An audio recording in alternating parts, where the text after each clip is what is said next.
Hello everybody. We're gonna get started in just a second, so I hope you're ready.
Hello. Good to see you, chat. Hello, everybody. How you doing? Let me see who's here. Azrael Dude and Haruru Kenchi, both early gang tonight, about an hour before the stream started. Showing up and chatting. At least Haruru showed up an hour early, and then I see, like, conversation happening a half hour early. Welcome, early gang. You guys discussing anime. That might actually be kind of relevant to today's talk. We're gonna have a little bit of a just chatting session at the front, because for a long time recently, we haven't actually been doing the just chatting stuff. We've talked like briefly at the beginning of the streams, but usually we've been getting right into Elden Ring and just talking during that. So we're gonna have a little bit of a talk time first, and then we'll get into the game. So let me scroll past the anime conversation that happened before stream started and say an official hello to Haruru and Azrael Dude. How you doing today? We've also got Leo in here. Thank you for the lurk. I appreciate it. And let's see. 76, welcome. It's good to see you. Floofers, hello. 76, your narrator has returned. Thank you. I was appreciating that yesterday. It's gonna be a short bit before we start up Elden Ring, so I hope you don't mind the just chatting stuff. I don't know that there'll be too much to narrate during that, but hopefully you'll be narrating my victory over Millennia tonight. Fingers crossed. Floofers, how you doing? Catboy design, reject humanity, embrace fluffiness. 9 more followers, you're right, yeah, down there. Right down there. Our DS3 randomizer twist sub goal, or follower goal, excuse me. 891 out of 900. We are almost there. And we're gonna have a little celebration stream. Ned! Good to see you, Ned. Hello, hello. How you doing? It's, what is it, Sunday? I'm losing track of time already. Man, my brain has been going 100 million miles an hour. FNAF at Freggy. Nid saw the Five Nights at Freddy's movie today and says it was pretty good, right? I will be seeing that movie at some point. I don't know if I'm gonna get around to seeing it while it's still in the theaters, because I'm probably gonna see it with my girlfriend. And next time we're seeing each other might be after it's out, but we'll catch it one way or another. But yeah, Sunday, weekend is about to end. New week's about to start. I'm not quite ready for it yet, but that's always how it is. I've got a coffee here with me today, so I will be taking pauses to drink. Can you hear it? Can you hear it? I'm stirring it. It's an iced coffee. I'm one of those people that no matter what time of the year it is, no matter how cold it is, I'm an iced coffee kind of person. I'm not a big fan of hot coffee. Once in a while, I'll have something. Hot drinks in general, though, not really as much my thing. Probably why I have a harder time getting into tea. Although you can make iced tea, it's true. All right, I'm gonna have a sip of this coffee, forgive me.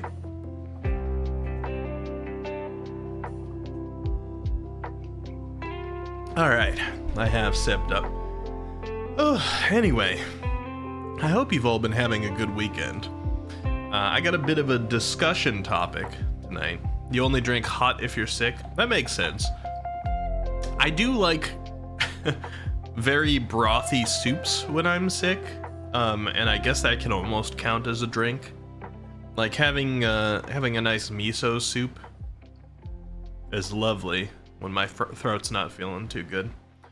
Which it has been not feeling too well a couple times recently.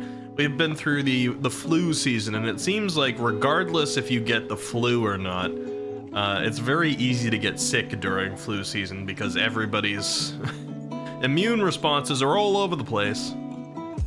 And people who do get the flu pass other sick symptoms off to other people even if they don't get the flu, etc., etc. P.O. How's it going? Welcome, welcome. I wonder if you'll find the topic interesting tonight. I put identity crisis in the title. Happy Sunday. I'm not ready for Monday yet, P.O. I don't want to work again yet. I've burned my weekend so quickly by drawing. Alright. How's the music volume, by the way, for you guys? Is it too loud or is it good? It sounds a little loud for me. You can hear my voice all right with it, or should I bump it down just a little? Just a little loud? Yeah, it sounded a little louder than usual. Let's put it down like here. We'll make it a background sound. I think this is okay. Saw Matt Pat. Day good, Dr. Pepper. Matt Pat? Was Matt Pat in Five Nights at Freddy's, Nid? I mean, that would make sense, I guess, if he had a little part in that. Dr. Pepper. I don't know how I feel about Dr. Pepper. Sometimes, like, Dr. Pepper's so weird. It tastes like you're drinking pure chemicals, but sometimes it hits right. It's a strange thing. I think my favorite soda of like just the standard like American sodas would probably be Starry. It's Starry now, it used to be Sierra Mist. I find it to be very refreshing. Got a nice taste, doesn't feel like I'm drinking pure chemicals as much, even though it still pretty much is.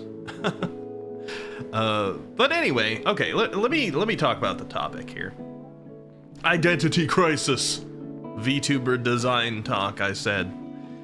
So you guys know, or some of you know, that I've been working for a long time to improve my art skill, because I want to become one of those overpowered VTubers who's able to draw and rig all their own stuff, so that I have the world unlocked for me.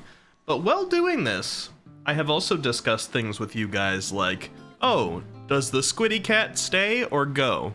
Do I change my name to something else besides Eccentropy so that people know that I'm Ricky? Etc, etc. There's been a lot of things coming up in my brain. All things having to do with the future of the channel and what we might look like, what we might sound like, etc. And by sound, I don't mean my voice changing. It's still gonna be me. But I have actually improved my drawing skills a lot recently. At least as far as I'm concerned, I think I've done a lot better. And so I've been working on potential new designs for Eccentropy 3.0. But there was something I said to you guys, or something you said to me, and Floofers is recognizing it a little bit here. Sometime back, during our Resident Evil 4 playthrough, people had been on me for such a long time about being a cat boy that I was like, like, you guys better look out, you're starting to gaslight me into actually, like, having cat ears on my next model. And everybody super enthusiastically was like, do it, do it, do it! And we had a little bit of a conversation about that at the time, because honestly, like, I wasn't sure how much of that was joking and bullying on you guys' part, because you knew it set me off, and how much you actually wanted me to be a Catboy streamer. Nya. Floofers with the 1 minute nya. But it sounded like a lot of people actually genuinely wanted me to be a Catboy streamer. Nya. And that thought was okay to me, but that thought process opened the floodgates in my brain. Yeah. I guess I'm ASMR mode now too. Listen guys, I'm trying to talk about something serious, yeah, and it's a little hard to get through when I'm doing ASMR and yeah, but alright, yeah. It says get cyber tentacles, that'd be cooler, yeah. Alright, so here's the floodgates that thought process opened to me, yeah. Right now, as much as I might have cat ears on my hood, and you're making me say nya, I am not currently actually a Catboy VTuber, nya. So the change into being a Catboy VTuber would be exactly that, a change, nya. Which meant that if I was able to go to change myself into a Catboy from where I currently am, what other design elements am I going to change? And is it going to be a Catboy or is it going to be something else? Yeah. Like Nid's saying right here, get cyber tentacles. Nid's like lean into the squiddy part of it. Yeah. And so as I've been designing new looks for myself, I've done some looks that have changed significantly from what you're looking at here. The whole outfit design. Yeah. Like right now, we're in this outfit is very flowy. There's a lot of roundedness to it. It looks pretty laid back. I look like somebody who'd be, I don't know, kind of chill, I think. Into games, a little punky. I don't know. But as I'm trying to think about design on a new character, I'm falling into that very deep rabbit hole, which is character development.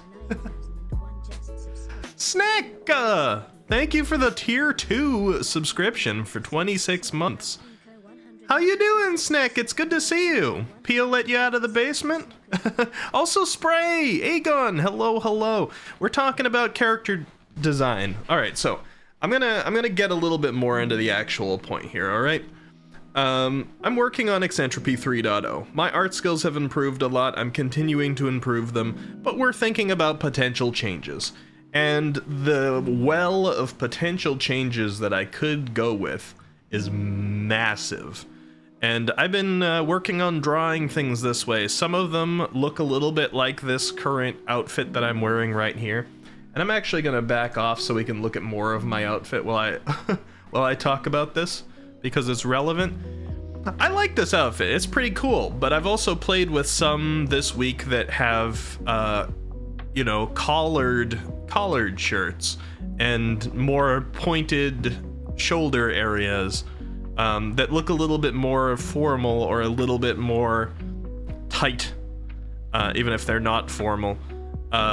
Or I've been changing musculature just a little bit, or I've been practicing with different colors, or I've been practicing with different themes, and I'm having a bit of an identity crisis. I'm not gonna lie. Once I've gone down this hole, I'm like, my brain has gone everywhere. Even stuff that I wouldn't too strongly consider. It's like, what do I? Am I gonna end up being like a angel VTuber with a steampunk clock style aesthetic? Am I gonna be a digital cat? Am I gonna be and am I gonna throw horns on? Am I gonna dress formally? Am I gonna keep this sort of like crop top style look? Am I staying cyberpunk? Am I going more in the past? What do you mean, angel VTuber? I'm talking about just like my brain has gone 100 different directions this week, Azrael dude. Because I've spent so much time playing with different random designs on the side, trying to think about where I would go with my next look, that now I'm having an identity crisis, and I'm like, what am I? And I don't know if any of you guys have ever studied character design before. Liza P could give you the spark. Oh, really? I don't know if any of you guys have ever studied character design before. I know Matreus has. He's not here yet, I don't think. Tell us more about it. I'm so intrigued. I wish I could give you more of an actual direction that I'm going, but I'm not there yet. But character design starts at a very, very simple level. Simpler than people would even think. Most people are like, oh, you start with like shapes or stuff, right? But it's actually best to start with a personality. Like you can draw out a bald, faceless, like human shape and say, oh, I'm gonna draw stuff on top of that. But even like the silhouette, like the basic musculature or pose of the silhouette says something about the character and how they might behave. It really goes down to very simple things.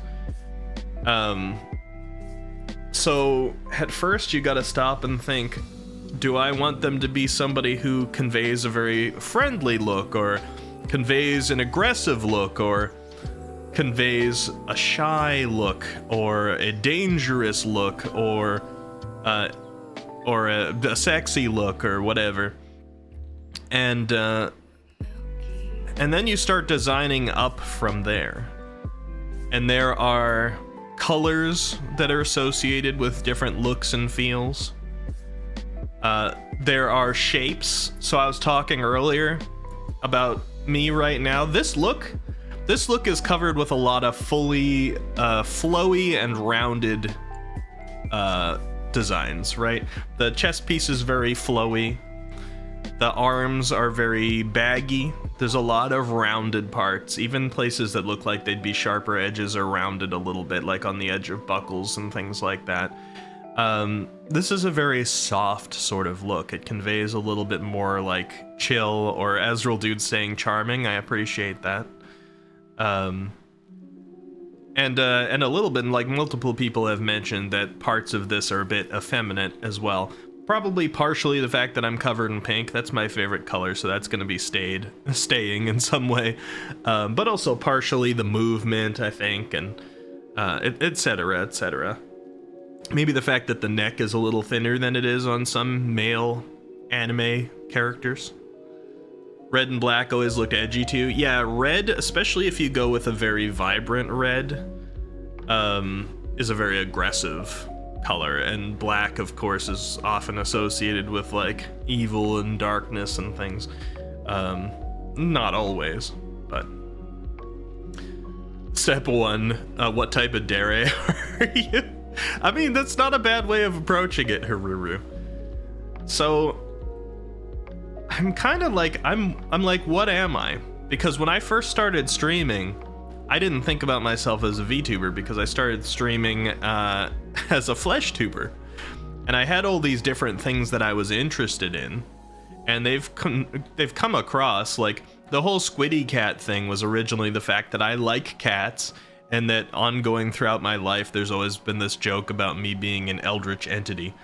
There was that joke in the Potastic P server that I originally came from, the very streamer that inspired me to start streaming, and where I met a lot of you guys as friends, was over there. So the Squiddy Cat came out of that eldritch and cat thing.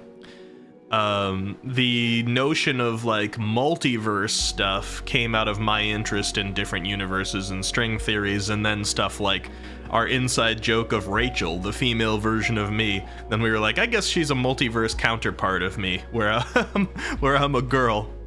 And then, you know, the interest in cats has translated over into potential cat boy. And I've always liked cyberpunk and vaporwave, but like right now, at this very moment, and I love this design that I currently have, but right now at this very moment, we've got Eldritch, we've got Multiverse, we've got cat/cat boy, we've got Programmer, we've got Cyberpunk, we've got Vaporwave, we've got Decora, we've got Techwear. We've got Gamer, there's the Tamagotchi down there, with the stickers around that insinuate gaming. It all kind of works, but it's a lot. It's a lot at once, and it was never really designed with VTuber in mind. So if I'm thinking about my next design, I'm like, how do I make it more simple? I think a lot of you guys know Miku, right? Everybody should know Miku. Miku's very well known. You guys might not know this because I don't talk about music very often. I'm not a musical person, and I don't talk about Vocaloid much, but I have mentioned before on the stream that Miku for many, many years has been a big point of inspiration to me, especially aesthetically. Miku has got the digital world and like old internet vibes mixed in. Miku's gone through a lot of different like multiverse style looks, and sometimes they do something which I absolutely love, which is like the tech debris kind of effect. You know, if they want to put a halo or wings on Miku, a lot of times they make it up out of like guitars and old TVs and wires and things like that in a very aesthetically pleasing way. I have loved the Miku Vocaloid stuff for aesthetic, and I've looked at that time and time again across designs. But like when it really comes down to it, Miku is the blue hair in the pigtails and those little squares around the, you know, the red square looks that she has around where her pigtails connect to the main part of her head, the hair accessories. And sometimes the tie. The tie is a pretty big part too, but quite frankly, you can put Miku in almost anything, and you can still recognize that it's Miku. I love that. I love when you can take a character and you can draw them in an extremely minimalistic way. Like you could draw some lines down in MS Paint, very simple lines, and somebody could still say, "Oh, that's Miku." You know, you draw 2 lines for the pigtails, 2 blue lines, then some blue hair, and like 2 little square red things around the pigtails, and it's like, oh, that's Miku. You don't even need to draw a face or anything. Miku is one of those that's very, very simple, but conveys really well. And for the most part, if you look at a silhouette of Miku, you can usually tell it's Miku too, even without the colors. And a lot of really good character designs are like that. Now, it's been a supreme struggle for me to apply that sort of thing to a male character. One unfortunate truth about most anime is that it is really much easier to do really cool looking things with a female character. But that's not gonna be for me. Like, there's so many neat things, and that's largely because, like, hair is very important, and a lot of, like, anime guy hair is kind of boring, and there's not a lot of hair accessories that work too well for anime guys, etc. So the ones that you really see stand out, that you could recognize them from their profile, from their silhouette, with very little, like you could dress them in whatever and people still know it's them, are a lot of the shonen ones that have stretched them to extremes, right? Like, you take Dragon Ball Z characters, they're always going to be recognizable. Those hair things are ridiculous. You take Yugi from Yu-Gi-Oh! You're always going to know it's Yugi you're looking at, regardless of what you dress him in, or if you just have it in a profile look. Now, hold on, I saw you guys were saying a bunch of things. I'm gonna hydrate because of Azrael Dude's redemption here. and then I'm gonna read.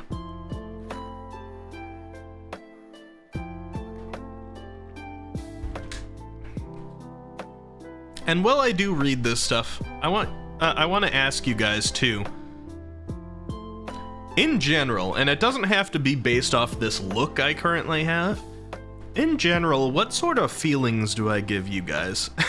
That's a weird question, and what I mean to say is, if I'm starting with personality, I'm not designing a character that isn't me, right? I'm designing a character for VTubing, so it's gonna be me. And it's a little harder for myself to evaluate myself and say what kinds of feelings I give off, you know? Chill, chaotic, aggressive, smug, sassy. I don't know. It's harder to say. I can make guesses, but let me see what you guys were saying. All right. So Azrael Dude said, I never expected you to become a VTuber. So it's a surprise to both of us, yeah. I didn't expect it originally either. Pio says, the identity crisis will eventually guide you to find your inner self, I believe. Streamer development. I don't think you need to settle with one identity. We grow and change slowly, all is you. Of course, and I agree with that 100%. I'm glad you said that, Pio, because this look that I have right now is very different from my last one. And the next look that I might make, this 3.0, has the potential to be fairly different from this one too. I don't see it being as different from this one as this was from the last one, but all the same, I don't think that it's probably going to be the end-all be-all final look, but every time I take a step like this, it's usually a step that lasts for at least a year, usually a couple years. And I want to make sure that it's a big enough step in the direction that I want to go. That if we get our 3.0, that it takes me a good leap toward where I'm trying to get to. I definitely think that it's a growing process, and eventually, as I really settle into everything that I like to do, that I'll find the look that's like perfect. But I think that I'm dealing with too much right now. Like I said, we've got Cat Lover, we've got Cyberpunk, we've got Vaporwave, we've got Techwear, we've got Decora, we've got Programmer, we've got Game Lover, we've got Multiverse. We got all of this stuff in here. And you know what?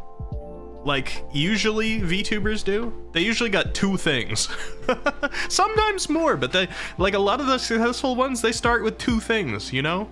I forget his name, I apologize for this because I'd want to give him proper credit, but there's this VTuber out there, for example, who's a piranha VTuber. So piranha is the animal that he's chosen to kind of, he still looks like a person, you know, but piranha themed. And then his secondary trait is that he's a rock star. And then he's taken those 2 things to guide the look. For me, I have a million things. And in addition to having a million things, my outfit is very, very complex. And I have absolutely every color on here. And trust me when I say that, I was not able to create a green screen background with any color without destroying one of the colors on my outfit, because I straight up have rainbow stuff. And I got greens, and I got blues, and I got pinks, and I got blacks, and I got purples, and I've got yellows, and I've got skin tones, and oranges, and I got all of them. on there, and I'm like, I need to break some of this stuff down. I need to think about the personality traits I want to convey.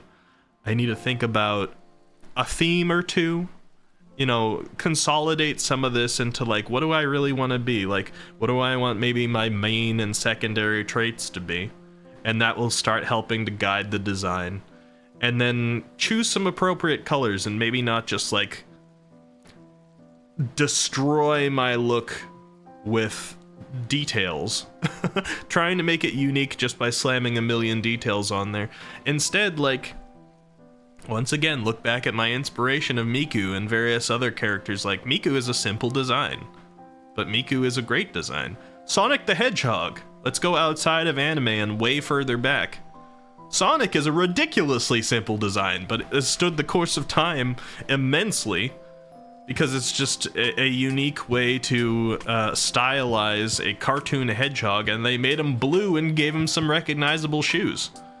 It doesn't really matter what you do with Sonic at this point, you'll know it's Sonic. Even the original direction that the movie took with it. Azrael says Miku's the embodiment of interpretation, like she can go anywhere. Yeah. Blackrock Shooter exists just because of her.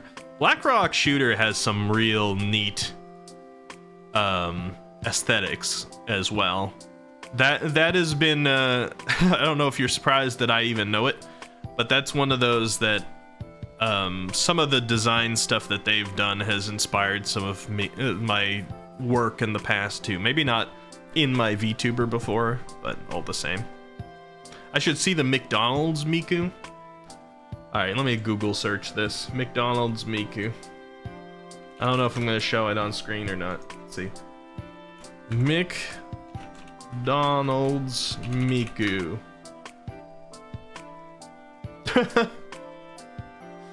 Ronald McDonald Miku. But man, like, even this. Like, it can turn her hair red, and then they can turn the clips, the normally square clips in her hair, into McDonald's M's, and they can turn her normal headset into a McDonald's like microphone that they use to take your order, and it's still recognizably Miku. It's just something so brilliant about her design. And she's not the only one that has designs like that. Like I was mentioning, a lot of the shonen men and stuff have that too. Although I'm not sure that I've got the balls. I'm sorry. I'm not sure I'm ready to pull off a hairstyle that is quite like Yu-Gi-Oh! Or somebody from Dragon Ball. So I need some alternatives. Azrael Dude says Sona from League of Legends is inspired on Miku and not even played that boring game. Sona, let me see. Sona, League of Legends. Oh, I can see that. I mean, pretty clearly, actually. Blue, blue hair in the twin tails with like the big hair accessories holding them on. Yeah. Sassy Eldritch VTuber. See, the Eldritch thing has been something we've leaned further and further away from, but like people still seem to come back to, so I'm like, should I lean more into Eldritch in my next look? But then how does Eldritch like translate to my other interests? Azrael Dude says the homoerotic one, JK, you give me sassy, adventurous, jack of all trades. And like, those are kind of things that have to do with actual me. I'm very much a jack of all trades. I like the adventurous kind of thing. Like, one of the things I felt like I was losing a little bit with some of the designs I tried this week, with like tighter clothing and a collared shirt and things like that, is I'm like, it's starting to look a little bit more professional or serious and less adventure-y. I don't know. Aegon says chaotic, but also kind of calm. I'm glad you feel that way. Somebody mentioned the other day that it's strange to see somebody with chaotic and cozy as tags in their stream at once, but I always have those two because that's kind of how I feel about myself. Like, it goes a little bit both ways. In D&D terms, you'd probably be a chaotic neutral. Aegon, we're on the same page. We actually had this discussion on stream last stream, I think, with Nidhogg. I was like, I'd probably be chaotic, and then I thought about like what chaotic actually means in the D&D world, and I'm like, maybe I'm not extreme enough to be. But if it was adjusted for real life, I'd definitely have part of that in there. Pio says, Eki? You give me that software engineer nerd guy next door who's all about comfort and wholesomeness. I do want to like keep the programming in there to some degree. Once again, I keep coming back to Miku, but I've always been that like nerdy computer guy to an extent, and I love the idea of like kind of living in the real world but also kind of living in the computer space and like breaching the two. So I haven't talked about lore for my character too much, and I'm still sensitive talking about it because I'm still deciding on things. This whole identity crisis thing has blocked the lore up a little bit, but I've had lore in my brain before, and one of the pieces of that has always been, oh, I somehow tapped into the like code of the universe, right? Or like some thing having to do with the multiverse as you know, as it's digested through me, comes in through like code. So for example, if I wanted to make myself have a halo or something like that, I might make it be a very like techie halo that is made up of ones and zeros inside like binary code or something like that looks like it came out of the internet. And got some .hacked style things going on or something like that. I don't want to lose the programmer thing entirely, even if I go with a very different sort of look. Cobra says, I understand dealing with too much. I feel like I'm dealing with too much sometimes too. I've been enjoying it because it's like creative process. But after a certain time of going a million different directions, my brain just kind of set on fire, and I'm like, what am I? Azor, it says she's muted, who talks like songs, or through songs. Oh, gotcha. Guru says, other than just looking at anime hair designs, you should do research on IRL hair designs too. Yeah, for sure. Boa, oh yeah, I do have legs. Cog, hello, welcome. Let me show you. I am a whole self. See?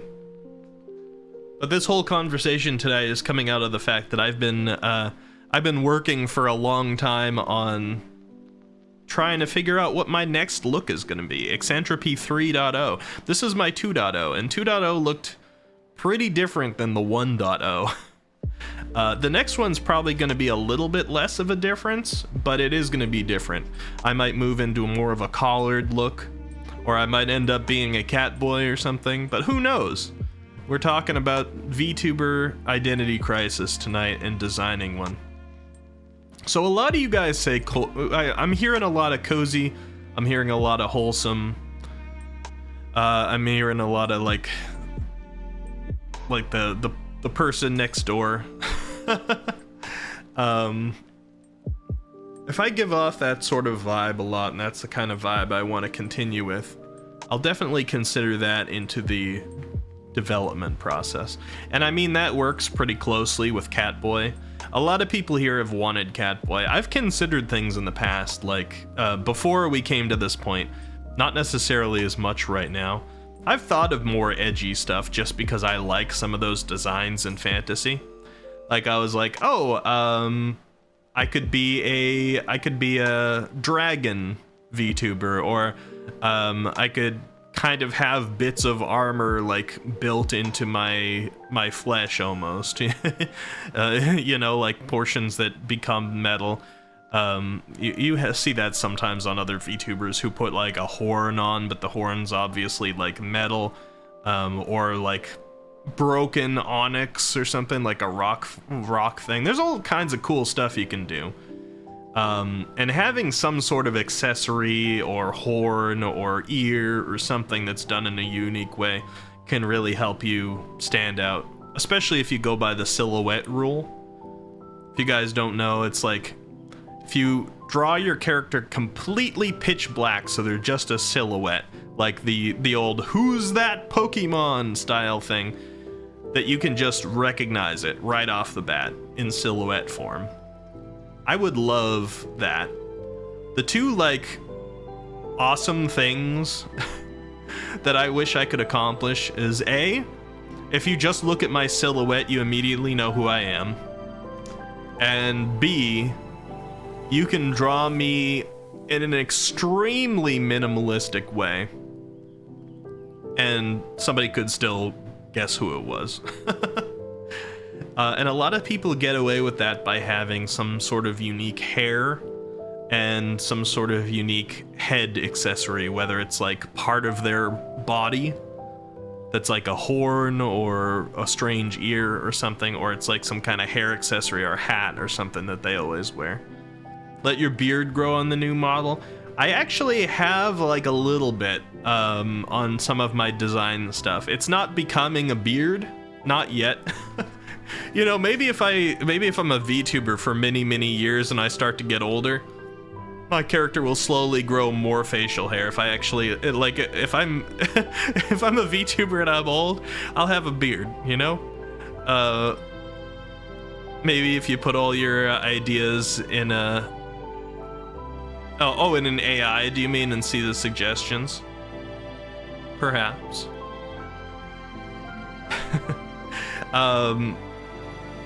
But mainly I've just, in some of the designs I've been working on, I haven't made myself really have any more of a beard per se, but I've made the facial hair more visible, because oftentimes from a distance, people can't even tell that I have facial hair.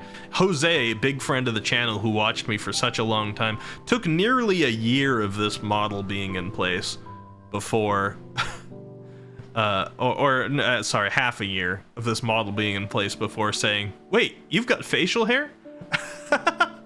Because he always saw me from further away, especially for people who watch on... Hey, Froggy! Especially for people who watch on mobile, it can be a little hard to tell. Ruru says, "Squid, tentacle, tails, Catboy, wiki, I'm telling you, Eldritch design." So you want Eldritch and Cat at the same time. The only thing is, every time I think Eldritch, and I guess this is mainly because like Lovecraft heavily influenced that particular genre. Every time I think Eldritch, I suddenly like the visuals in my brain get dragged back to like Victorian era. It doesn't have to be fucked up, Froggy, as you're saying Eldritch equals fucked up, because in like the Lovecraftian stuff, it was people with like Victorian style clothing, like detective looks and fancy looks and things in Victorian. You can be fucked up through Eldritch if you're in Eldritch horror or something, but it's very different than, you know, what I currently got going on, where there's a lot of like techie things and cyberpunk look, and the fact that I'm talking like programmer, or I like technology and things. I'm like, how do I consolidate, or how do I like deal with that while also being Eldritch?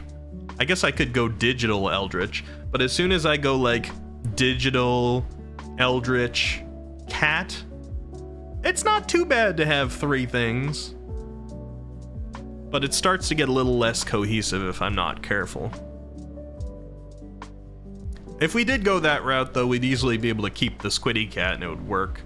Let me see what you guys are saying. Pio says, "Listening to you talk about your character development and design is inspiring me to brainstorm ideas for my next upgrade." Please, any of you, by the way, if like any of this gets the wheels in your head turning and you get any thoughts, whether it's like during stream or after stream, please DM me or whisper me or whatever. Like, I'm very open to suggestion on it. I'm playing with a lot of things. I'm even like half tempted to show you some of the ones that I've worked on, but I think I kind of want to keep it a secret for now, because I want it to be a surprise when I reveal whatever my next one is. But yeah, I mean, I think I'm headed in the right direction. There's just a lot to process all at once, and it does really help me when you guys are telling me like the kinds of vibes I give off or the kinds of things you'd like to see, because it reels me in a little bit, you know? If I break the floodgates and I'm like, I could be anything, then it's really overwhelming. But when I hear from you guys, it helps.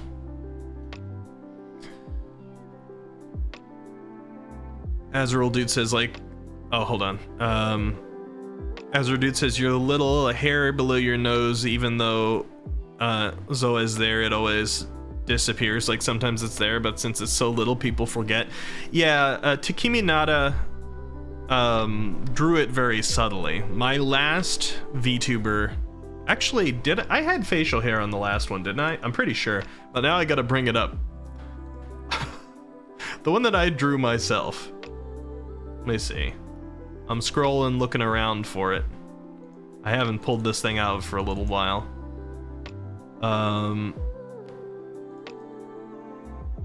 Yes, I did. Okay, and it was fairly more visible. I'm actually going to open this for you guys to see. Let me see, what images do I have here? We got the squiddy. We got this. We got... Okay, there. I can replace that one. All right. Let me pull in my previous look.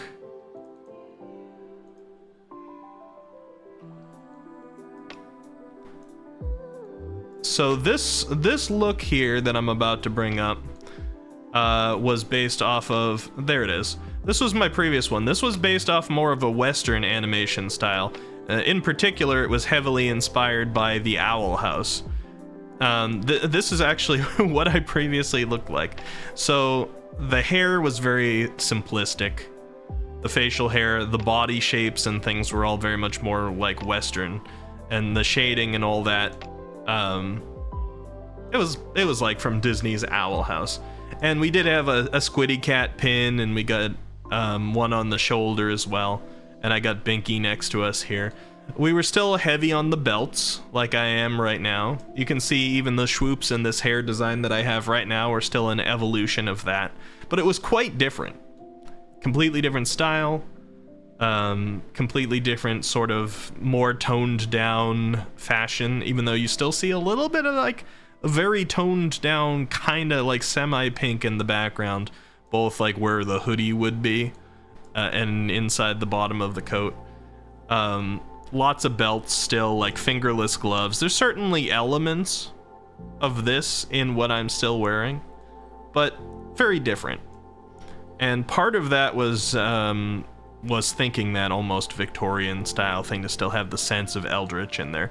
Like these hanging belts were kind of almost like the squid part of the Squiddy Cat. Just like these hanging belts have remained being that, because these belts here, in conjunction with this hood, gives like that Squiddy Cat look. We still got the tentacle sort of thing. We've got the squid shaped head hood almost, but with the cat ears on it. You know, it's a big difference, but you can still see like where the general progression was. All right, once again, I'm gonna scroll down. Let's see. Azrael Dude did a hydrate, so I will. Elvana, hello.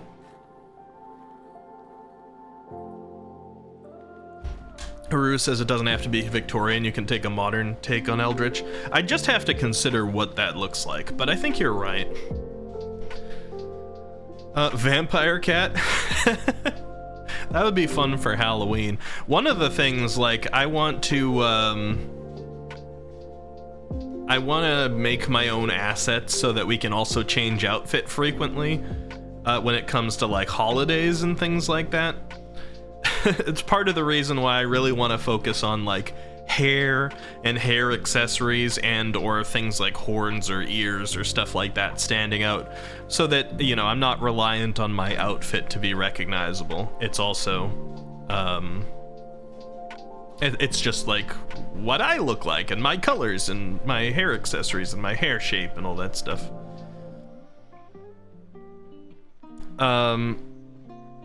Azrael Dude says, I have noticed it in every art, but only shines on your art. Oh, yeah. Well, in your VTuber model, it just doesn't show up. A lot of people are a little bit uncomfortable drawing facial hair on anime characters, especially this amount of facial hair. You do not see it often, or like just a little bit more than this. It's usually like you see no facial hair, or you see a fully grown mustache or a fully grown beard. You don't usually see the short facial hair on anime characters. It's a little hard to pull off, but I think I've actually found a style that it's working in the stuff that I've been working on. Froggy says you should just become an animatronic. Froggy's had Five Nights at Freddy's on the brain. Alright, I'm just gonna become a Five Nights at Freddy's style animatronic, but it's a cat. There we go, that's the next one. Look forward to it, everybody.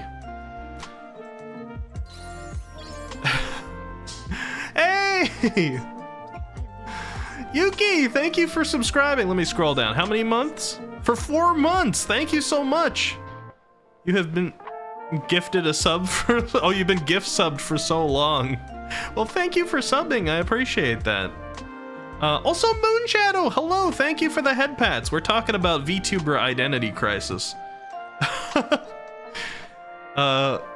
Because I've been doing design for Eccentropy 3.0, and there's a lot of, like, thinking that goes into that. Haru says just look up Nekomata and add squid elements to it. I will look that up. But like squid elements, the only problem with like the squid things, it's not aesthetically pleasing often, you know? I do kind of like, oh god, what's her name? Ina?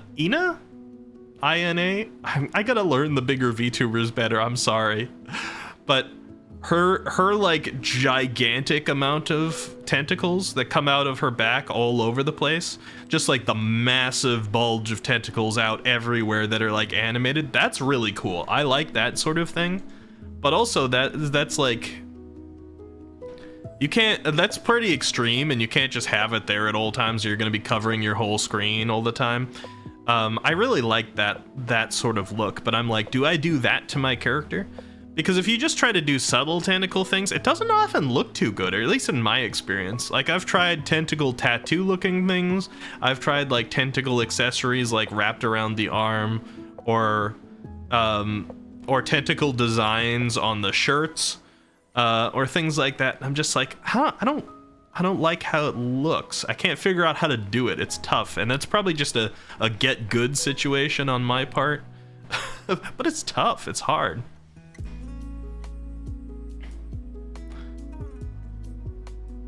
Your eyes, Azrael dude? Oh, because I flashed the I flashed the schedule, sorry.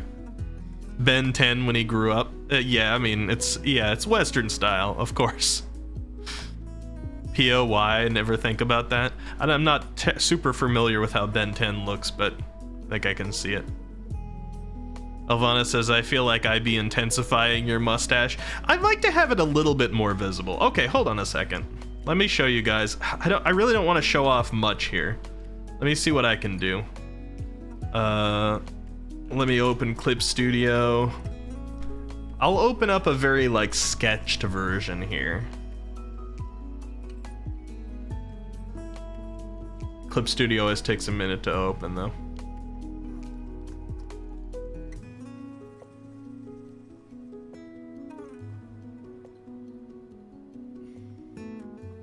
Damn, and I'm the one getting banned? Wait, who said something that should get banned, Azrael dude? The Ben 10 thing?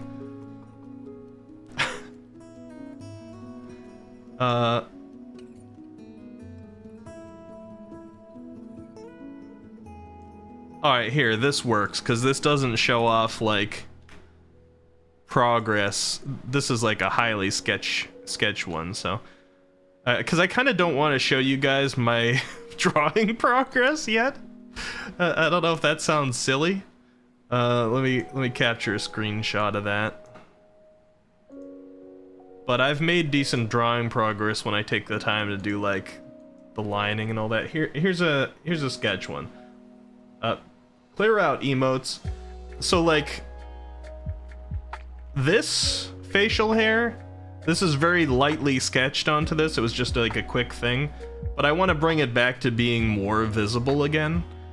And you can tell this is a little faded. It's like darker because it was just like light sketch. So it'd be this, but like darkened in more. So you'll actually be able to see it more.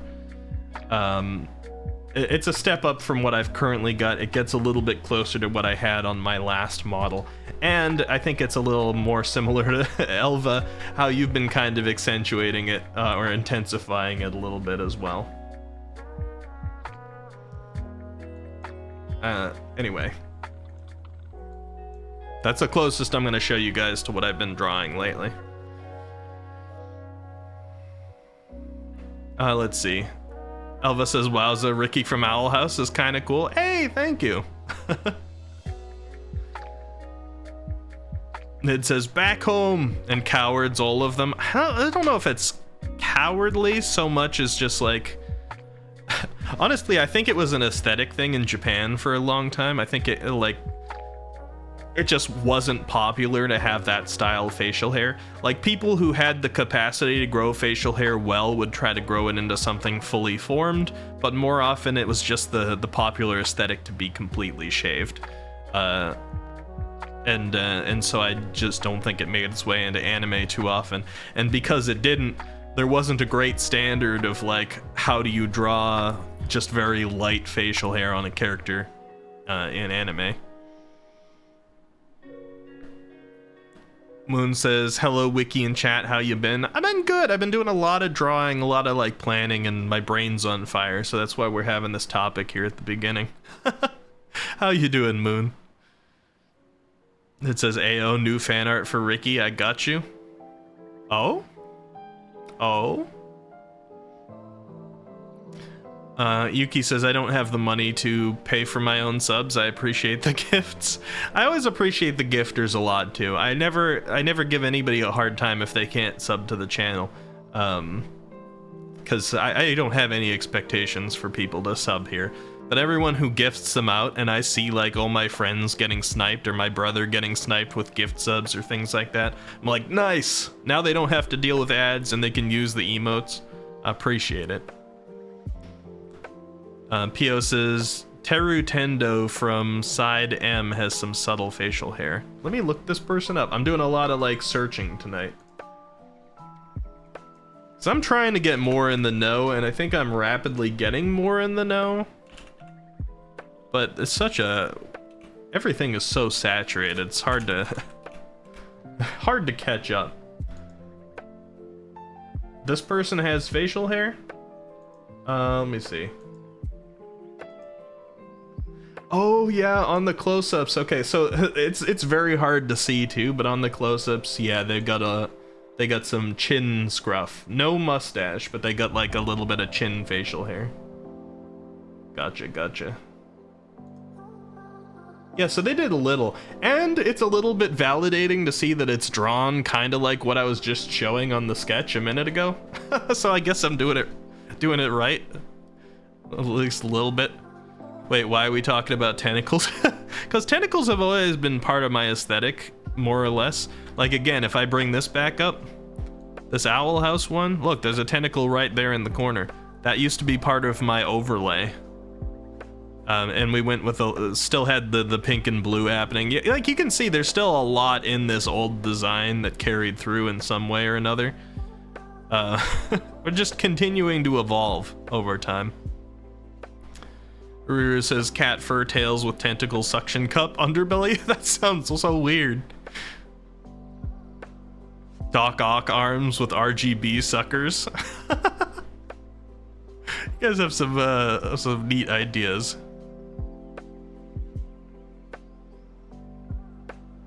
You guys like Ina though? I could do the Ina thing and have a million tentacles. It would just have to be one of those things that it has to be a toggle, right? Because I can't always have them here, or you just won't be able to see. It's like we raided Sephinari the other night. You guys seen Sephinari, the Seraphim Angel VTuber? She's got these like awesome 4 animated wings, but if she had them turned like toggled on at all times, they'd just like cover the screen. So she often has them toggled off, but they're cool to look at. Yeah, the Ben 10 Azrael, dude. I don't find that ban worthy. I'm sorry. Moonshadow says it will be dope if it was pink too. If which thing was pink? The facial hair? Uru says you can have two versions of the tails, one where the tentacle tails are clumped together to look like one giant fluffy cat tail, and one that sprouts that, showing the underbelly, showing all the squid suction cups. I do like, especially if I'm doing all my own work and I can have them have whatever I want as toggles. I certainly don't mind the idea of having like multiple different versions to show stuff off.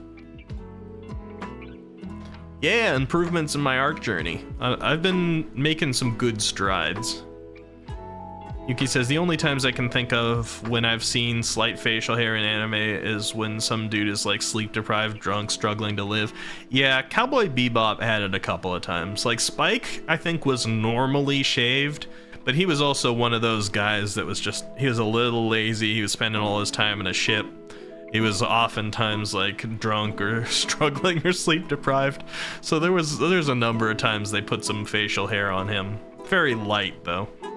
Not like stuff that you're intending to keep around. Like my facial hair in real life, I have facial hair. I don't let it grow into a full beard typically. It's usually just light facial hair, but I maintain it at that.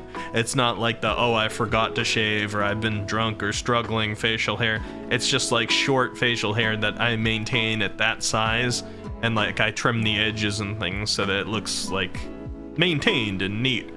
And that's the sort of thing I try to convey on my model a little bit too, but it's tough. It says you could have those weird little metal plates that the character in Cyberpunk have. That'll add some flair.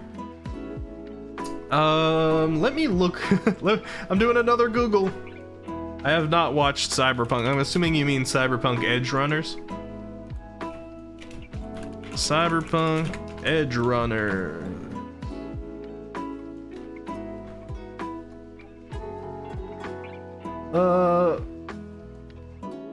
Metal plates. Oh, you mean like around like a temple kind of design, like around the temple of the hair and stuff like that?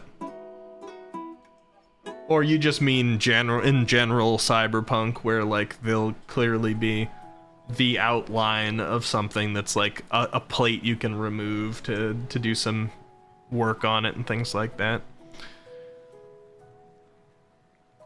Wiki's tentacle, yeah. Yuki says, oh, I did not realize tentacles were a part of your design. I've only seen this model and I didn't equate it with squid emotes. Yeah, because I've kind of like leaned away from it a little bit. So much so that I was talking to chat the other day. I was like, do we get rid of the squiddy cat part and just make it cat? You know? Because I felt like Eldritch and Squid was not really working its way well into the evolution of our design. So I was sort of stepping away. But a number of people here today seem to be talking about like the Eldritch thing, like they want to hold on to it, and Squiddy Cat's been around for a long time, so I might consider trying to work it back in. 5 o'clock shadow forever. It's a bit longer than that, but similar idea, yeah. They have them in all the Cyberpunk media, yeah, the things that make their face look segmented, yeah. They're called skin weaves, and you can get them with gold plating. Oh, interesting. Azrael says, I don't want you to become generic cat boy. Yeah, I mean, even if I didn't go with the squid thing, the secondary trait is important to me. If I threw cat ears on, part of the reason I haven't is because I feel like cat boy, cat girl is a little bit oversaturated out there, because it's one of the more popular ones. But cats have always been such a big part of my life, and it's now part of like the stream channel stuff as well, that I feel it makes sense. So I think the secondary trait is very important on that as well. Like if I was gonna go cat boy, I have to have something like squid in there, or digitized in some way, or some extra element to make it like not just generic. I do agree, Azrael, dude. I'd like to stand out. I still don't know if squid is gonna be the way for me or not, but hearing that you guys are interested in it, I'll definitely play with it. RGB for a cat boy. Could be. The squid part is unique for you. I am gonna try to see like if I can find one of those designs that is more on the simple side but recognizable, like I'll say Miku's name for the 100th time this stream. Like, you could draw Miku really easily from memory for the most part because her design is so simple, but it's so recognizable. I think that is the right approach first, than to just try and like cover myself in details to get the unique part.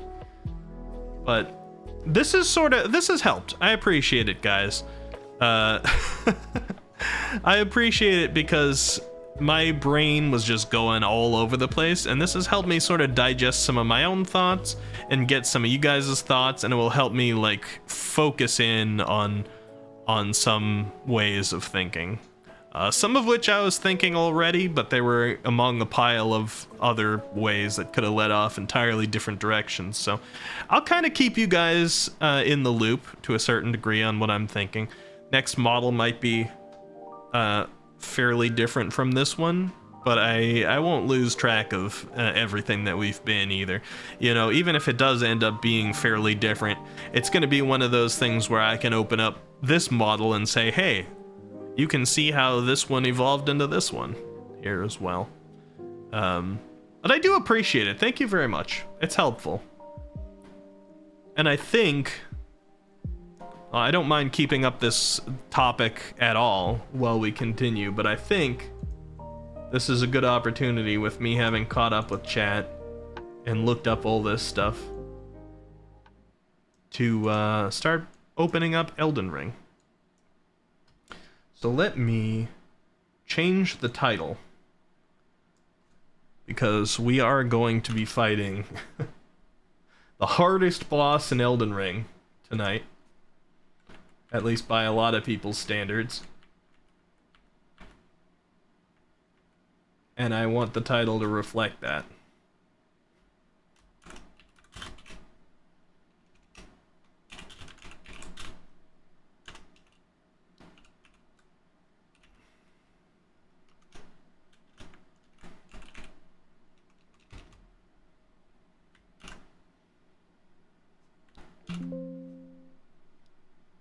By the way, I'm sure you guys have been noticing I've got more emotes in my title names lately. I learned a shortcut on Windows that I've been using all the time. Don't know if you guys know it. If you hold down the Windows button on your keyboard, which is usually next to the left Alt, if you hold that down and press the period key, then you just get a little emote window that pops up, and you can insert emotes into all kinds of things that way. little bit of magic there for you. I mean, there's various other ways to do it too, but that's just super convenient, and I did not know about it before. Alright, and update category to Elden Ring. Back to Millennia, Blade of Miquella, yeah. Yeah, so sometimes I wonder how it would have been if I'd made my character a regular office worker, tired of a mundane job and teetering on the edge of being an alcoholic, all while being a total weeb, but then again, it's never too late for a little character development. I have a character very similar to that, P.O., so how do I describe this? I'm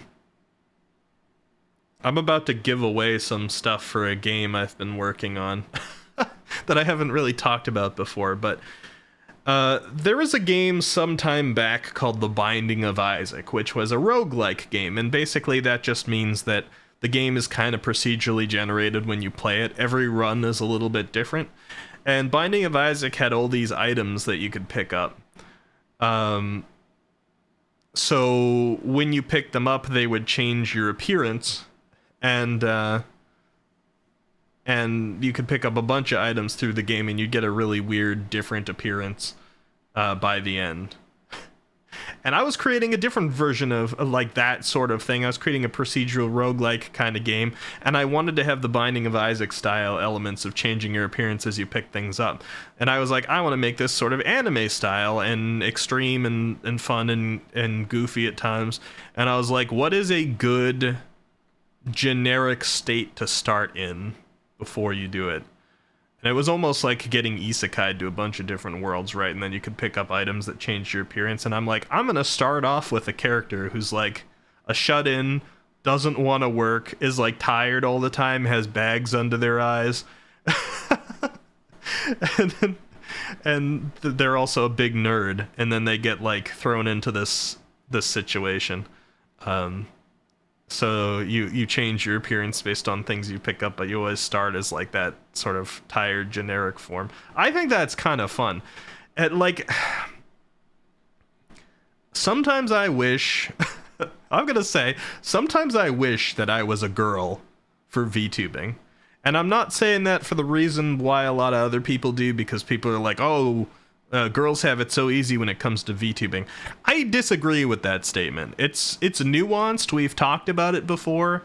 Sometimes girls can attract audiences faster, but sometimes those audiences are like a million times worse to have to deal with, and they get really heavily criticized and etc.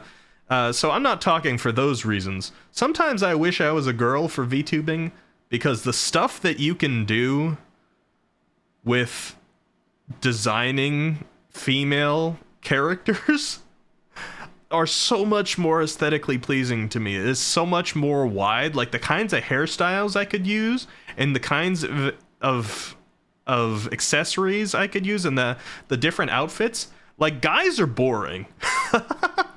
And even when I try to take like this much of a difference, like my current outfit is not typical for the normal anime guy. It's a crop top and it's got a lot of pink on it and things like that.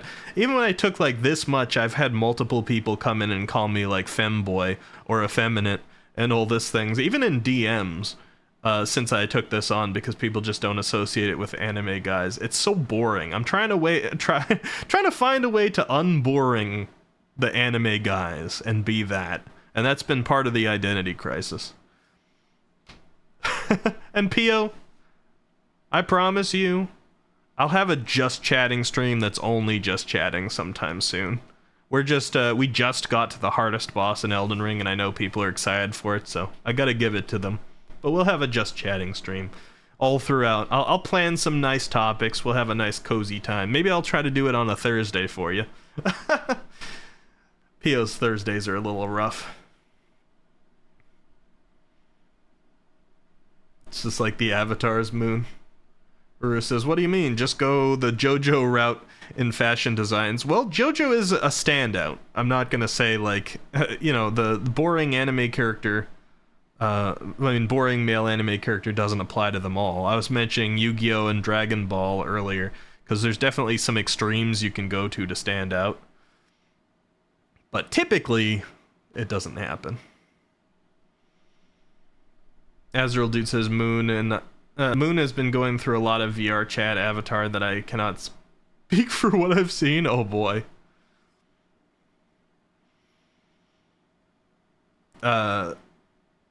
Nid says Ricky and I share too many brainwaves. Stand out. At least like me having nice visible facial hair helps a little bit, because again, that's pretty rare. Pio says, no, don't do it on Thursday. I might miss a lot since I'm at work. But if I do it on another day, like, you might be live. I gotta organize my whole schedule around Pio for a just chatting stream. By the way, this alien here, she comes to my stream and she's all sweet. She's all sweet and nice and interested in hearing and supportive and all this. As soon as I come to Pio's stream, I say anything supportive. You should see some of the ways that she twists my words. It's like night and day. It's like over here is like Pio's my champion, my manager, my cheerleader in a non-demeaning way. And over there I say something that Pio's like, what do you mean, Ricky? You mean to insinuate this, this, and this? I'm like, I was complimenting you. I thought you liked praise. This alien, I swear. Going into Elden Ring.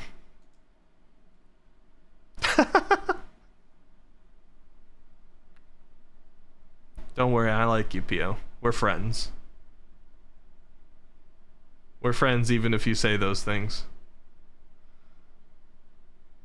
Moonshadow says I can explain. I'm listening. I'm listening. Nid says I have a recommendation if you'd like to hear it. Sure. Azrael says she's manipulating you, Ricky. She's playing with your brain. Don't do it. Let me manipulate you instead. Come on, Azrael, dude. You were so close. You were so close to supportive there.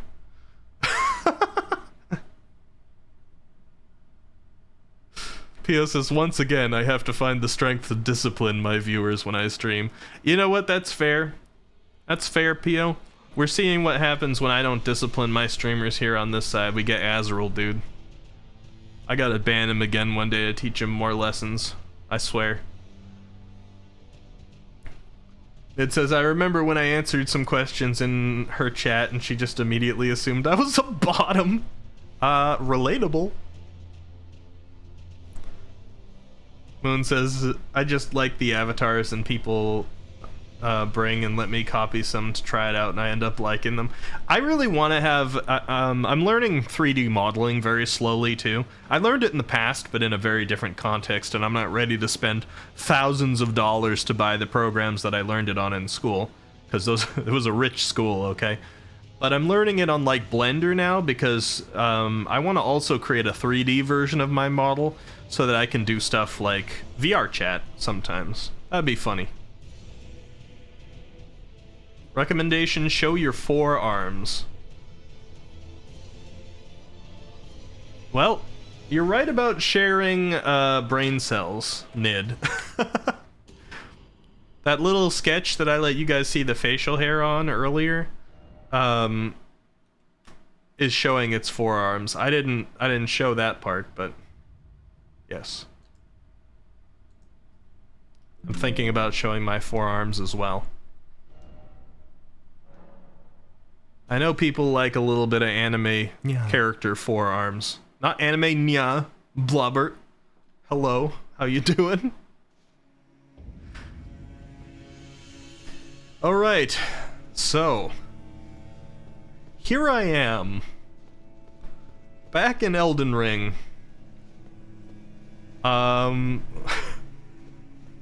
Where we got to at the end of last stream was to the hardest boss in Elden Ring by reputation. I'm sure some people are like, nah, I had an easier time with her than I did with X, Y, and Z, but typically it seems safe to say hardest boss in Elden Ring, especially since so far it's the only boss that has made me have to trigger back into my old Dark Souls 3 Bloodborne tendencies of like, oh, I gotta really learn this character's moves.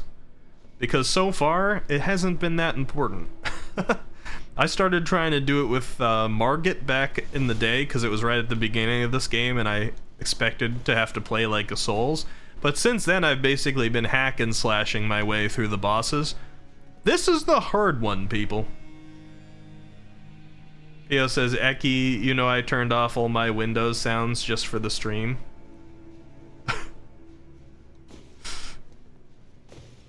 What do you mean, Pio? Why are you judging? Did I do something wrong? You turned off all your Windows sounds just for the stream?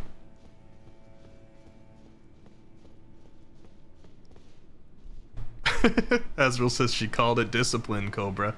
Now be a good boy. Wait, what did Sneck say? Oh, discipline. Yeah. No, I really like that that you like to hang out over here, Pio. And I like to hang out over at your streams, too. It's rare to find a situation where that goes both ways. I think we have... we can butt heads really easily. But I also think that we have good matching personalities for entertainment purposes. Alright, so I'm gonna die really quickly at this boss. Oh, okay, well, I couldn't even finish my sentence before it happened. I'm gonna die really quickly at this boss a lot right here at the beginning. Be prepared, because this is a challenging one. But then I'm gonna learn the moveset again. I actually got really close to beating the second phase last night, which I don't know if that's the last phase or if there's gonna be a third. We'll see. So I know I can do really well at this boss. But, it's gonna take me dying a few times tonight before I get back into it. You like hanging out with Pio and Ricky? It's really nice. I was saying the other day to Pio, on the hand cam streams, like Pio's usually doing something artistic. I find them so cozy. Because I'm one of those people, I can tell if somebody is getting really into what they're doing and they get really focused and they're really enjoying like putting something together, whether it's a drawing and they're like sketching, especially if it's not digital, or like Pio does crafts and stickers and things like that. I really like that kind of content. That's the kind of thing that lets me like relax in the evening. Lets my brain settle down from being too energetic.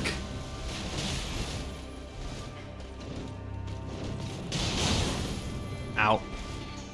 So another thing about this character here is that every time she hits me, she gets some of her health back.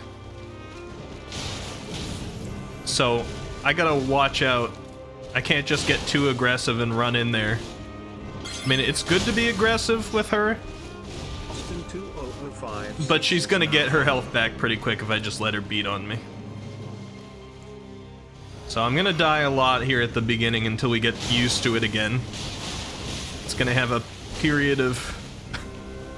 Also, Austin, thank you for the follow. I can't believe I just looked over and didn't get hit while I did it. Welcome. Prepare for watching me struggle a bit. This is my first ever playthrough of Elden Ring. And, now my second night of fighting Millennia. I encountered her toward the end of my last stream. Oh god.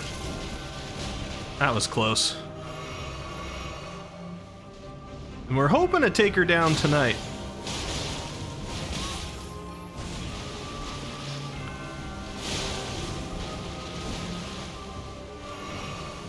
I'm worried she's gonna do the thing. The really hard to dodge thing.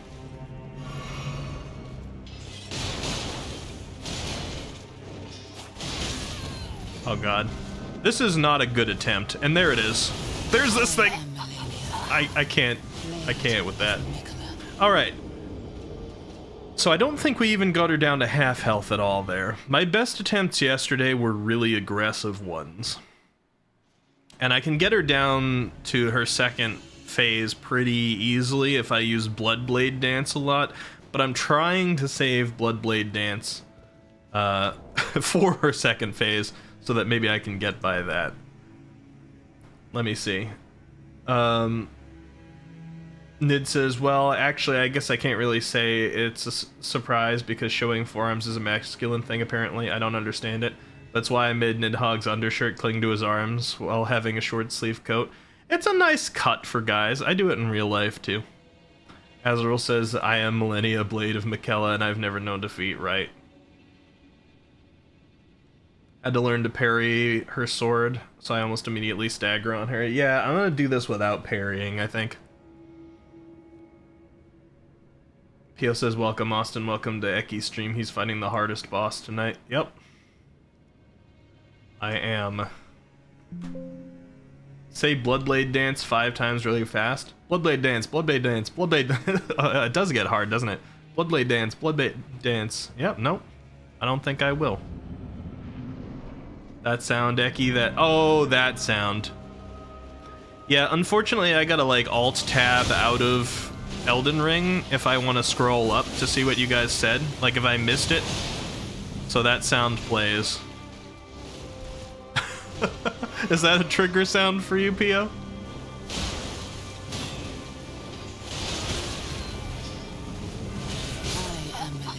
Oh, I didn't even see her. I didn't see that last hit happen. Yeah, the hardest boss camo.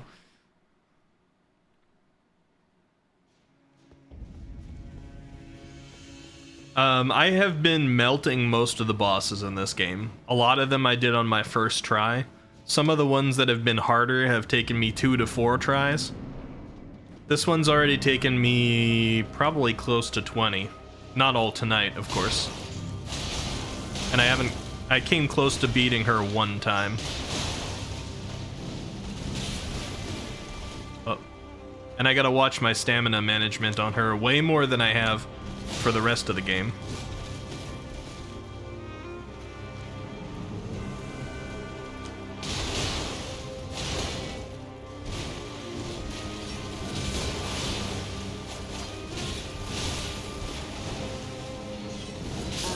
Oh, she got me.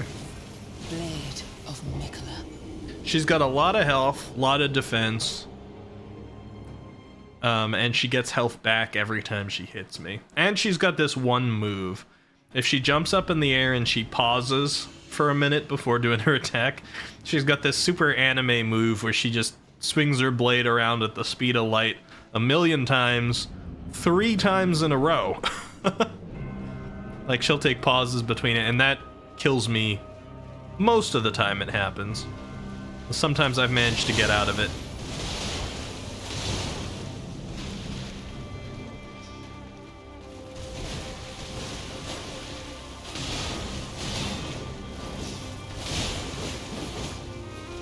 Ow. Alright, that wasn't the best trade.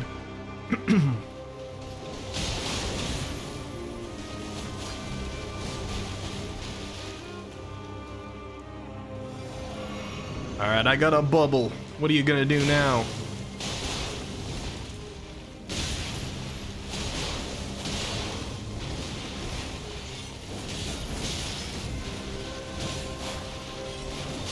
Stop. God, stop. Stop. Octo slash very Sephiroth. Yep. Oh, and she's got a grab attack where she just... I'm pretty sure it's a one-shot. I don't know if it ever doesn't one-shot, but I have a decent amount of health and it one-shots me when I'm full health. And it's a decent amount of armor, too. I'm sure there's probably something you can put together to survive it. But not for my build. Not what I got currently.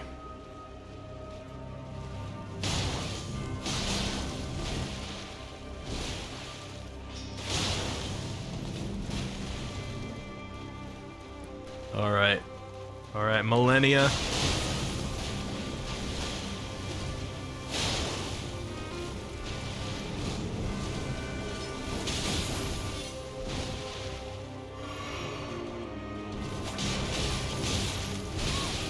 Oh boy, that almost killed me. And that did. There we go. So I think the best I've done on her so far tonight has been like 15 to 20% of the health of her phase 1. But after you destroy this entire first health bar, she gets a second health bar. And a new phase of her boss where she's harder.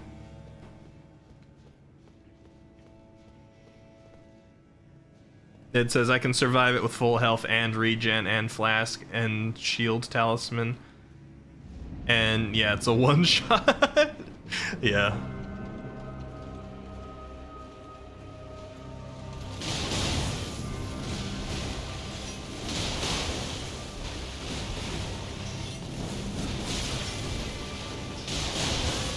Oh, that wasn't a good time to jump.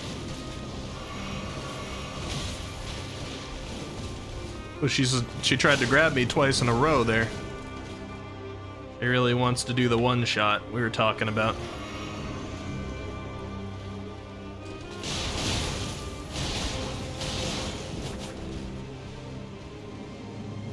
Playing aggressive with her seems to be the way. That's what I was doing last night when I almost beat her.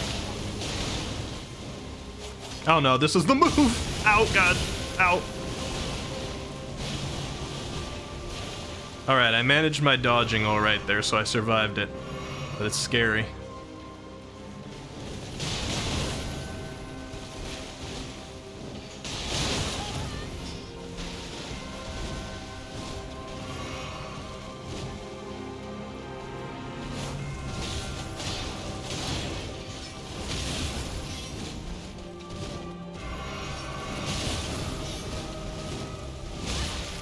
Stop healing off of me.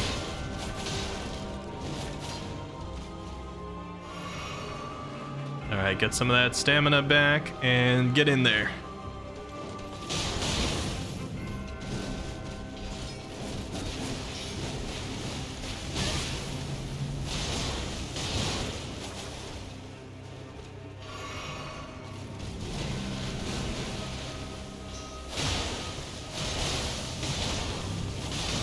Alright, best attempt so far for the night.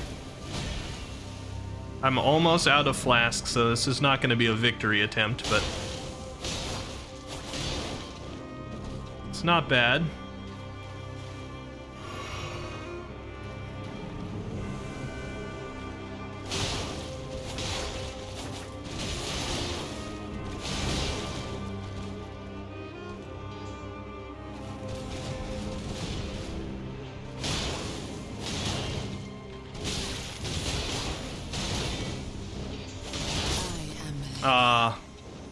Shoot.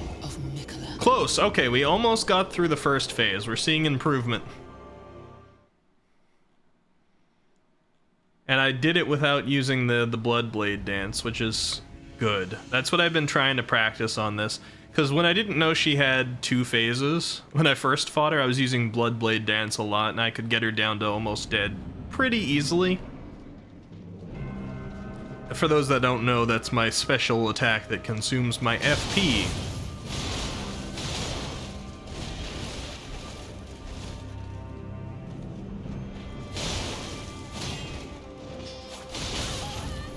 Ow. I got greedy.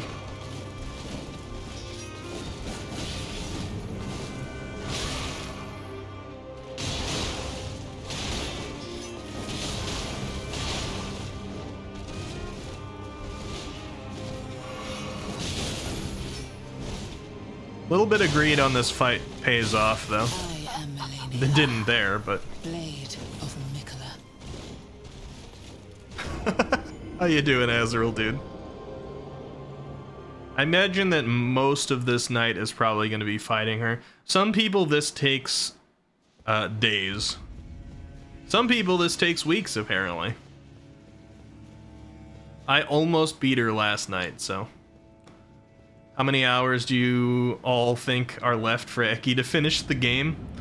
So they said I was like 95% toward the end of the game if I just like was going for the end of the game. This boss is optional. I don't need to play this boss to actually finish the game. I'm just playing this boss because I want to do the extra content here. So I'm very close to the end of the game. But in terms of doing everything else, I'm not sure yet.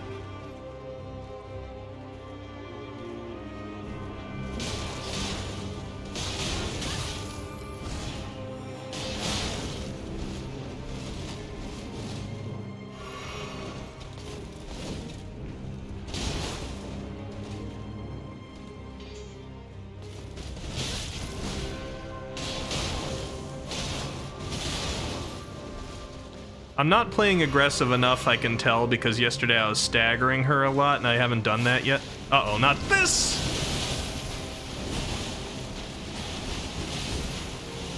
Okay, my dodging for that's getting better. That used to always just kill me immediately.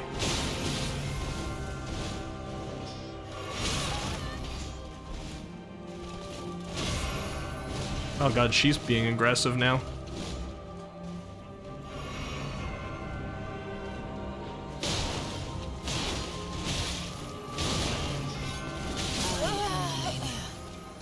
Blade of Miquella.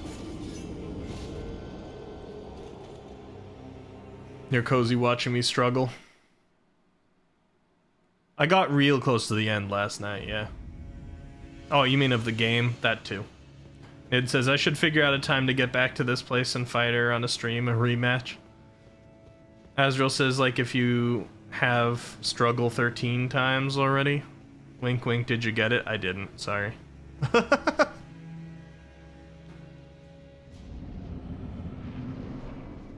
There are other areas to explore too. I might need some guidance on that. Unless there's like a clear path after this place. But this looks like a dead end.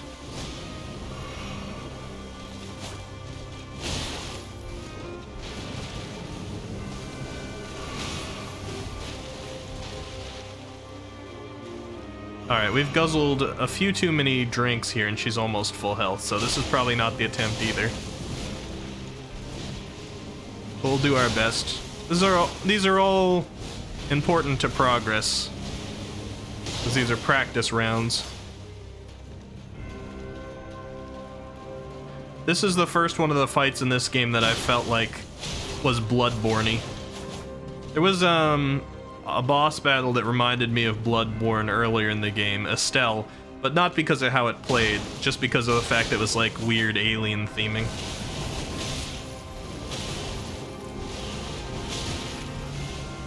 All right. My dodge timing on that, I'm impressed. I'm impressed with myself.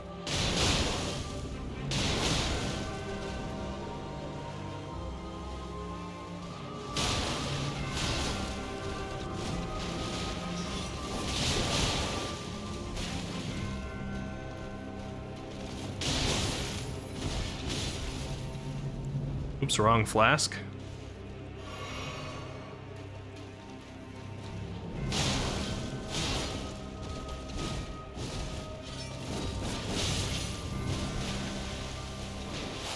Uh-oh.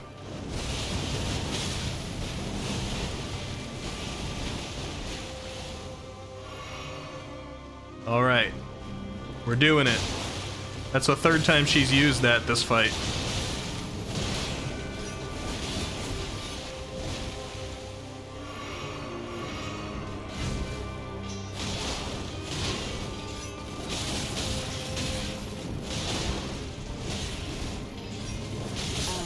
Oh, God. Blade of Mikola. Kingdom Hearts 2 13th Struggle theme song. Oh, okay. Is that the Roxas battle music?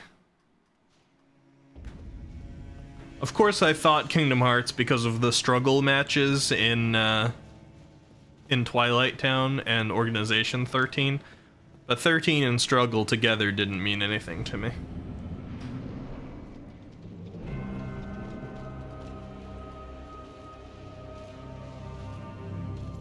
Yeah. I thought my dodge on that was gonna be okay. She hits so hard.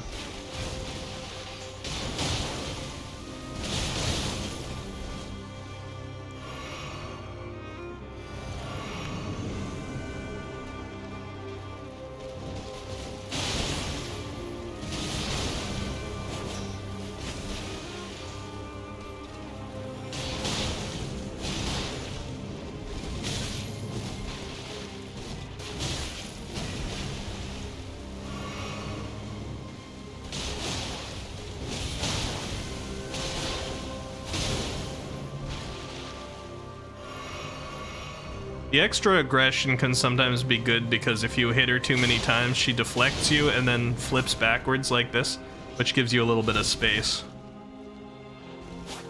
And otherwise, she doesn't like to give you much space.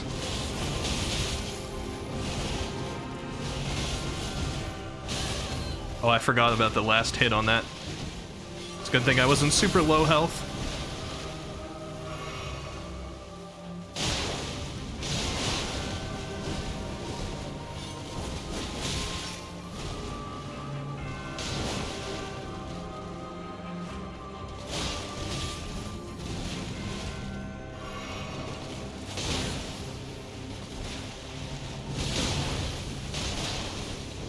I think it's a little bit weird that she gets health back when she kicks you. For some reason I was assuming that was like a weapon thing for her. But she like kicks you and gets health back.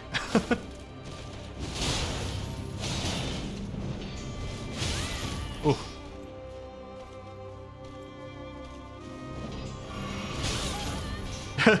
Azrael, dude, I don't know why you always redeem like stretch and hydrate while I'm in the middle of a fight. But I'll do it when I'm out.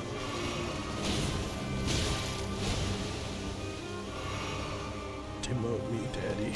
Alright, so her health was... Oh, she's doing this now? Well, I'm definitely dead now. I'm just gonna let it happen. Blade of Mikola.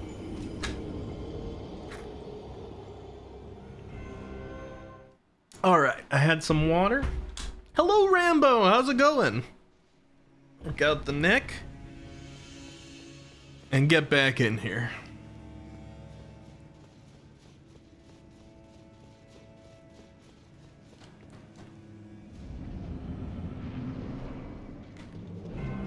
Alright. Yep.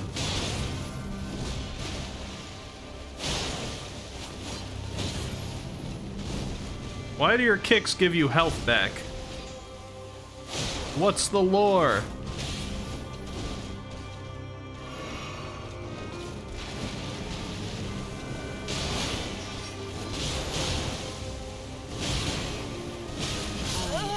Oh, bye. Blade of Mikola. Hey, Locke, how's it going? Going for the hardest boss, yep. What do you think of her? I'm enjoying it. This is probably going to be my favorite boss in the game.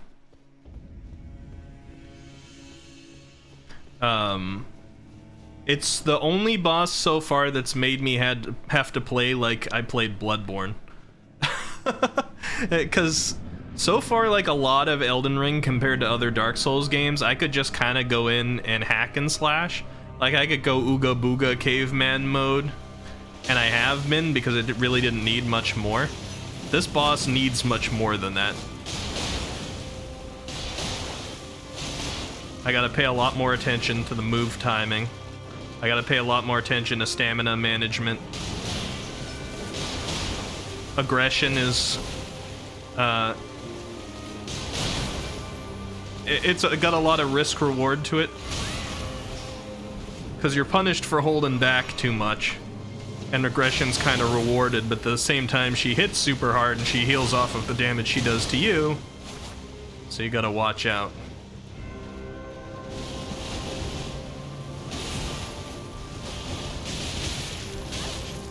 Yeah, I rolled into that one, but that's alright.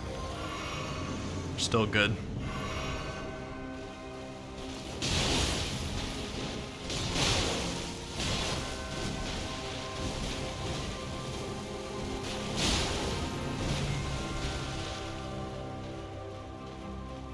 Alright. I got her almost dead yesterday. I thought my timing on that was going to be alright, but I guess not.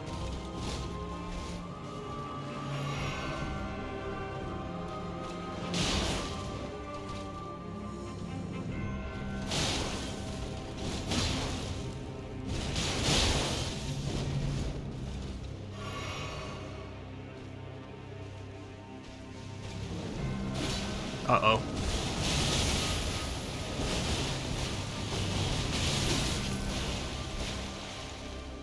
Alright, we survived it. She got some health back, but that's okay.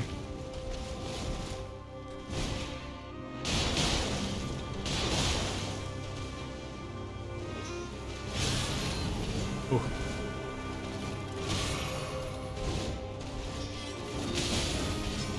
Oh god, she's being super aggressive. And another one of these.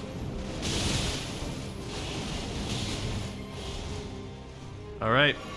So there's not going to be a victory, unfortunately. Because we don't have the phase 2, and we're almost out of flasks. That's not a bad attempt.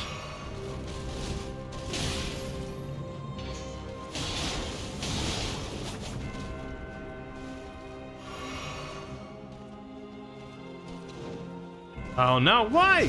So many times in this fight. She got me with it this time. Blade of Mikola. It was like 3 or 4 times in that one battle.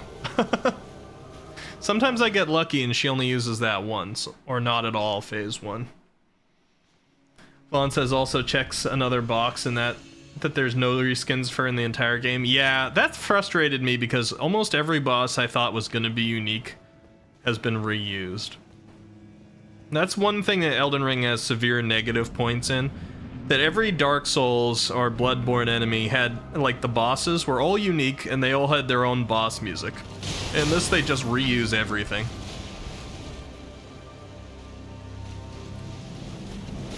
Like, even Loretta, I fought normal non-ghost Loretta here at the Halig tree. I'm too distracted. Too distracted thinking about this. Of Mikola. And I had thought Loretta was like a unique variant on the Tree Sentinels, but then they used her again, too.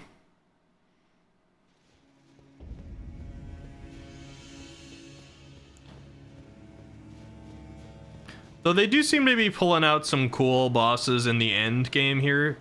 Placidusax and Malekith were both pretty cool.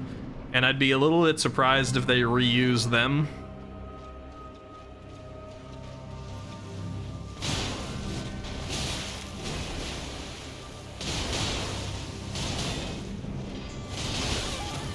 Oh boy. This isn't good! Oh god, she just decided a non-stop attack there. Blade of Mikola. Nothing I could do.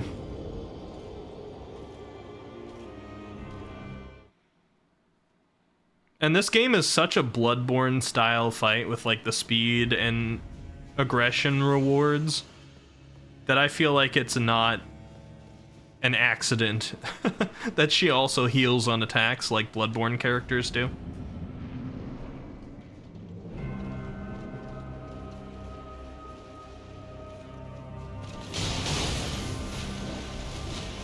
There's just so many similarities.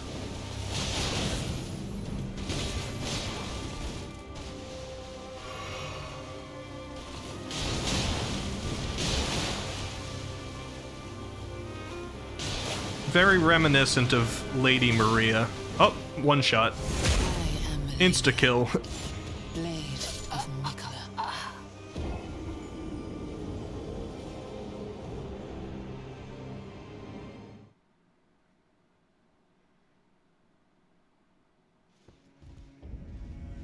Beat it, just beat it. I'll do my best, Rambo. I'll do my best. We got very, very close last night. Sheesh kebab, yeah. She doesn't use that too often, at least on me she hasn't.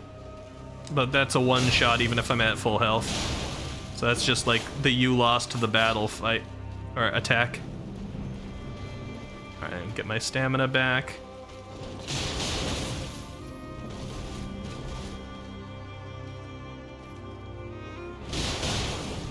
She does have a lot of moves that give her hyper armor, so like, you can't interrupt them, no matter how much damage you've done to her.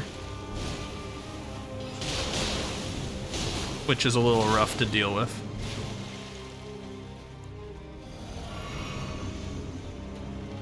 But it's very common for Souls enemies.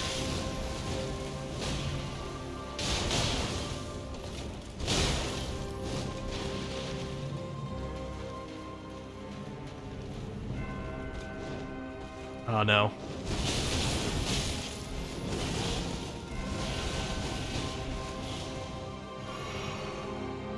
I hate that attack.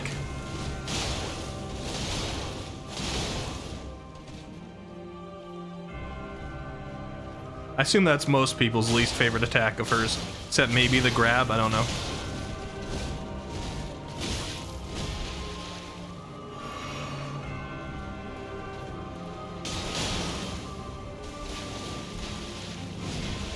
For me, I don't mind the grab as much, because it's fairly easy to avoid. Why? I almost beat her phase 1, but then she did that when I was right under her. You like the flower dance? Well, when I say least favorite, I mean like least favorite to dodge. Least favorite to deal with in the middle of combat. The whirlwind is infamous. Does it actually have a name?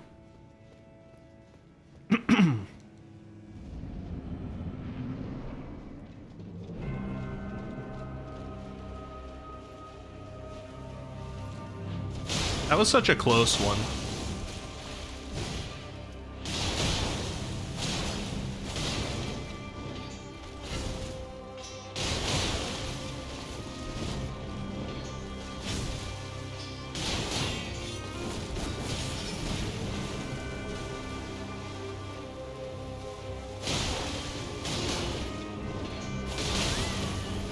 Oof, ow. No, not this right after that. I can't survive this now. Ah. Blade of Nicola. You like to call it the F me in the A attack? Yeah. You thought it was blade dance? Waterfowl dance. Flower dance.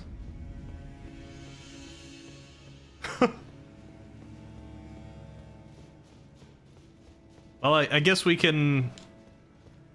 I guess we can agree that it's a dance. It's called Waterfowl Dance because of lore.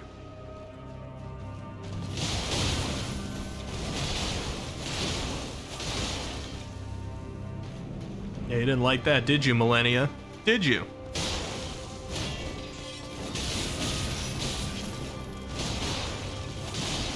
Back off for a second, would you? Thank you. Alright.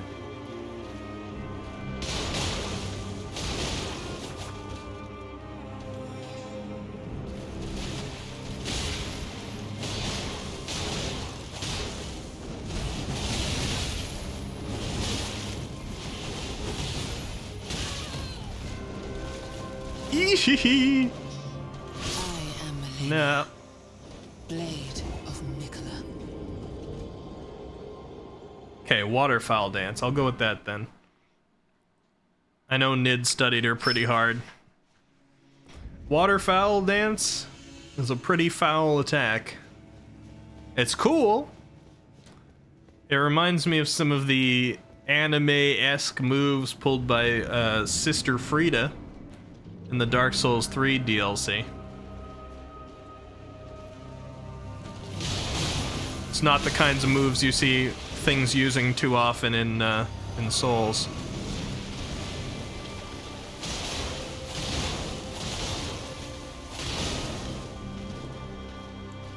So it's kind of neat to encounter it once in a while.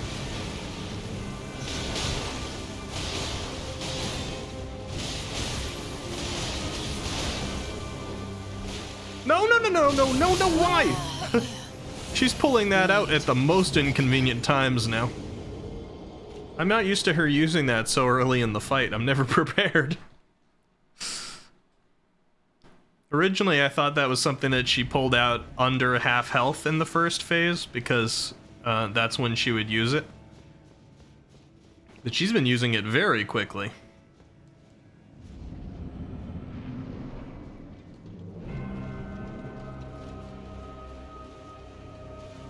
Yep.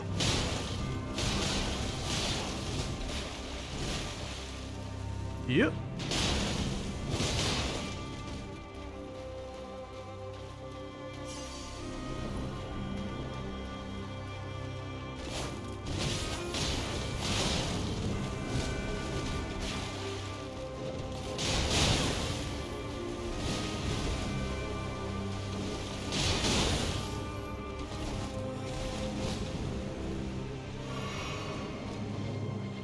Oh, there it is.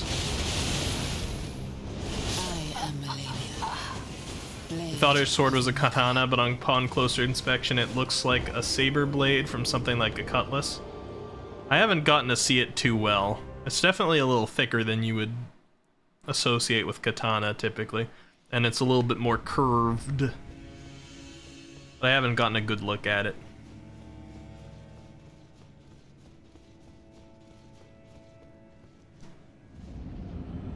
It's making a lot of clicking sounds, which also remind me of Bloodborne, like the switch weapons. Hamzel, thank you for the follow! Welcome, welcome!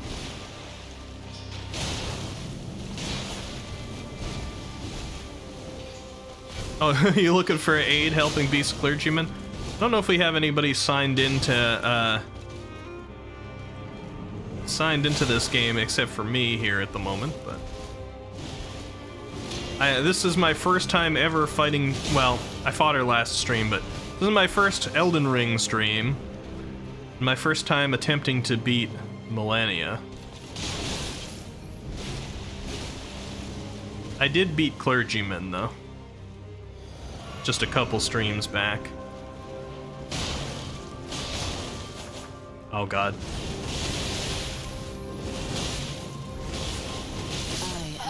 Ah, Blade yeesh. of Nicola. It's part of her arm? Like she can't let go of that sword? Oh, Nid might have your back. By the way, this is I don't know if you're on your first playthrough, so you might not be able to spoil me anyway, but this is a spoiler-free playthrough of Elden Ring. This is my first one, so everything I'm seeing here is for the first time.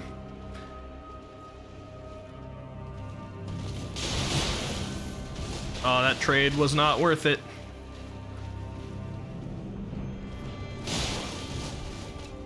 I feel like I'm learning how to dodge that waterfowl dance pretty well, but then, like, I'll do the same things on another attempt and it just will go so poorly.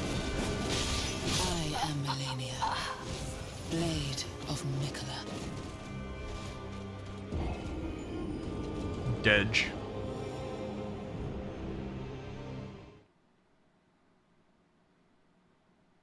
At least they don't make you do a run to this boss. They put the grace right outside it. Which, to be fair, has been most of the bosses in this game.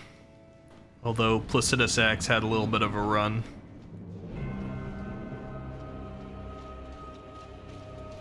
But I do recall saying on Placidus Axe, of all the bosses to make you have to run to, why'd they choose this one?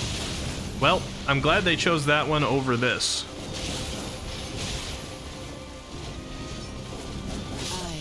Because this boss is cool to continue to go back to and try over and over.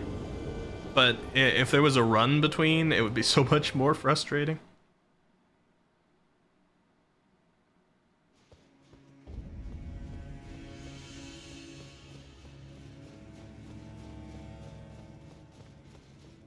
And Hams, I don't know if you're still listening, but sounds like Nidhugg's got your back.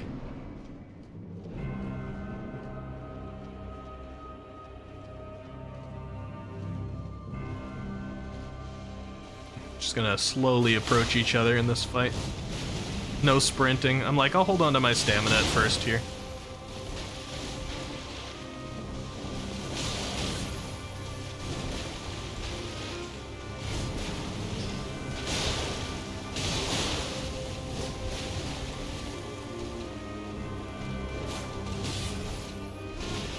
I wonder why I'm not staggering her. That's the thing that's confusing me.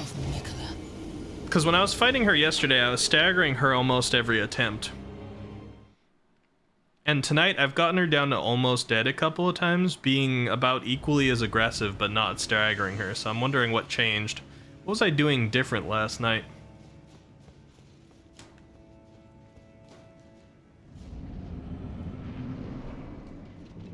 It wasn't just Bloodblade Dance, because I was staggering her in the final attempts too, where I was practicing without it.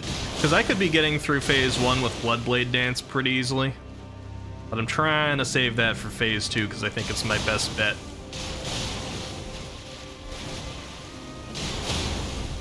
Oh, there we go. I mean, I didn't get in there in time, but...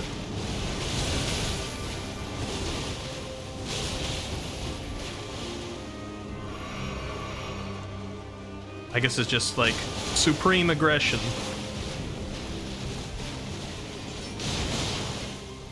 I wonder if her healing, like, resets her stagger at all. Whoa! Thank you for the follow, I appreciate it. I almost... I looked over. That was almost a mistake. Thank you for the follow. Trying to beat Melania for the first time ever. Melania. Oh, this is not good. Oh well. I was like, I'm at half health and she jumped up in the air. This is the end. Waterfowl does it again. Faith in the Melania W, thank you. I'm gonna be doing my best. We fought her a little bit last, it wasn't last night, it was the night before last. My last stream. I encountered her at the end of the night. But this is my first stream, like, dedicated to it. It's really cool. This is a spoiler-free playthrough. This is my first time in Elden Ring. And this is the first boss that's made me really have to pull out some Bloodborne tactics. Like, I really gotta do stamina management and watch these movesets closely. And play really aggressive.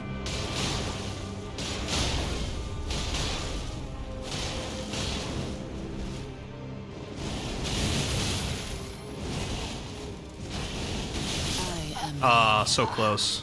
I managed to dodge the entire second part of that one. Shoosh! She took you a good while in your first try, too. Took me my 10th Millennia kill to learn how to dodge waterfowl dance. I've been getting there. I've survived a few of them. I dodged the entire, like, mid-burst on that try. I've noticed that, like, dodging toward her can be helpful. But it still kills me most of the time.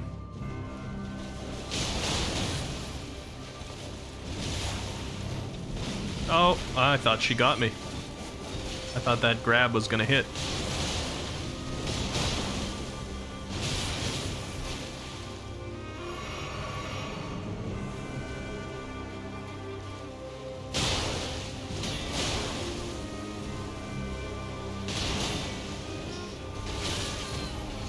Too early.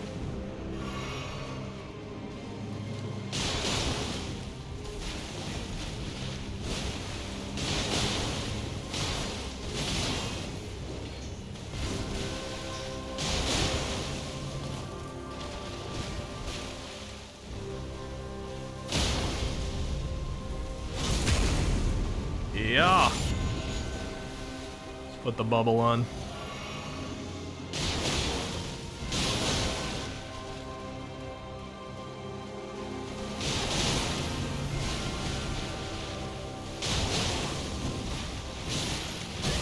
Ooh.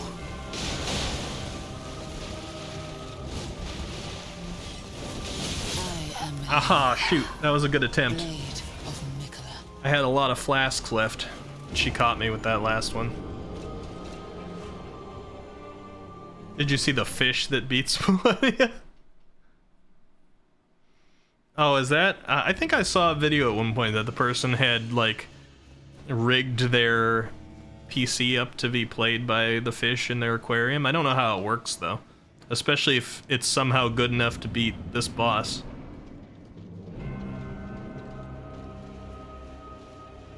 Because I haven't watched any Elden Ring content because I'm trying to keep this, like, pure, unspoiled. But there's so much I want to watch. Oh, the backstep. That's cruel.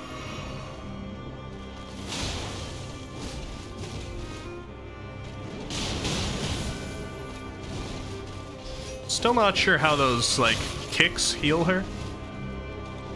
Because, like, I'm guessing lore-wise it's probably her weapon that's doing the healing, yeah?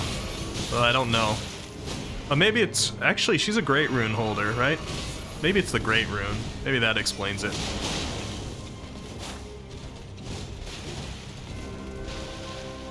She's being kind of aggressive this time.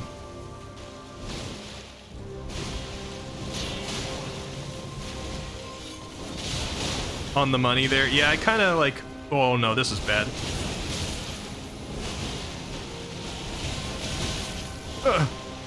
Okay, okay. We got out of it. I was not at good enough health for the beginning of that.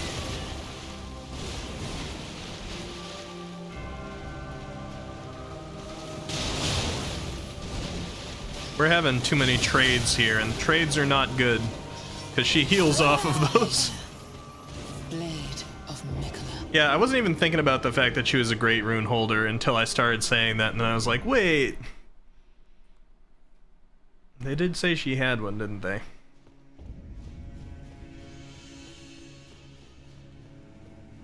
Now I gotta wonder, though, and again, I'm wondering this to myself, no spoilers, please. I gotta wonder where Miquella went. Because when we got to the Halig tree, I was like, oh, we're gonna see Miquella, huh? But her opening cutscene insinuates that he is not here.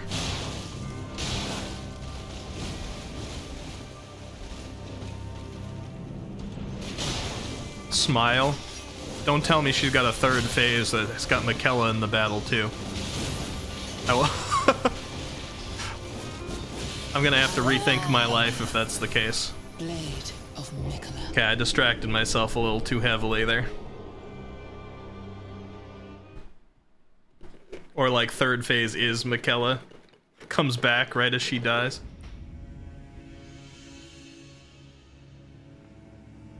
Alright. I'm banking on this being a 2-phase boss. Or 2 health bar boss at least. But Dark Souls 3 did punish me for thinking that way one time. So we'll see.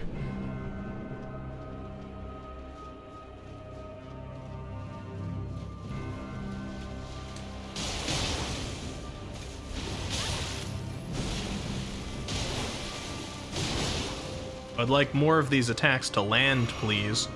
The twin blades are cool, but I don't find them to be one of the most reliable weapons for actually, like, landing all the hits. Especially the blood blade dance. Oh. Chill? Chill?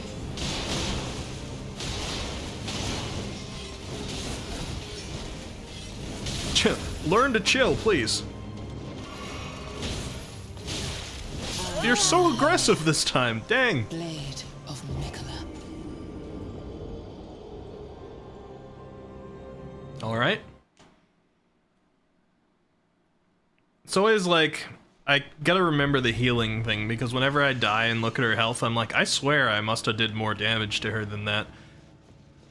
But, I did. She just healed it back by beating my butt. It's okay. We got this. I can beat her butt faster. Let's have a beat off. I will beat you off anytime, Millennia.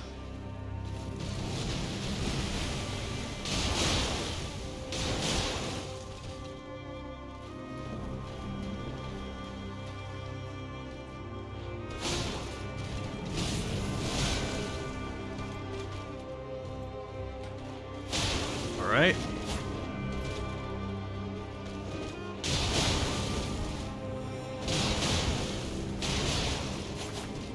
Yeah, you better back off. And not just show up very closely like that with your blade. Chill. Aw, man! Man! Of Mikola. Ricky, you're doing this on purpose now? Beating her butt? You're right, I am. Darn right, Rambo.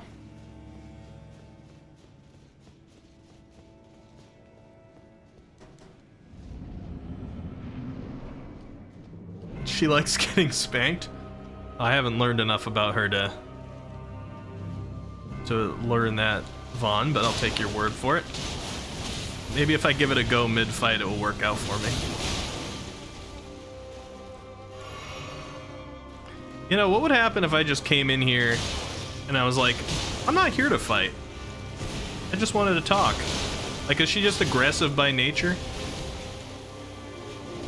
Like, why'd my Tarnish have to come in here and choose violence? I don't need her Great Rune.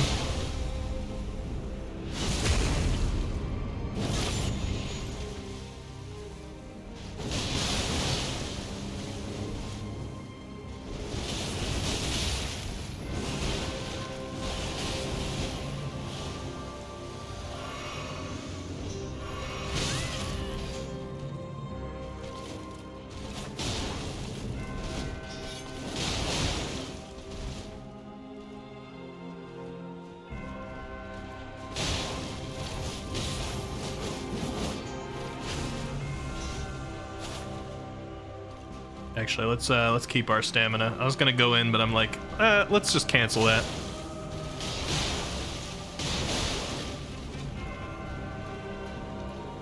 Keep our stamina for a little bit. Play it smart, play it safe. We're not in a hack and slash.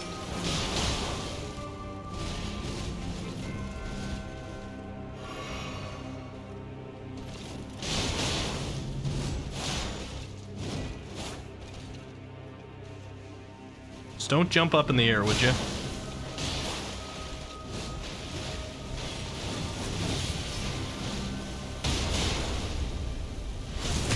Phase 2.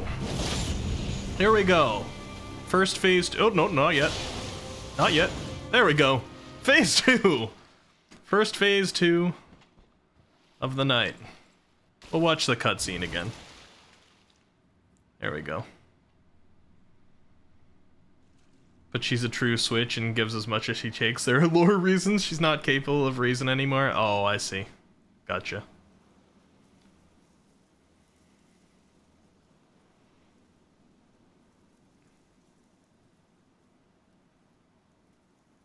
You want to just beat her off, Wiki? It's working.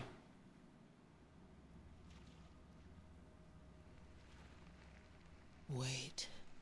Wait.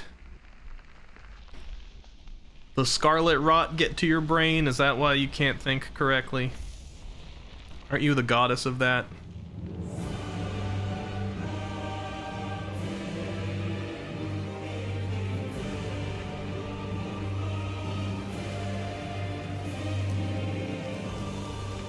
I love this cutscene. Scarlet bloom flowers once more.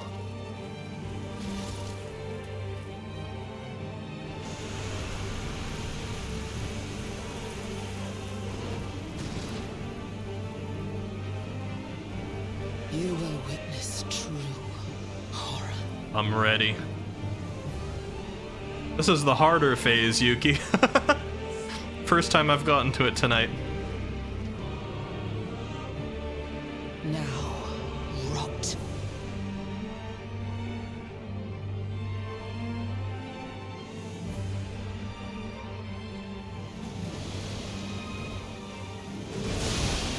Uh-oh. Get me up! Aw, too close. Alright, that's alright. We didn't need those flasks.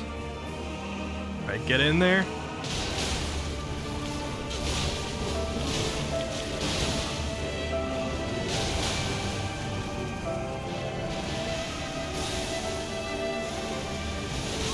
Uh-oh. Oh no, I've been scarlet rotted, and she's doing this attack. Shoot, that started really strong, but she did that attack real quick. Alright, well.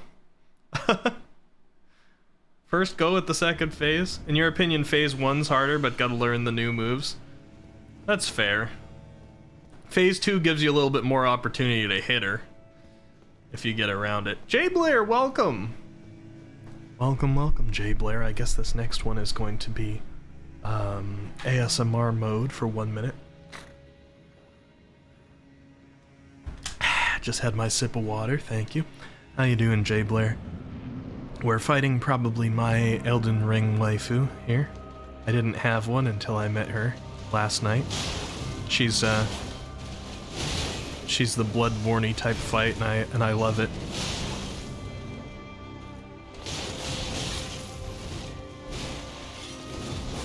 I know Jay Blair knows a thing or two about waifus. I am Oh, Melania, Dej. Blade of Mikola. Nid, we haven't gotten any responses from that person for a little while, so I'm not sure they're here anymore. They might be going from stream to stream looking to see if somebody can help them. I appreciate you trying to help out somebody who came in here needing it, but I'm not sure if they're responsive. She doesn't do the dance move in phase 2, doesn't she? Could have sworn she did. Could have sworn I had to deal with that.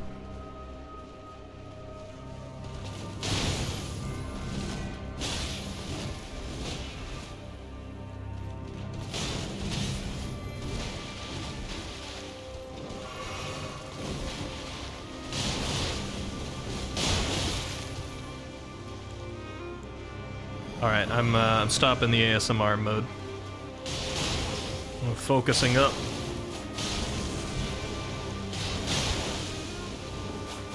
Oh no, I got no stamina! I am Ah, shoot. Blade of Mikola. Jay Blair says weird. I thought it was a mandatory thing that everybody loves the blue girl. Uh-oh. Like, Ronnie's design is cool, but Ronnie doesn't do it for me. Personality is way too off. She's a little bit more traditional Dark Souls, I guess, in that she tells you very little and still expects you to do everything for her, and then still treats you like she's under you. And I get some people are into that, but that's not for me. No, personality's big for me, Vaughn, and Ronnie turns me off. That just means more four-armed waifu for you. You know, it shouldn't be a bad thing.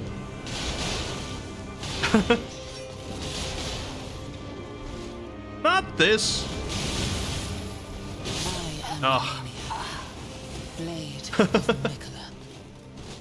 Her design's cool though. The four arms, the doll thing, the little bit of like glowing face on the other side. I have conspiracy theories about her and Melina. You feel that, but Ronnie's personality appeals to you so hard. Well, also to be completely fair, I didn't do Ronnie's quest 100% in the suggested way, I guess, because I kicked off Radahn's festival too early. So I hadn't actually gone in there to, like, I hadn't met some of her people, and I hadn't gotten a proper invitation. So I did the quest, but I did it in not, like, the ideal way, so I probably missed, like, a little bit of proper development there.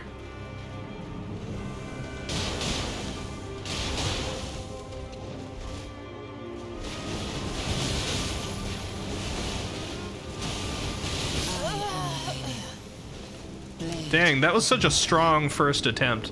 She just, like, you need a little bit of RNG luck with this fight with when she pulls out those waterfowl dances. You wanted to be your hero, Nid. You had your support buffs and everything. I appreciate it. Some people come into streams not actually interested in the stream. We've seen it with things like Gardic Phone and stuff too. Sometimes people come in and they don't actually have any real interest in following the streamer. They're just like, they want some help in something they're doing, or they want to like draw something on Gardic Phone or something, but then they're out. And I think that's what happened here. As soon as I was like, I don't know if there's anybody here who's signed in, then I think they left. Which is okay. Nobody has to stay here. It's just too bad because they actually did have somebody who was willing to help. If only they stayed a little longer. Oh boy. Once again, a really bad timing for waterfowl there. That was such a strong attempt. I still had 14 flasks and she was like a good ways under half health. We're starting to get pretty good at this phase 1. I mean, she's still killing us a lot, but for hardest boss in the game, I'm feeling good. You're the white knight upon a fiery steed. Yep, and now late at night, he's gonna continue to toss and turn and dream of what he needs.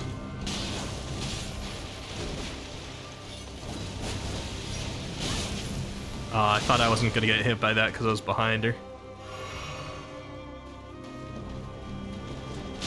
Nobody except Wiki keeps me chained up watching this stream. I appreciate that, Rambo. I appreciate that you just let me chain you up and nobody else.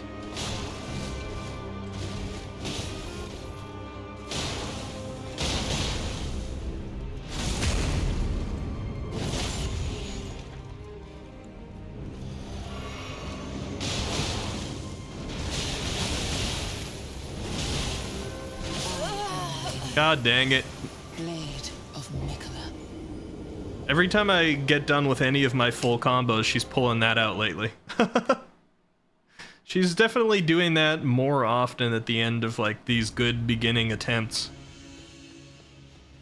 Jay Blair says, that reminds me of people who come into my chat, they immediately follow and then ask if I want to see their art. It doesn't matter what I say after that, they insist on wanting to show it, and then if I'm not interested, they just leave. Yeah, I don't know why people use Twitch streams to do that, because there's definitely, like, better avenues, but, you know, oh well. There's plenty of people out there. If they're not interested in the stream, then they don't have to be there. It's just sometimes as a streamer, it gets a little disappointing to receive like a follow, and then that follow is like not the person doesn't actually want to be there. You're like, aw, I didn't even get a chance. But I've been streaming for 3 years. I've had enough run-ins with that I'm kind of used to it. Uh-oh. Blade of Mikola.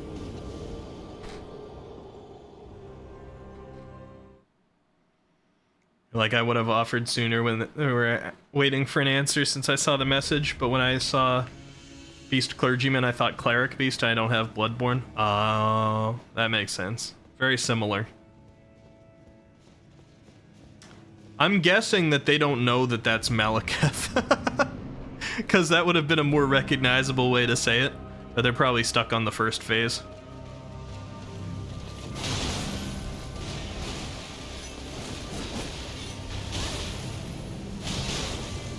I'm trying some more aggressive dodging. Because I was talking about like aggressive attacking being good here. But I haven't really been doing a lot of aggressive dodging. I've been dodging away a lot more often.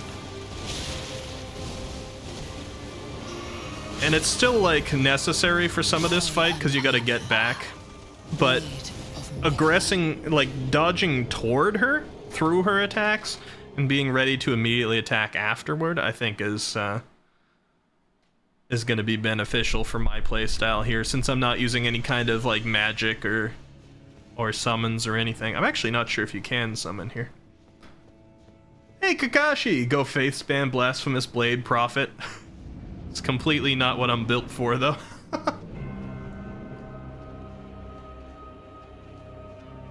You were thinking about when he attacks you at the temple? Yeah.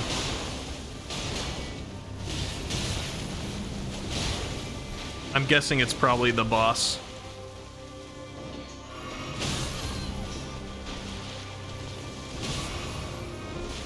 Okay, hold on a second. Would you?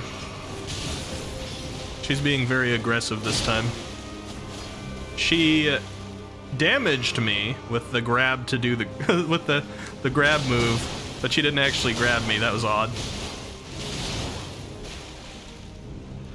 All right, we're down a lot of flasks, which isn't necessarily a good attempt here. Also, I missed her twice with attacks right there, which sucks. But we're still in this.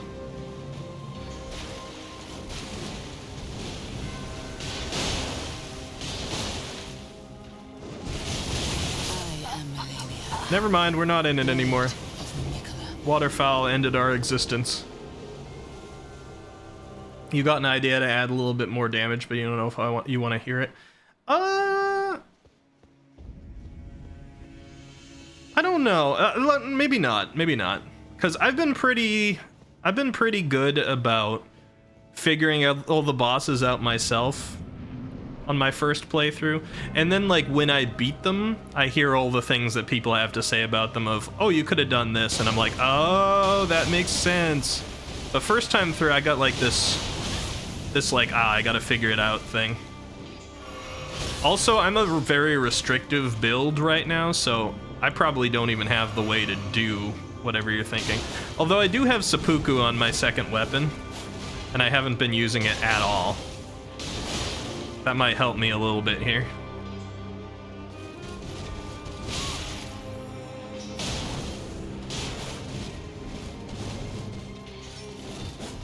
Is that what you were thinking?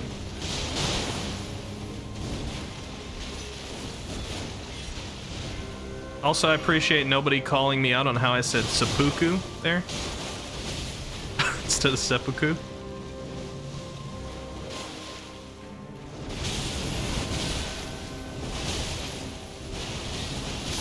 Oh, I dodged into her. I did an accidental extra dodge. Ah, shoot. I almost got the dodging right on that one, but I spammed a little too hard, so I got another roll off on the end and rolled back in. I was out! I was out! Well, that's okay. It's alright, it's practice. was almost a successful waterfowl dodge. Not a no-hit waterfowl dodge. I can't wait to watch some videos of people who no-hit Millennia. Because that's got to be impressive to watch. Muttmelon! Just subscribe. I am Millennia, Blade of Lead Terror, and I'm so confused, Muttmelon. I could have sworn you subscribed last stream. But thank you. I remember seeing you last stream. How you doing, Muttmelon? We're in the struggle. I got to phase 2 once tonight. I almost beat her last night. Or at least I almost beat phase 2. I'm starting to think there might be a phase 3 with the way people smiling about Michaela.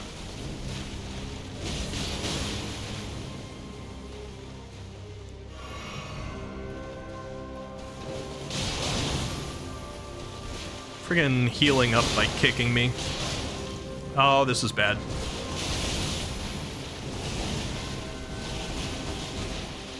Okay, I managed it. I managed the dodge, and I was half health before it. Alright.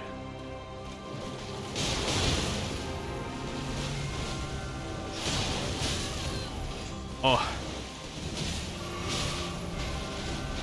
Okay, stop healing off of me, would you? It's rude.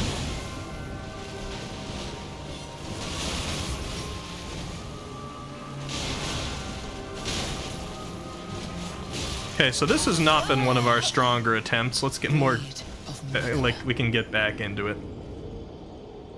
More likely a Vex mind. Yeah, I think that Muttmelon is probably a Vex. Even if he isn't aware of it, he might be one of the Vex that came to Earth. We're talking Destiny 2, by the way, people. I think he might be a Vex that came to Earth and was programmed so that, or is running a program to not know that it's a Vex, so it can gain information in a different way. That's what I'm guessing.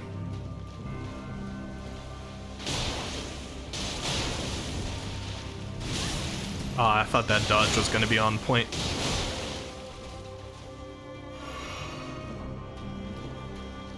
Come here.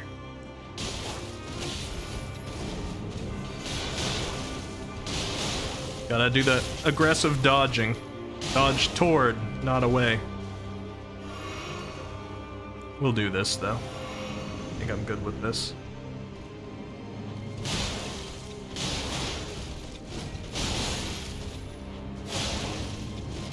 Stagger! Stagger! I was just so aggressive there. Uh-oh, this is bad. I don't have the stamina for this. Ah, shoot. Blade of Miquella. I'm getting pretty good at that, like, mid-dodge one. The first one, I usually freak out a little because I just see it. The middle one, I dodge well. The last one has been iffy. Sometimes I've done the dodge perfectly and then accidentally spam dodged back into it. Middle one, if I dodge, like, toward her at the right moment, I usually go without getting hit.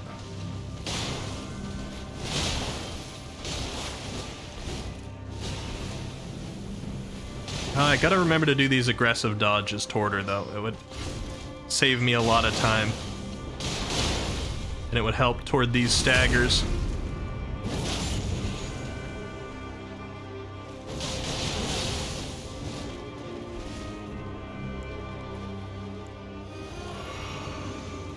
Okay, we're bubbled. We're bubbled.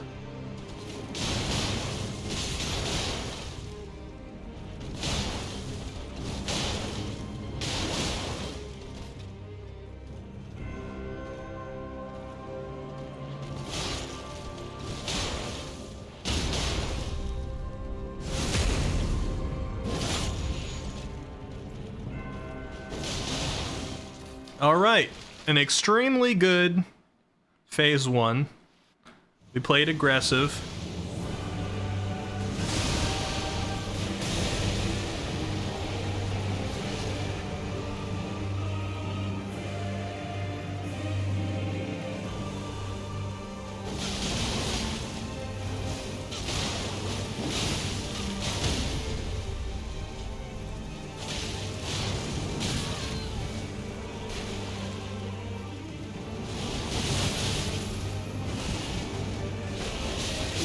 Oh shoot! I almost got through the second phase waterfowl. Dang, she uses waterfowl less often in second phase, but she just broke it out immediately that time. Shoot! Party_Ksuto is now Kasuto, hello! I come from the newbies of Elden Ring with a question about a boss I found. I may or may not be able to answer because this is my first playthrough, but I am 142 hours in, so I will answer if I can. Go ahead and give it. I'm technically an Elden Ring newbie as well. This is a blind playthrough. Galnery, hello! I don't know why, but I'm having a video game burnout. Like, even games I'm really liking that I'm wanting to finish, I just can't get myself to play and finish, like I'm bored of games or something. I had that about a year or so ago, Galnery, so I wouldn't worry too much. It actually started with Elden Ring. I started up Elden Ring around when it came out, and I was like, I cannot feel this. And I'm like, both this game and myself deserve me to play this during a time where I'm into it. So I put it down and I waited, and that's why we're having our blind playthrough of Elden Ring now. So it had actually fixed itself. Burnout can happen with games as well, but I think it'll come back, don't you worry. Have you fought Draconic Tree Sentinel? Yes, I have. So what is the question regarding that? Melon says, anyway, even with fast rolls, you won't have enough iframes for middle waterfowl if you roll into the middle of it. Actually, middle waterfowl is the one that I've gotten hit least by, because I've gotten, like, that's the one I'm best at dodging. The middle one. I was actually commenting on that earlier. That middle is, like, one of the only parts of that I've been able to consistently dodge, or, like, more consistently.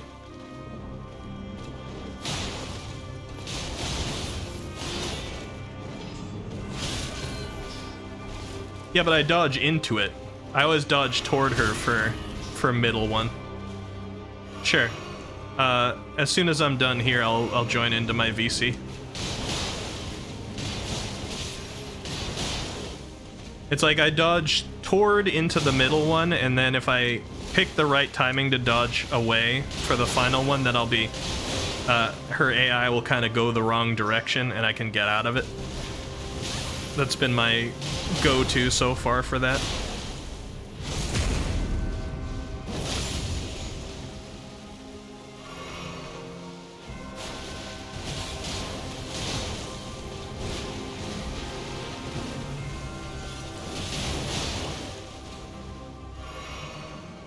Don't waterfowl.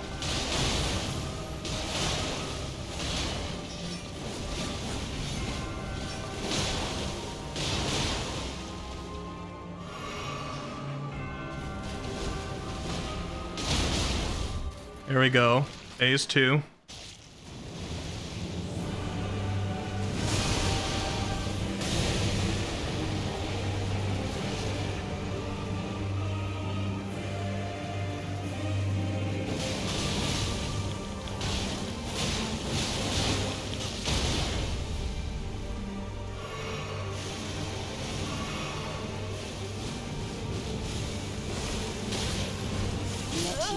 Oh, shoot.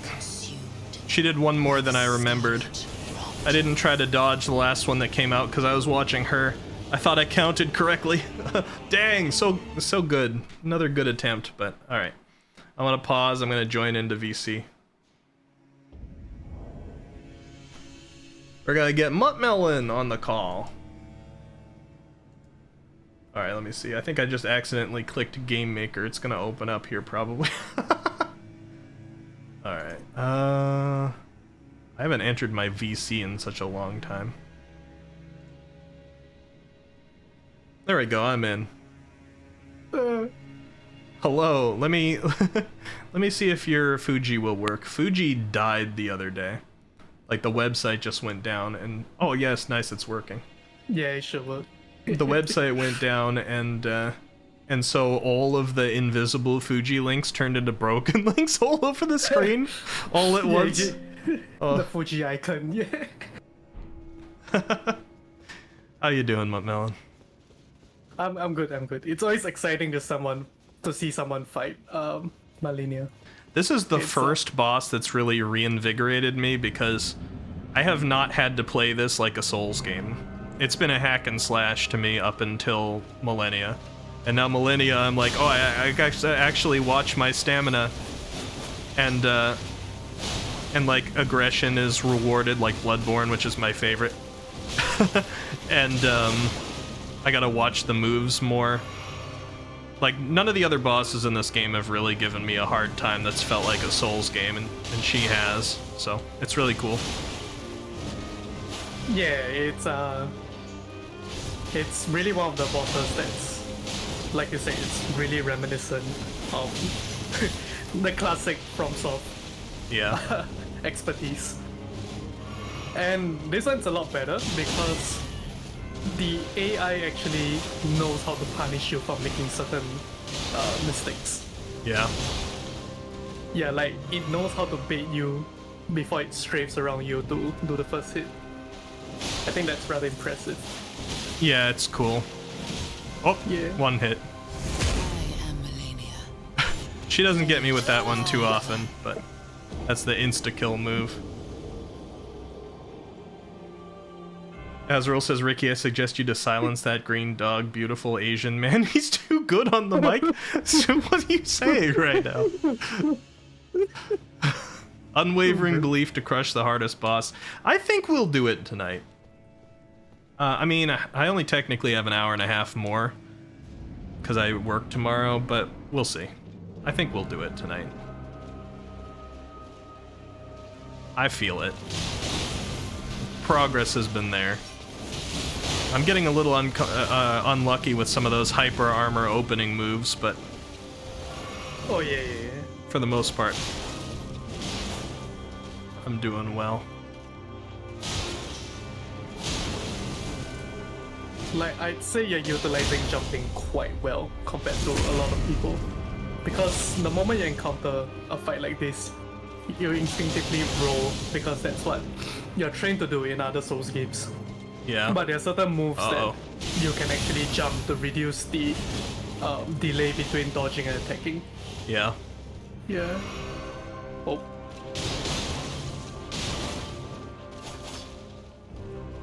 So that was one of my better waterfall dodges. Yeah, that was a good waterfall dodge, all things considered. The first one hit me, but the other two really didn't.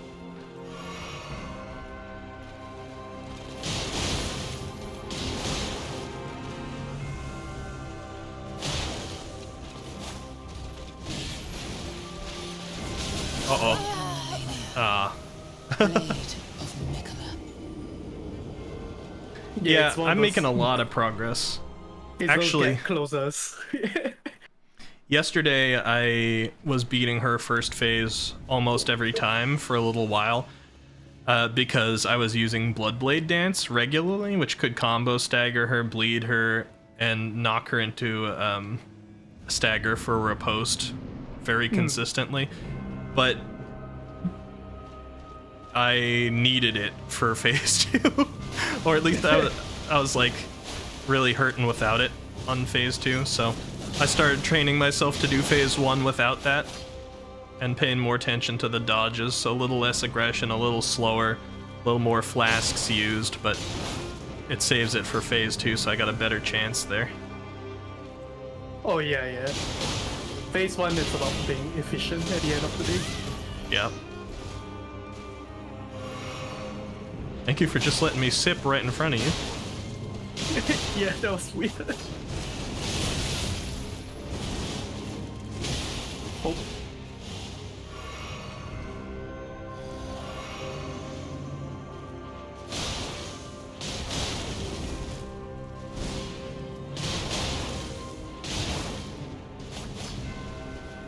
I like fighting her over on the slanted land because I can jump over a lot more of her moves.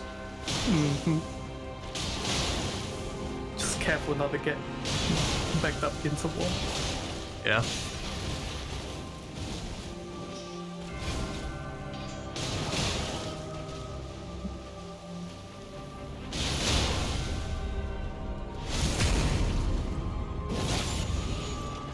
Nice.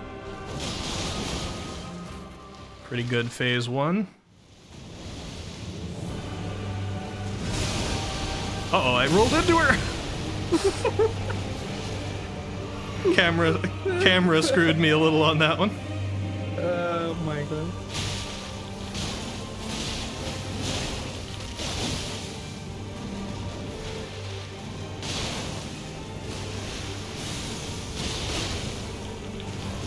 Oh. Nice. I was out of stamina. Such a shame. Uh-oh, this is not good! Oh, that was the worst timing. By the I got stun locked into there. Yay. Dang. That was a really good attempt though. I had over 10 yeah, flasks left. I think if you didn't get beta into that one, I think you might Yeah. have gotten it in the back. I've actually never been underneath her when she's flown up there, so I didn't even know that was gonna happen. Yeah. See, you learn something new. It's also one of the only tails that differentiates the attack and the waterfall. Yeah. Yeah.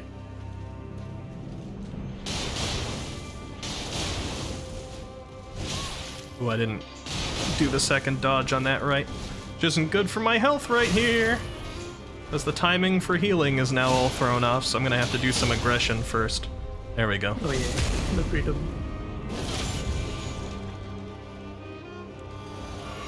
I didn't get to do my strong attack afterward, but that's alright. Choose life, yeah.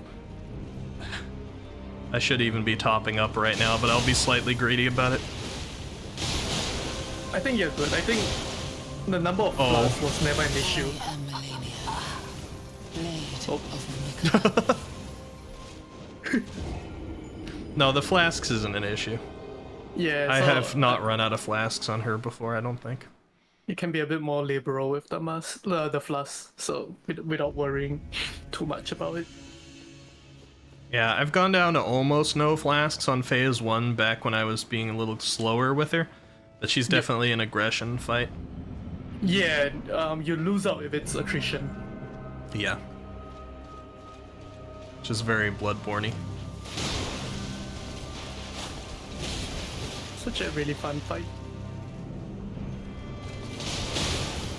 Well, these are not the moves I want to be trading with. Okay. That was just a doomed match. It's alright. You get a regression fight every now and then. Yeah. It's just one of the rules. 3D, hello! How you doing? With the plink.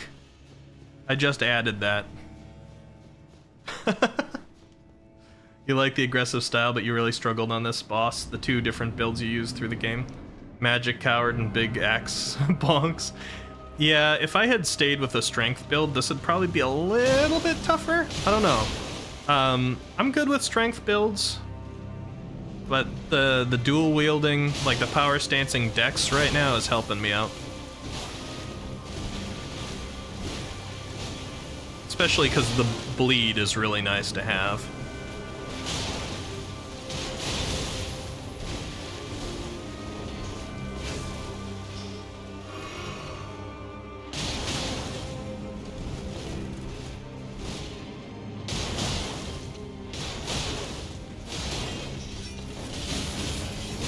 I got greedy and had no stamina left for dodging.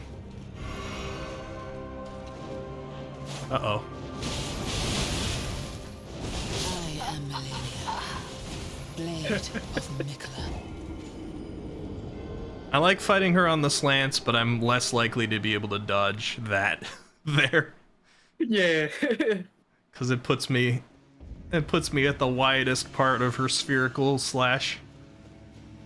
It's also mainly because of Pythagoras. Yeah, effectively rolling less away Yeah. from her. See, Whoever stay in says- school, kids. Learn your trickle. I mean, I still usually like roll toward her, so that wouldn't be as big an issue. But on the last hit, I suppose it is. because you Yeah. can't roll toward that one. I mean, you can, but I wouldn't recommend it. It's a Eye of a Storm kind of concept. Yeah. Yeah.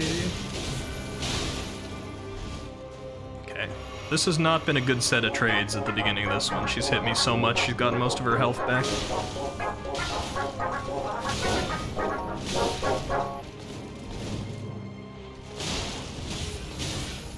Oh.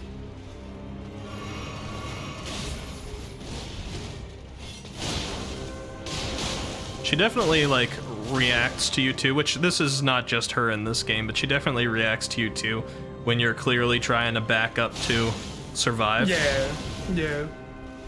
There's been a few enemies that get that way a lot, like the Crucible Knights. Yes, I was about to mention. Blade of Nicola. There's a really not say really, like there's an infamous boss that also punishes you for flasking. Like a lot. Oh, really? Yeah, Is it yeah, one yeah. that I wouldn't necessarily have found yet? No, you will eventually. It's almost a compulsory boss. Oh, I see. Yeah. Interesting. So I'm in, story-wise, I'm in Lanedell, capital of Ash, but I have not done anything there.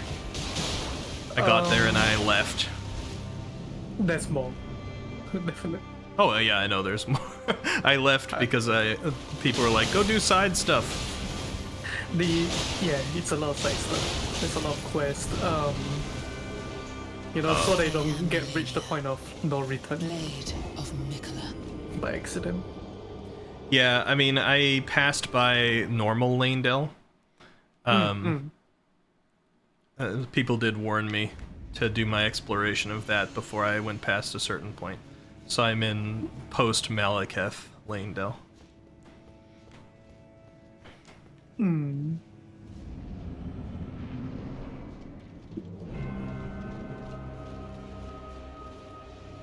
Malekith was cool. Malekith only took me a couple tries. Placidusax took me a few tries, but nothing nearly like this. That's good because those are the ones that people take more tries in, like both Malekith and Placidusax. Especially when the dragon does the invis attack. Oh, that wasn't Yeah. that wasn't an issue for me. It was the darn laser attack that was an issue for me. Oh yeah, that too. Yeah. Oh, she got real aggressive. Of Nicola. Yeah, she got really angry in this one. Yeah, I held her against the wall there where she backed up and did extra damage, and she took that personally. Pio's like, oh, Eki, I came back from dinner groceries and you're still fighting her. Some people take over a week to beat this boss, Pio. Yeah, This is the hardest boss in the game. Took me about, I think, 15 tries, and I use summons because I don't play fair. Yeah, I haven't used summons at all in the entire game. So to make it this far is actually pretty good. I have this thing about how I've gone through every Souls game without summoning on bosses, at least the first time. So that I can say I've beaten all the Souls bosses without summoning, so I wanted to say that with this too.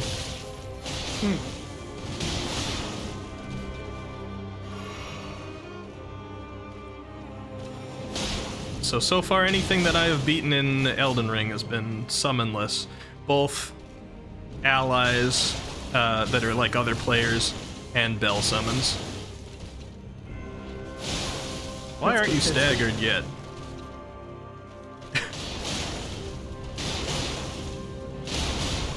There we go. Hyper aggression. The jump attack.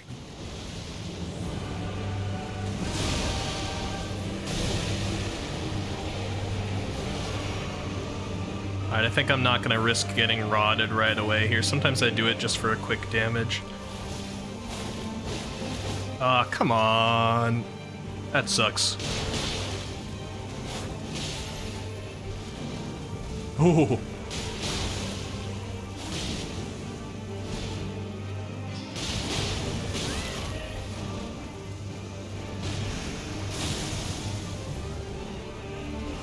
Not the waterfowl. Flesh be consumed by the scarlet rot. You got some cabbage, eggplant, and okra to stir fry and non-alcoholic rum. Nice. You forgot about the dragon boss 3D? You need to go back to beat it in your current run. Some of the dragons I've skipped because they get really, really boring after a while. Like, as soon as I encountered Borealis, the freezing fog in, whatever that area is called, the snowy place, Yeah. I was like, I hit him a couple times and saw how little damage it did to his health and saw how much damage he did to me with a hit, and I'm like, you know what? I'm good. There are way too many same dragons in this game. Placidus Axe was cool, because Placidus Axe was different. It's they're older, that's for sure. Yeah. Placidus Axe isn't the only dragon of the archetype, so you can look forward to more. Like this. Yeah, I mean, like, I don't mind a lot of dragons, but those are literally like reskins all around the world.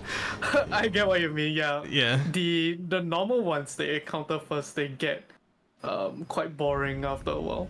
Yeah, so I beat some of the hard ones. Like, I beat Ajula up on the plateau. I was at the end of Ronnie's quest, but Yeah. like the strong magic one that starts invisible. That one's silly. Yeah. Well, it has the big magic blade and everything. That one hit like a freight train and had a ton of health, but I still did it. But then I encountered Ajula, or the freezing fog one, and I'm like, this is just gonna be that same effort over again. Completely But, optional dragon. And it's stupid because it's the entire play area. It's so wide. Half the time it's spent just chasing after that damn dragon. Yeah, that's the other thing I'm not a big fan of. So boring. Although, like, Placidus Axe kind of did that in a different way, too, that I didn't mind. There was a lot of teleporting and chasing, but... Yeah, I also want to say Placidus Axe does a lot of get closest. So you are also sort of like good, just, you know, waiting there. Unless it does the laser attack, then in that case, you know, it's a bit tough. Oh, I got one shot. I am Melania, blade of Mikola. That's okay, I was a little distracted that fight anyway. I was thinking about dragons. Vigil says, honestly, the only boss in the game to make me go through an entire training arc was Sisyphus Prime and P2. Are we talking about Armored Core? I Or are you Twilight. using nick? Oh, you in gaming, not in this game. Okay, I see. I see. Ultra Kill. I was gonna say I'm not. Those sound like some interesting nicknames if we're talking about bosses from this game. I haven't had too many. Dark Souls 3 was a struggle sometimes, including in the DLC. Oh, Babby Whiskey, thank you for the raid. Welcome. Raiders, for any who are familiar with Elden Ring, I be seems to fighting very stubborn. the hardest boss. She pretends that she doesn't like. Pretend that I'm doing really well behind the Just clip. kidding. My stream of 17 Chad, views. you know this, right? It's not just me. That'd Thank you for the follow. How was Suika game? Just a little guy. Alright, Babby. No. Pretend like. You're Oh not god. interested. Waterfowl. I'm dodging it perfectly. It's too bad you can't see how perfect this is. Oh, here she comes. Oh, here she comes. Let's go, boys. Yes! Babby confirmed! I love her. Holy shit. I love the juxtaposition of what was going on here in the clip. Thank you so much for the raid. Welcome, everybody. And also, thank you to Tetromin. I think I read your name correctly. Sorry, I can't look away for too long for the follow. You cried live? How did you cry? A Suika game? Or was it something else? You did not... Oh, you didn't get a watermelon. I see. Aw, I died. But welcome, Raiders. My name is Ricky. We have Muttmelon here on the call, too, as I'm fighting Millennia, the hardest boss by most people's agreement in Elden Ring. This is the first night I've dedicated to Millennia. I encountered her for the first time yesterday, and almost beat her phase 2 at my last attempt. But tonight so far we've been fighting her a couple hours, and we had a pretty strong phase 2 attempt in there at some point, but not as close as I got last night.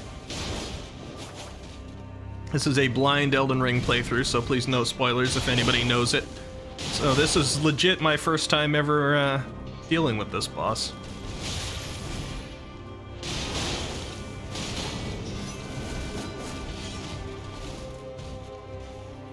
Can't wait to talk about the lore once you get towards the end of the game. Yeah, I've been slowly putting lore together, but I don't know how much of it I've gotten accurately. Oh, this is a really bad time for waterfowl. I had no health. Blade of Nicola. Oh boy.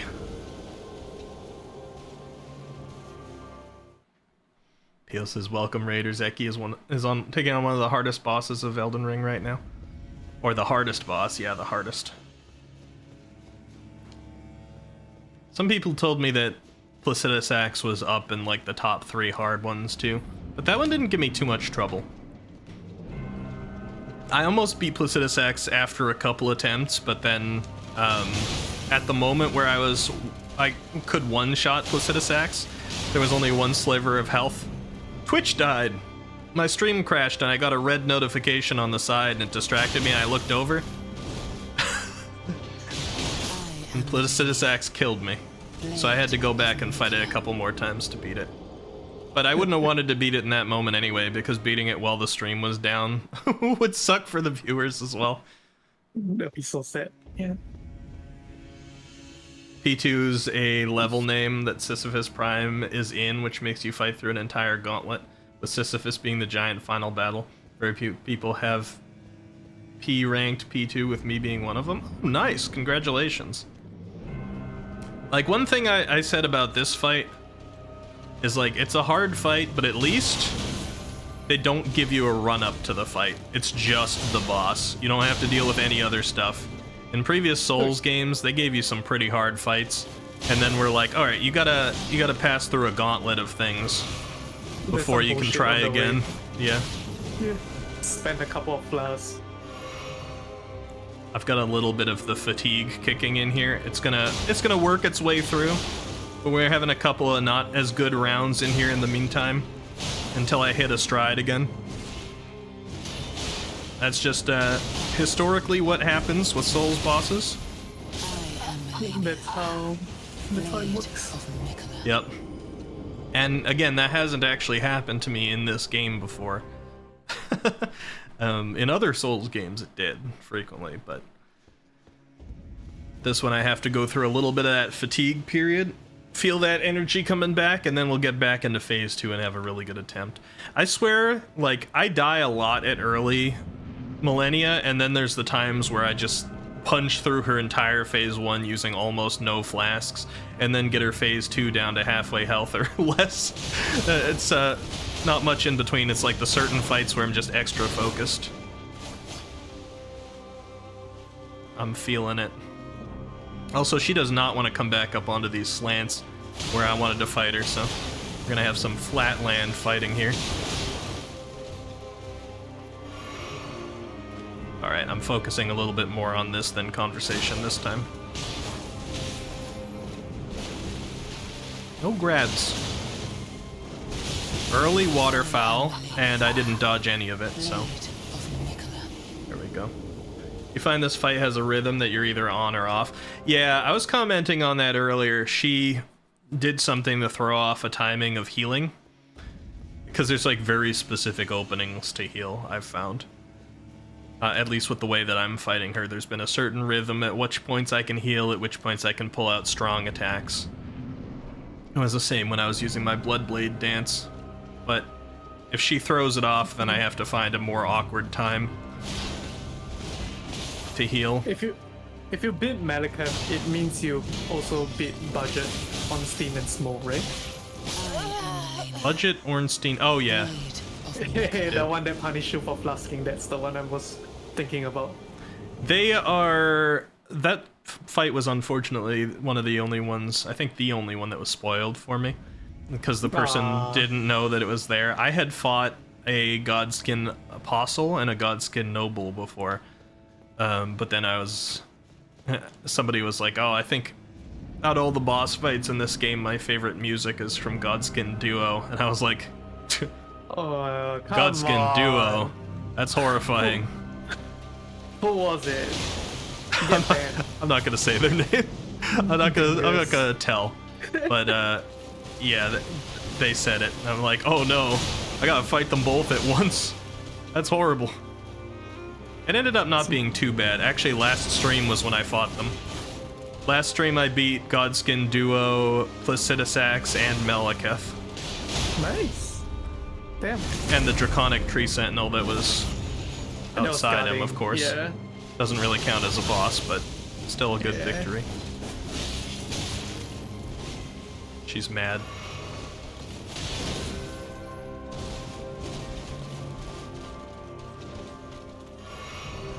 Thank you for letting me heal. I appreciate it. Yeah, he just stopped running halfway. He's like, yeah.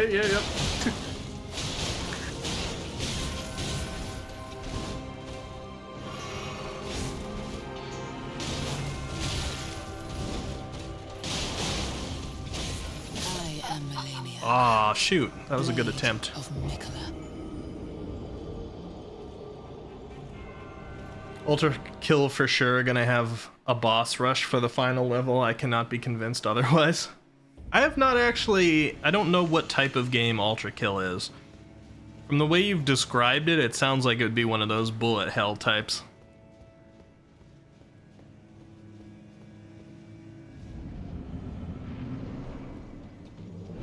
We've had a long time now since I've gotten to her second phase. We need to get back there. Oh, that was a bad timing. Alright. Was not a good set of trades. She has very low health taken.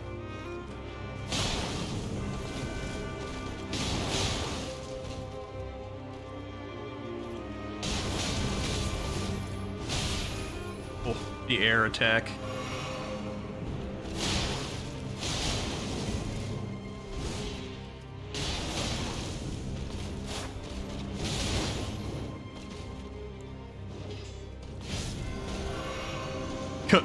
I just got lucky.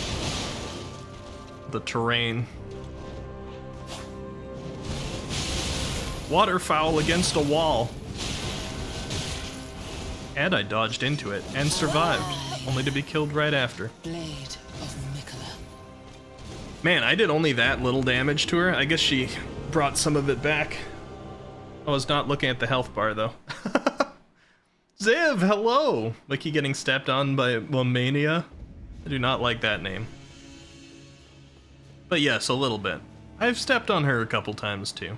But most of the time it's me being stepped on.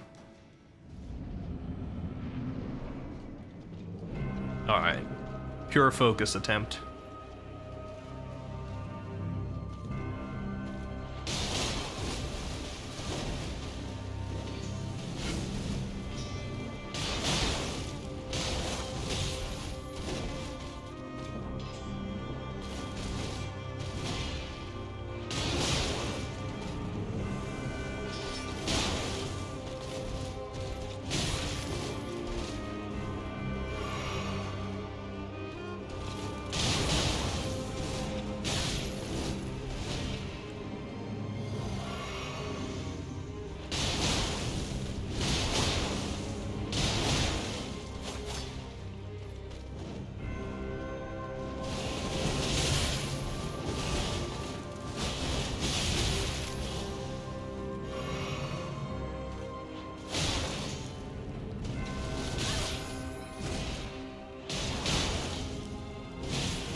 Rhythm has been thrown off.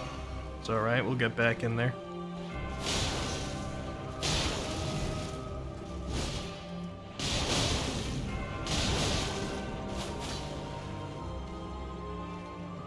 I would have thought I'd done more damage at this point, but that's okay.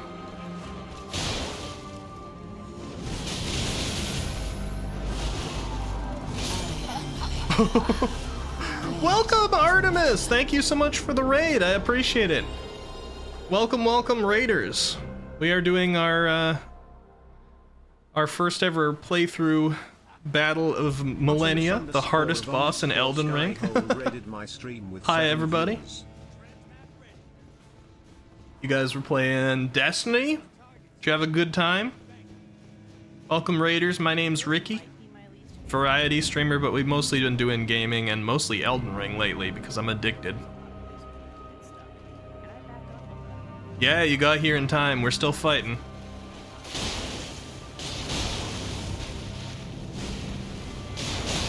We've had a couple good attempts. Trying to use that severe aggression here, although I just ran out of stamina and messed myself up there. It's okay.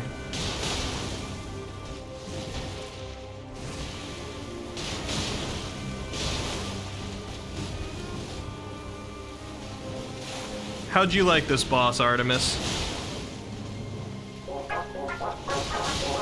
Oh, not the waterfowl.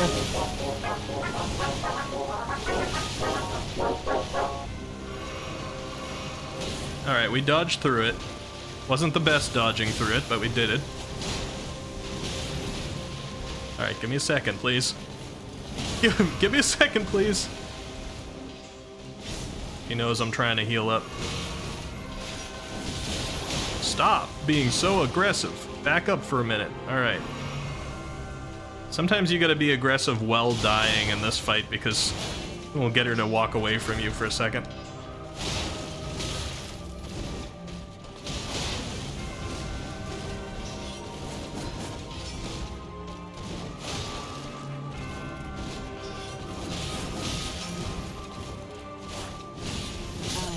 Ah, shoot. Blade. Oh, you didn't even try? You saw the fight online and noped out? That's fair.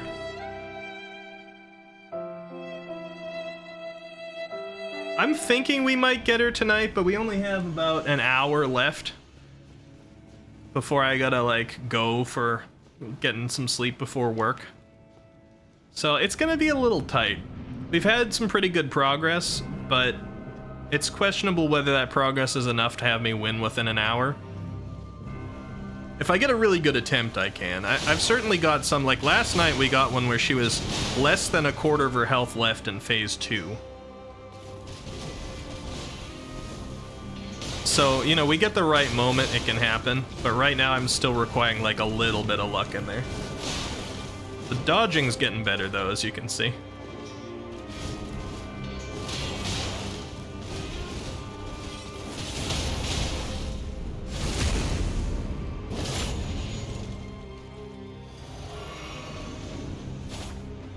God darn waterfowl, though. Wrong flask. I don't like getting caught in that animation.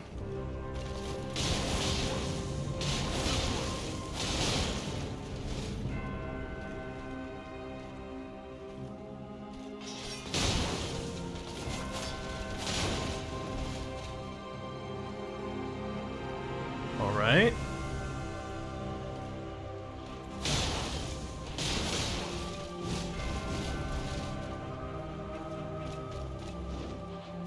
Not another waterfowl. Ah, shoot, almost. Except we got a slant. Thank you, Ziv. I'll do my best. It says DMC is my game design Bible as well, as the game I'm working on is also very DMC inspired in tone and in gameplay. One of these days I'll play Devil May Cry. I've never played any of those games. I've seen just a little bit of some of them. Like 4, I think I saw some of.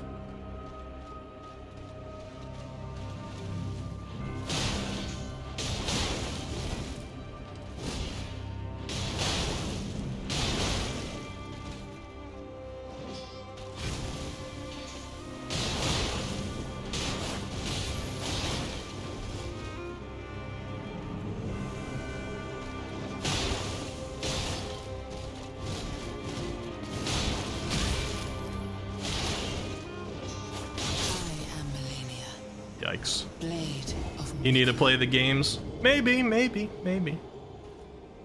Dante annoys me, which is the biggest reason I haven't played it. But it might just be because I've seen things only out of context.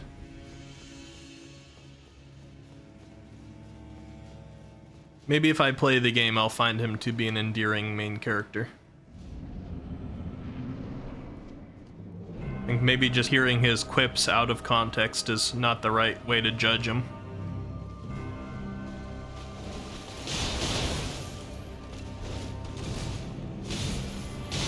Because I did like Leon from Resident Evil, and I know that blade. he was originally designed to be very Dante-esque. And there was going to be some weird sort of like crossover thing that was supposed to make those stories be in the same universe. I still don't fully understand how that was going to work, but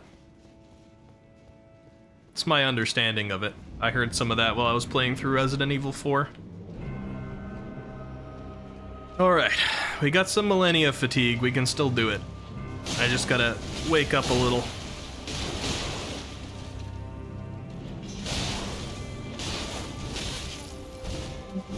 I've gone back a little too much to hack and slash, which doesn't work on her.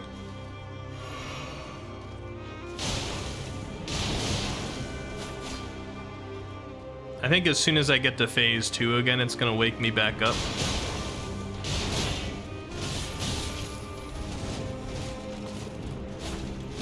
I'm not the one that's supposed to be against a wall, Millennia. Stop it. Blade of Mikola. Dante as wacky Wahoo Pizza Man on the surface.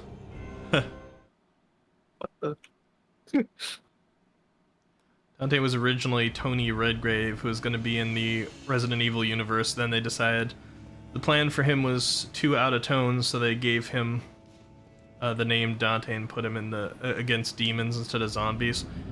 But then I heard they were like gonna bring him back in through Resident Evil 4, right?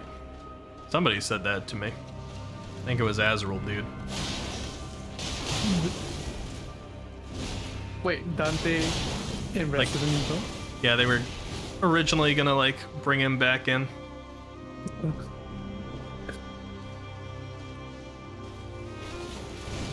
Oh, he was originally gonna be the playable character in that one. Gotcha.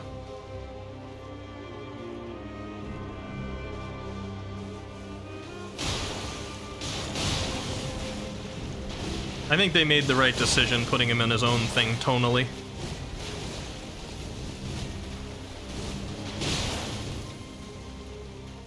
A lot of her moves are definitely made for jumping over. I can see why people who only dodge roll would be having a hard time here.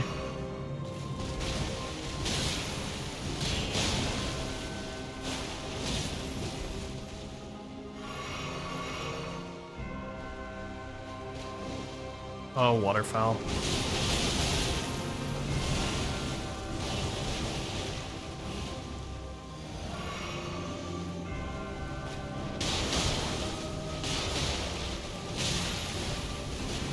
The other negative thing about waterfowl is, even if you survive it, she heals up so much off of it. Yeah.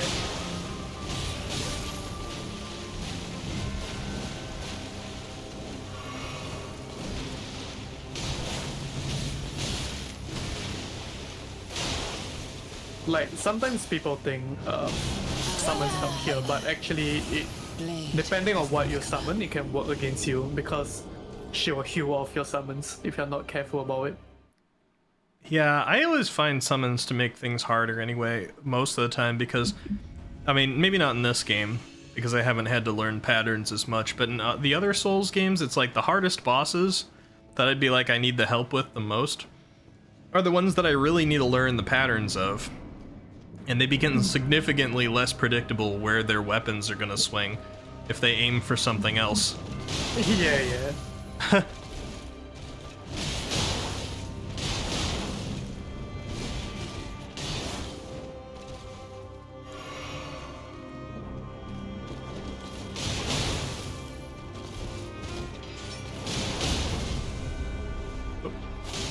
Oh man, I missed my opportunity. Waterfowl this soon? There's no timing on the thing. Yeah, I know. It's just she usually It's like- doesn't pull it out earlier. When she feels like it. Yeah. Just bad RNG.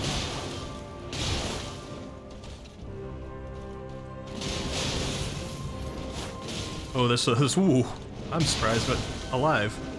I'm not now, because waterfowl on a slant, but Blade of Mika. she actually pulled off her grab on me, but I think it's because we were on a slant that it just did a little bit of damage to my health instead of actually having the grab Yeah. work. It got released for some reason, kinda. Yeah. Vigil says a lot of people like to say since some of her moves can be avoided via jumping, they remind her of a Sekiro boss. I didn't really play through Sekiro much, so it's hard for me to compare it to that, but I did hear the thing that she does where she kind of clanks your... She parries your weapon, but not in the way that, like, Dark Souls parries usually are, and backs off is very Sekiro, too. Mark says, hey there, can't stick around due to housework complications forcing me into a more diurnal sleep schedule for the next few days, but I'll see if you were able to beat Millennia when I watch the VOD. Yeah, for sure. We can always get in touch on Discord or something about it, too. I'm guessing at this point, I'm thinking it's probably not going to happen tonight, because I don't have that much longer to attempt it, and I was having some real good attempts earlier on. But some fatigue here has kicked in, and my rhythm for it is not coming back yet. We'll see if it does. It's still possible.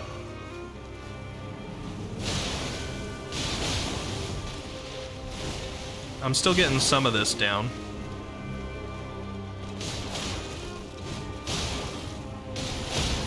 And it was on, like, the final attempt last night that I almost beat her.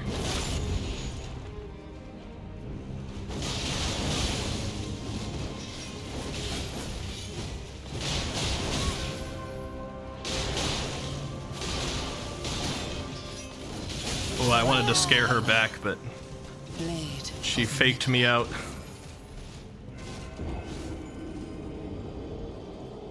I think I can send one of the memes. It uses a base weapon you don't have to unlock and you can't see anything else, so maybe I can use it. It's one of those delete this memes. If it's spoiler free, feel free.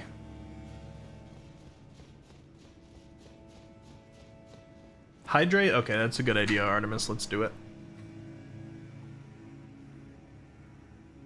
Alright. Let me stretch a little bit, unshrimp myself. Yeah, don't forget to breathe and blink. Yeah. I'm pretty good about the blinking thing. I know Jose was awful about that. His eyes would, like, fall out of his head when he finally finished beating an enemy.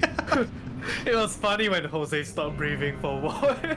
Oh, for the final boss of Demon Souls, yeah. Yeah. I had to remind him, and he was like... He was actually drowning, asphyxiating. Yeah, Brain was too busy on the battle. Oh man, I had really poor stamina management there. That cost me a lot. She healed way up on the damage I did.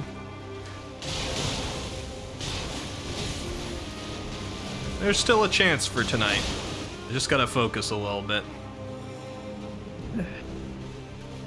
Never give yourself that stress.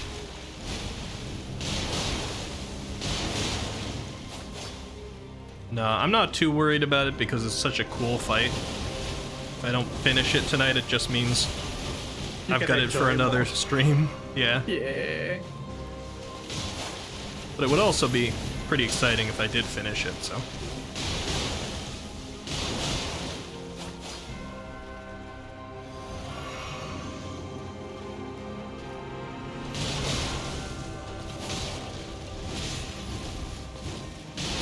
Oh, we jumped at each other. That's not a good trade.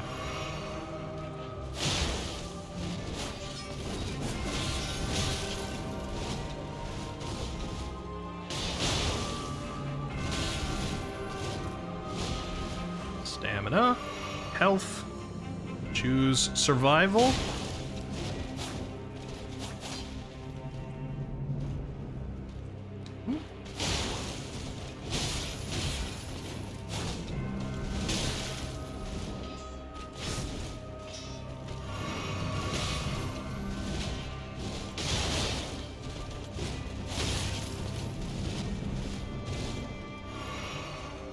Okay, this is a poor flask run of this, but that's not always important.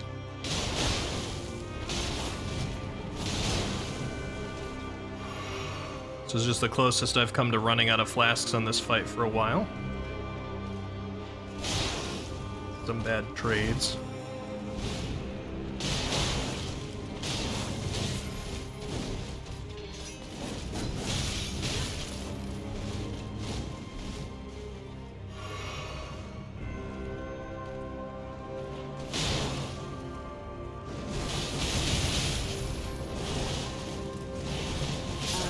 Oh, so close. Blade of Nicola. One of those little edge swings on the waterfowl got me. I've been getting better at surviving that though. She's pulled it out a few times when I've been at half health and I've still made it through. Yeah, you're kind of getting used to it. Eki, can you make do you guys all want predictions? Alright, I'm gonna...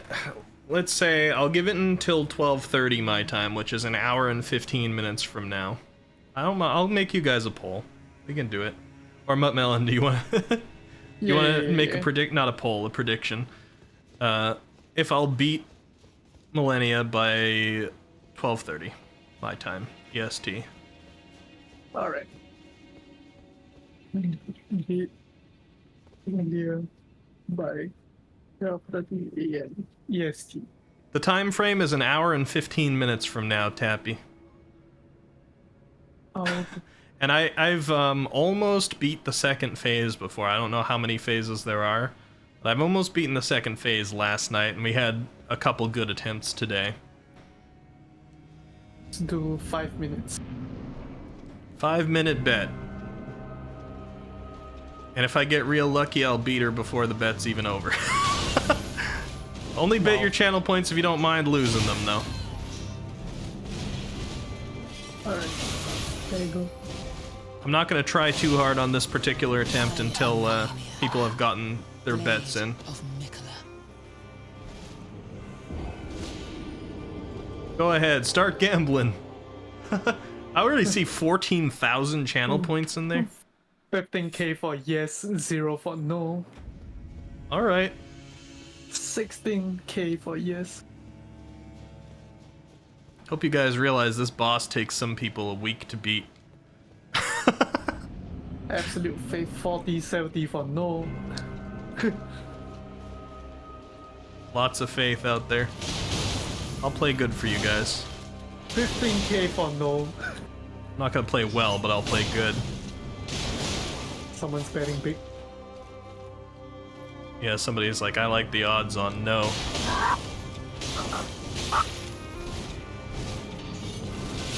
My dog says yes. I am Melania. Blade of Nicola. If I lose my channel points, you owe me a vault cleaning stream wiki. That'd be so pointless right now, because I haven't been playing Destiny for like 3 months or more. But I guess if I had a clean vault, I'd definitely play. Yuki says I put almost all my points on a no. Oh my god, Yuki, you non-believer.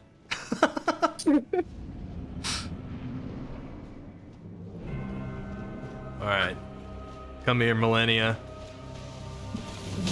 There are 2 betters inside this stream. This is for the people, Millennia!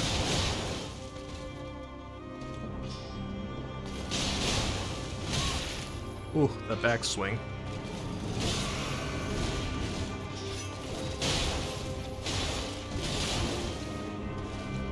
Wrong flask.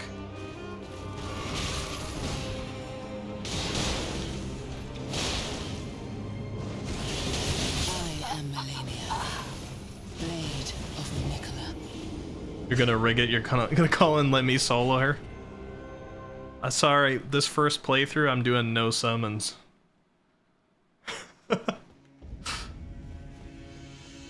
Let me solo her, can't help you here.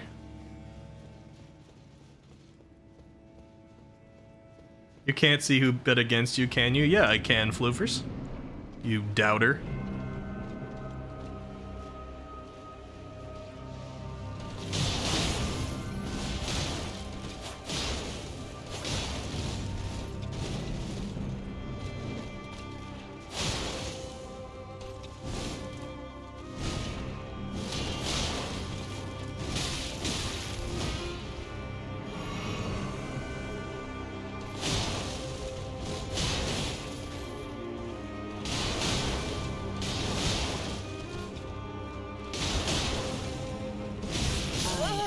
Ooh, that was fast. Blade of Mikola. You voted against as well? Doesn't look like it, Leo. Doesn't look like it. On my screen, you're showing up as voting for. If you intended to vote no, I'm sorry. Rip channel points. No, I'm gonna do my best for you guys. I should have just said until the end of the stream, but I was like, no, give it 12:30 because if I knew there was a prediction until the end, then it's just like would be incentive for me to keep going when I have to go to sleep for work. So we're doing 12:30. Also, it makes it a little fairer for the doubters, I suppose.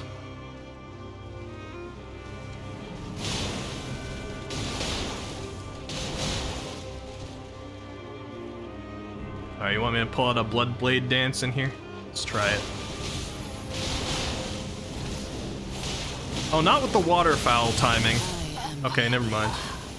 Blade of Mikola. Atreus, quick, get your vote in. Will I beat her within the next hour and 10 minutes? Quick. The predictions in the channel points. If you click on the channel points at the bottom left of your chat box, you should be able to see it. If you can't do predictions, it's probably because there's country restrictions. Yeah. Because That it's like is- semi-gambling. It is, yeah. But the prediction window has closed now. You're a 1 now, Matreus? Alright, cool. You believe in me. We got one of those really long load screens.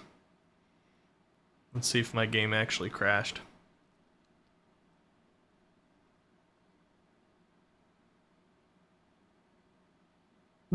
Not that free, I guess. The game voted no. So it's like, I'm gonna make this load screen take about an hour.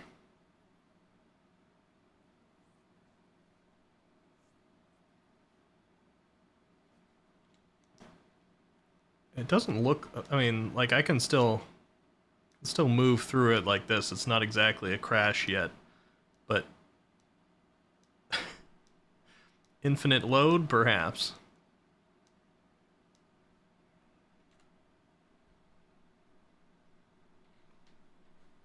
Alright, can I click out of this? No. Gonna give me a hard time. Here, let me show you all my tasks.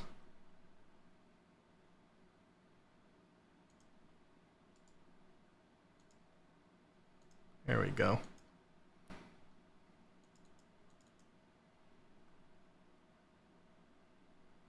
Alright. Elden Ring.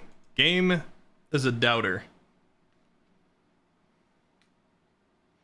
You say this is a tie and we should make a no poll. Nope, you guys are locked in. We still have 12:30. We got over an hour to do it. Gonna caffeine up a little bit.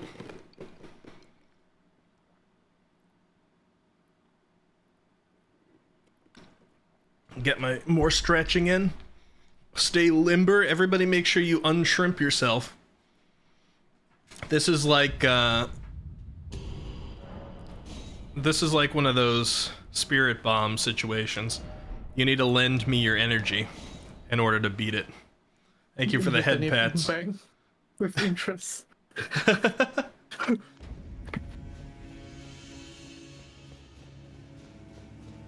You should have spent it all. You're confident, huh, Matreus?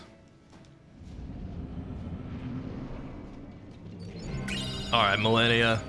Leo, thank you! Old Blaze cheered X500 hard.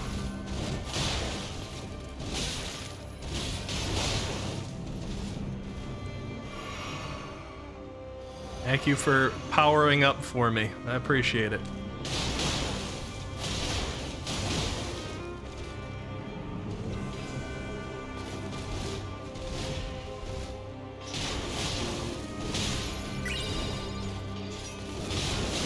Leopold Blaze cheered X300. Thank you for more. I appreciate that. Oh no. Blade of Mikola. Say on Skibbity you won't riz this ginger gat right now. Get out, Tappy. What the fuck are you Get talking out. about? Artemis says you can do it, Ricky. We Leopold believe. Blaze cheered X100.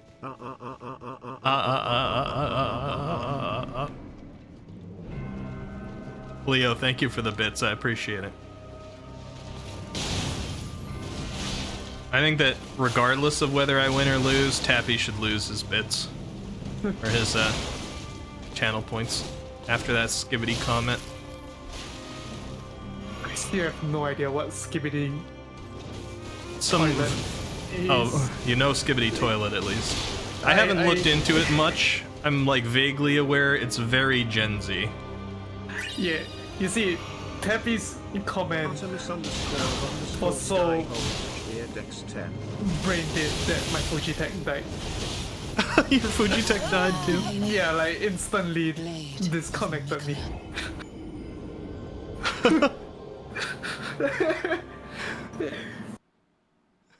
Thank you, Artemis. I appreciate it. Although all you voters, like, I love the bits. I appreciate the support. I'm gonna be real, they're also distracting. It's not in my benefit to say that, because I'm it's money and support and I enjoy it. But they're a little distracting too, just so you know, because I'm seeing everybody who's like believing in me, doing the bits, and I'm like, aw, and then I die. So thank you so much though.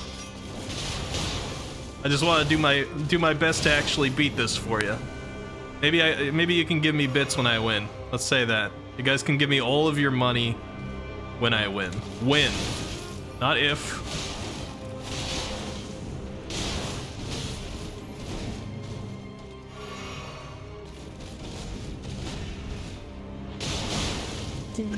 And also all, not just a little bit. You all owe me all your money when I win this fight.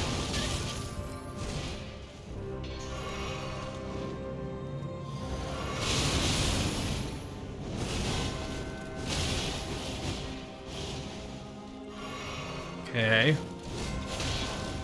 Decent waterfowl. We haven't gotten a stagger for a while. Stagger, barely newer. Oh god. Ah, shoot. Blade of Mikola.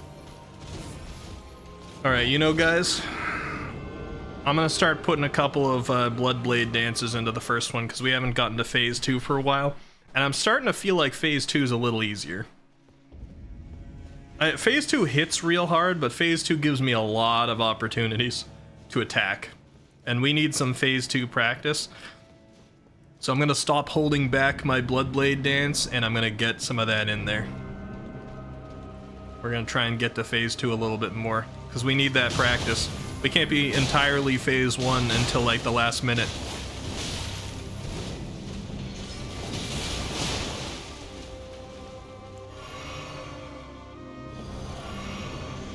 Alright, come here, Millennia.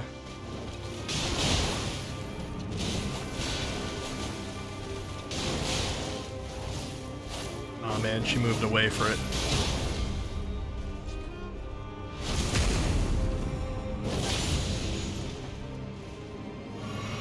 Alright, we got a bleed critical.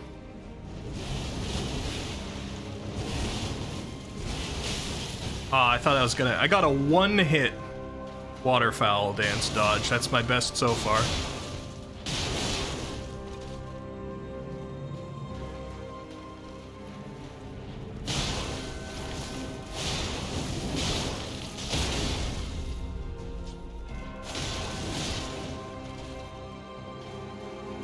Alright, we got a couple of Bloodblade dances in. I think we're pretty good. There we go. Phase 2. Have a good night, Artemis.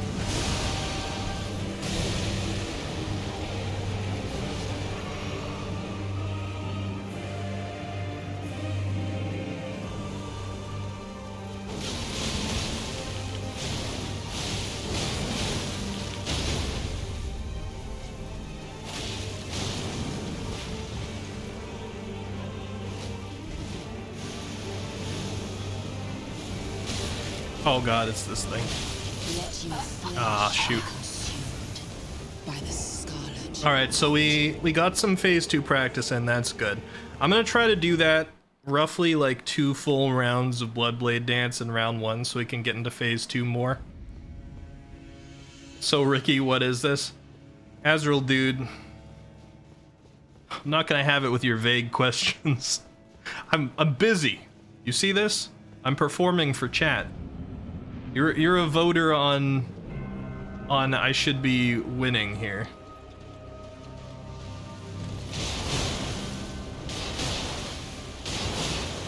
Why we got a skibbity command now? Is that you, Muttmelon?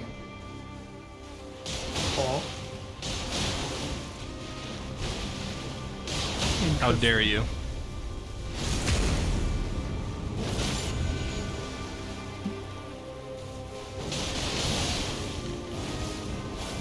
This skibbity intrigue.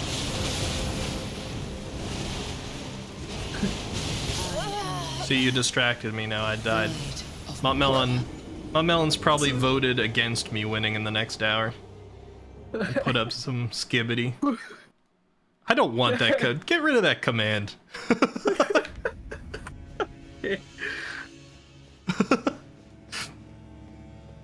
Your mod is being verbally abusive to you in the DMs.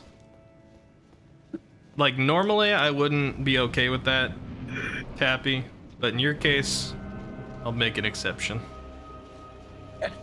I literally said nothing to Tappy in the DMs. It's the version of you that exists in his brain rent-free. Tappy, it's time to eat your meds. Eat them, not swallow. You gotta actually chew those. Yeah, bite down the meds.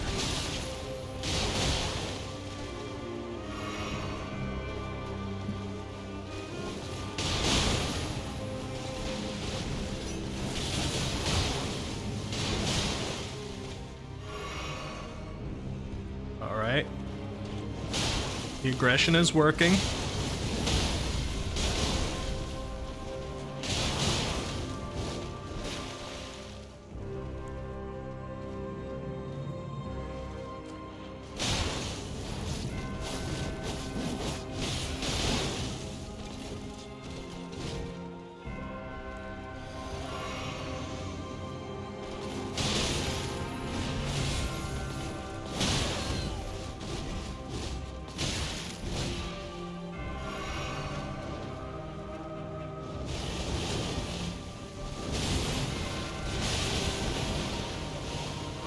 We survived a waterfowl.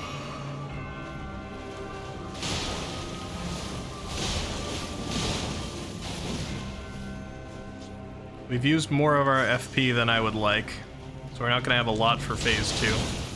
That's okay.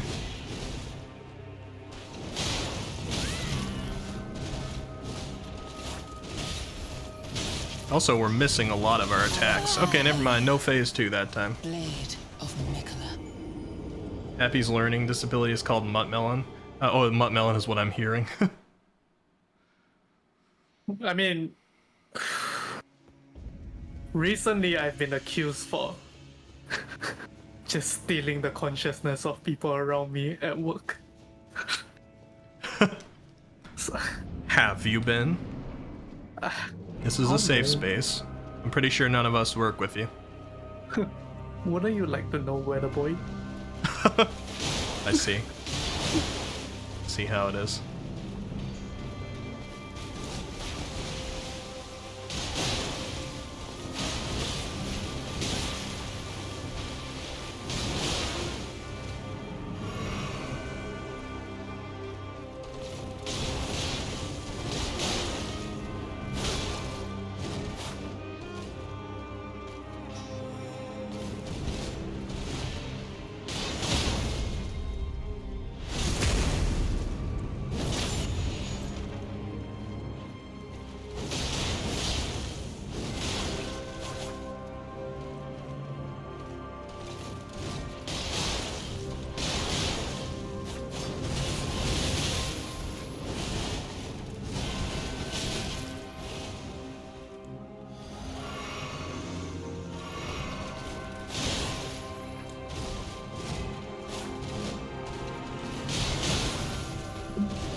that was a bad hit.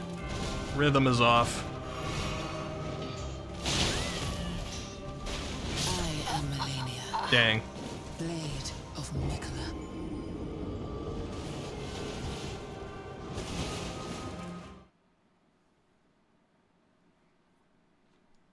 I don't know what you're taking back, but I'll take the nice dodge, Nid. I'm not reading not reading most of chat while I'm doing this because I'm in focus mode now because there's points on the line. Have a good night, Tappy. I appreciate it. Bye, Happy. Sorry for all the awful things Melon and I said.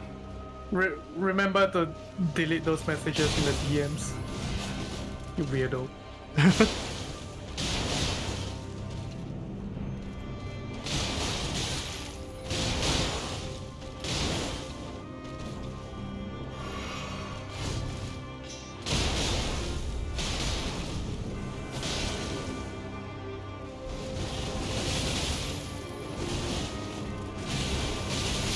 am Ah, shoot. Blade of Mikola. How we doing? Still about an hour left. We got this. I'm still feeling it. The fatigue is starting to pass a little bit more. I'm feeling these dodges. I think it's because I'm focused more. We got this. Yeah, doubt in.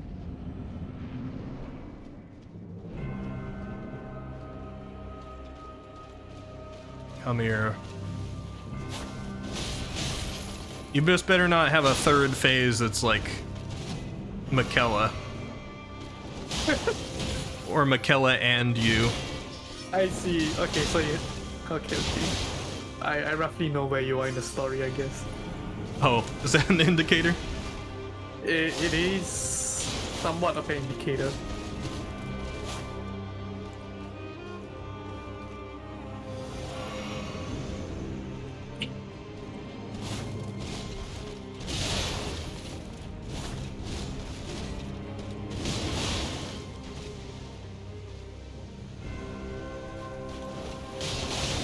I mean, her insinuation during the cutscene before this was that Michaela is not here.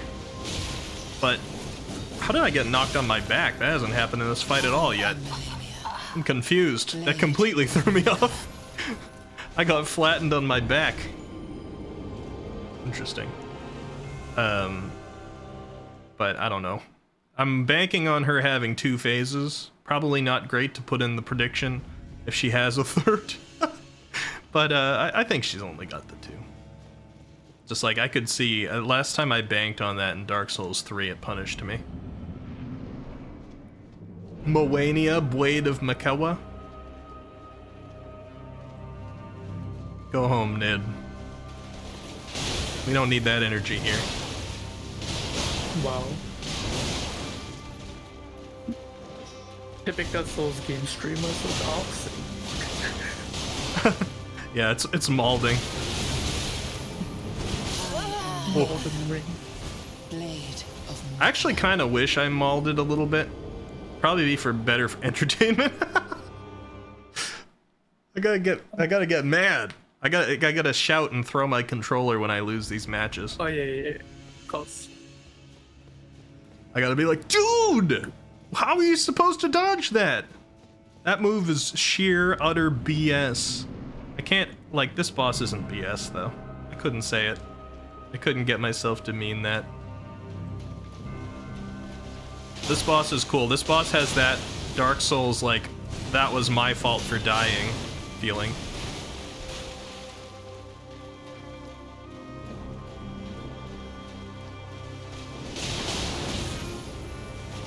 I mean, there's a little bit of RNG on whether she uses, like, the really bad attacks a lot, but that's normal.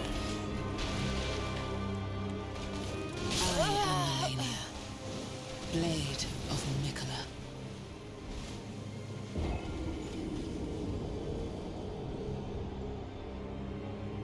Oh, I forgot. I'm supposed to be using Bloodblade Dance a little bit more in this first one. I can work that into combos. It's not got the highest chance of actually, like, hitting her fully. Also, let me try this for a second. Hold on. Oh, not that. That's not what I meant. What do I press? There's some kind of quick action to switch my secondary weapon into my primary hand. Does anybody remember?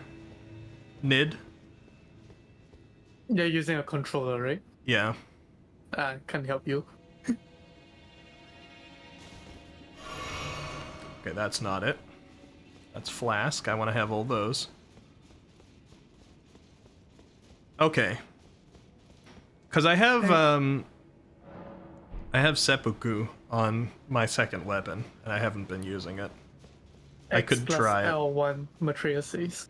Yeah. Let's try it out. I don't really know what to expect from this. I thought I had it on there. Let's go back.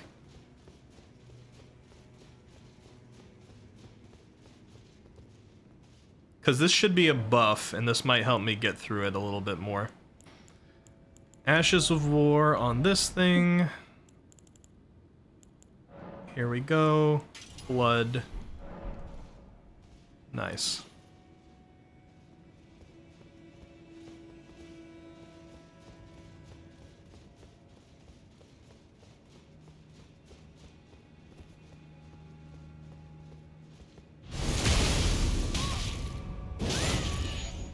It's an okay amount of blood loss. I'm alright with that. Or health loss. Thought it would be more.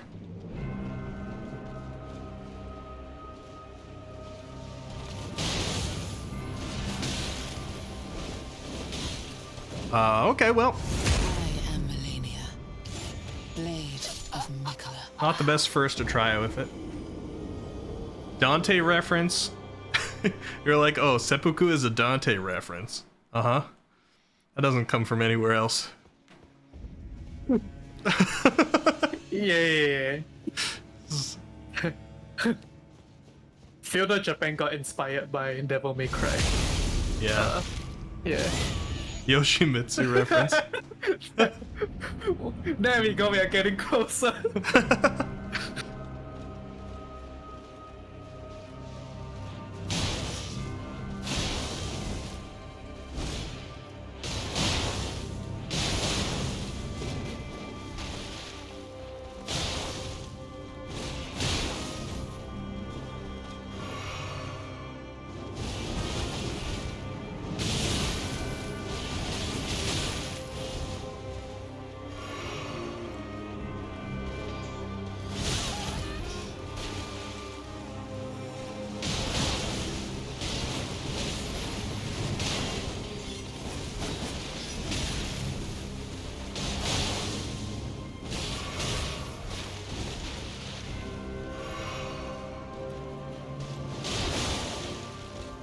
I think I'm seeing some extra damage come out of this.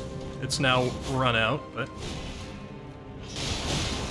I think it's worth doing before I step in here. I'm not sure if changing to blood was the best choice, because I might be getting a little less like base damage now, since my arcane isn't as high.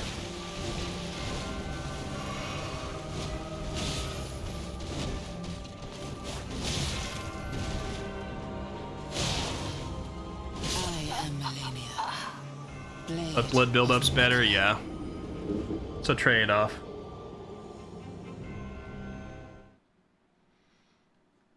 I don't feel like that was my best attempt, and her health was pretty low.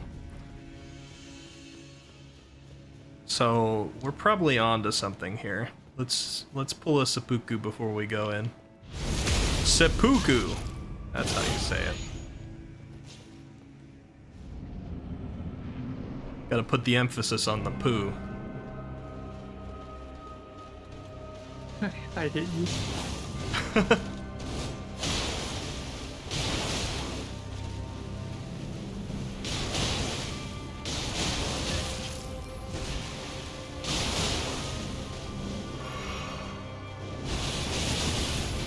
She got mad. When you fought her, you were Blood Frost. I imagine that's a nice combo, because they can build them both up at once, and they're both, like, instant extra damage, and then you get the reduced defense from the Frost.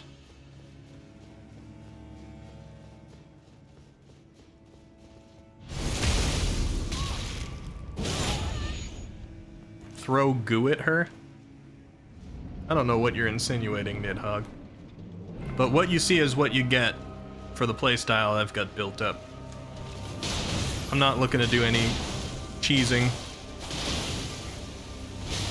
Not throwing any shade at anybody, I'm just saying. Oh, okay, I was about to ask if you wanted me to leave. Like, you just say it to my face. Just tell me you hate me. It's like I'm not cheesing like a scaredy cat. I'm dead. I'm not a little bitch. Blade of Mikola. Are you believers sweating a little bit right now? It's not looking great. It's not looking great. No? Alright. True belief, Leo. I appreciate it. Precisely. Maria can win as many times as she wants. You just need to win once. The odds are in your favor. See? Oh, that's true. I'm actually the true boss here. She's like, how many times do I gotta fight this thing? Right?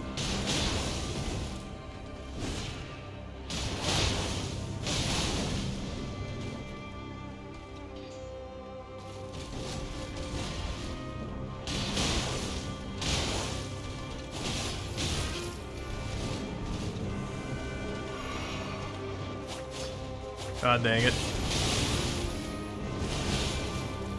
I am Malenia. Blade of Mikola. That stupid waterfowl. I'm not sweating, I'm dry AF. If you don't win, what if I don't win?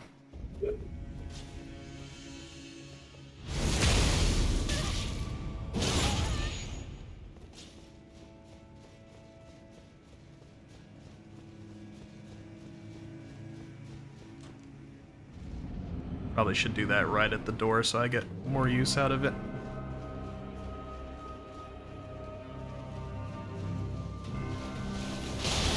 She's like, oh, you got a buff, I'm just gonna slowly walk at you instead of running.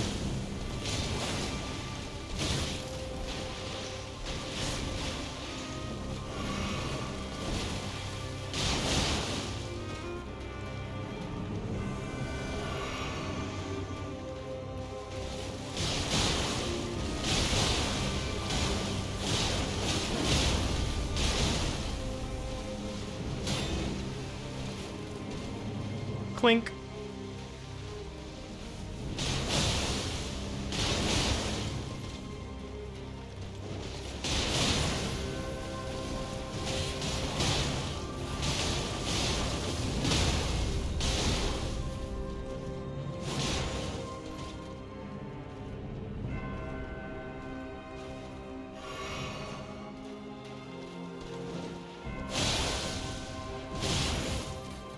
Okay, I actually staggered her out of her Yeah. waterfowl. That was a really which is weird stagger, but we're thinking. Yeah, I was Oh, yeah. kind of thrown off by that, but Good time to seppuku if you want to. nah, I want to save my FP for the Bloodblade. Oh, that's true, yeah.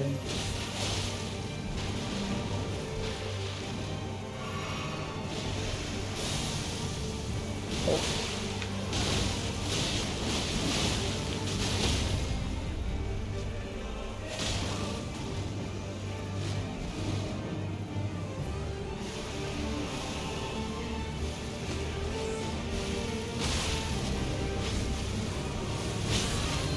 Oof. Oh. Oh. Let your flesh Ah. be consumed. God dang. Oh. Scarlet rot. That was an unfortunate hit there. That was a pretty good attempt. But I think you got the rhythm for the shadow clone attack. Yeah, I haven't had too many times to practice it. That's the problem. Yeah. But Like all you were strafing it, and it's actually the better call to make for that one. yeah, that's a good sign for you believers, I think. The fact that I just forgot how to do seppuku isn't, but it's I'll alright. step I got myself. distracted by the lost.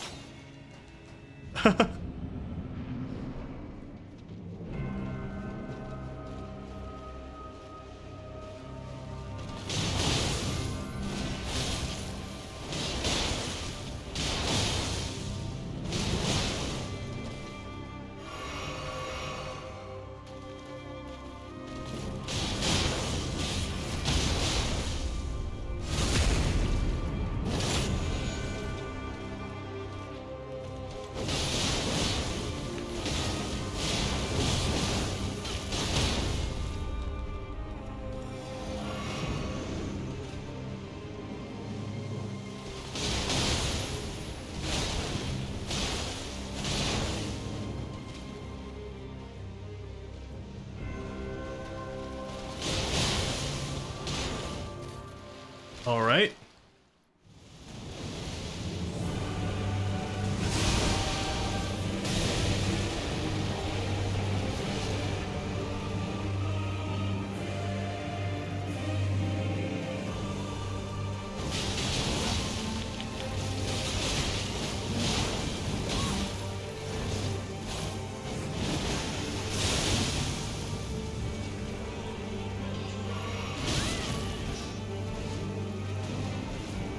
Let your flesh be consumed Ow.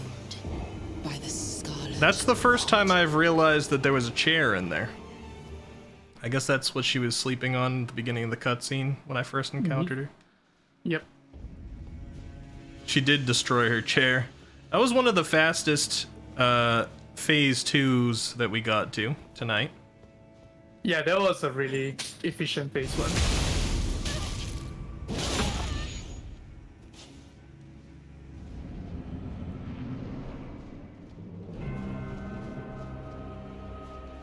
Mix in that hyper aggression with the timing and choosing life,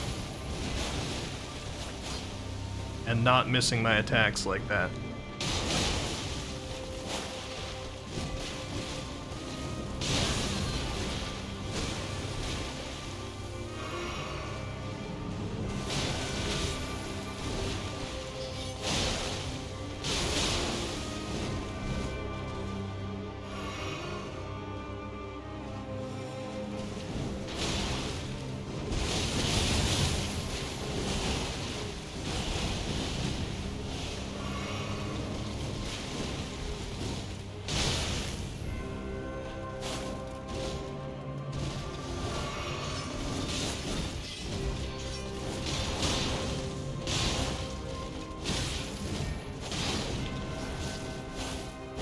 Ah, that's unfortunate.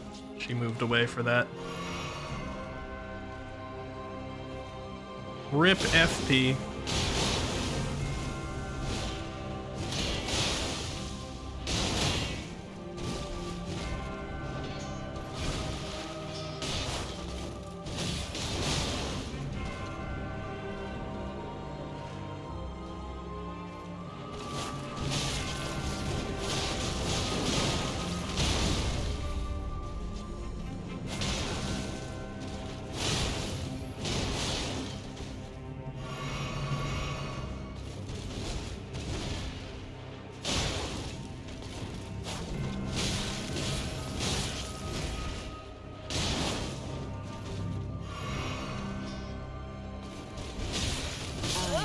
Ah, Blade. dodge timing off on that one.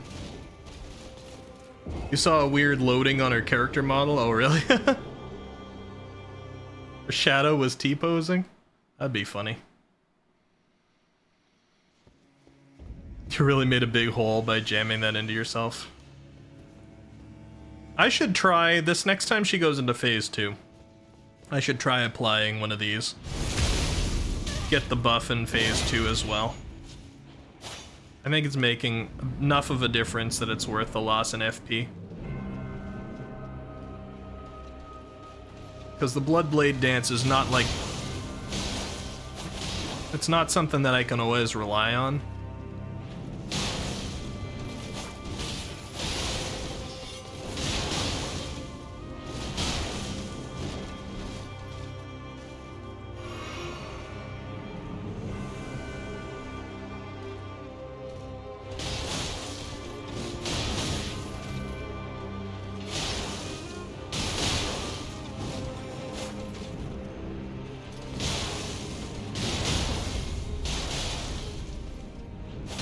Oh god, I was out of stamina.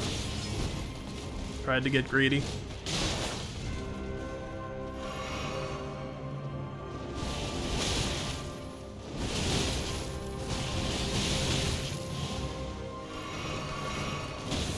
Ooh, she tried to follow that up quickly this time. She usually rests for a second after that.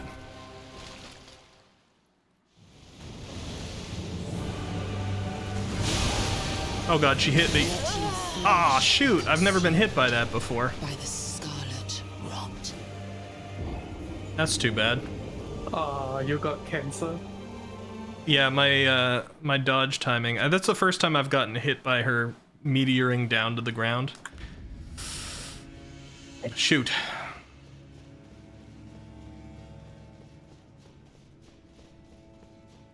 Let me see, what do we got, about a half hour left? I don't know, guys. I'll do my best.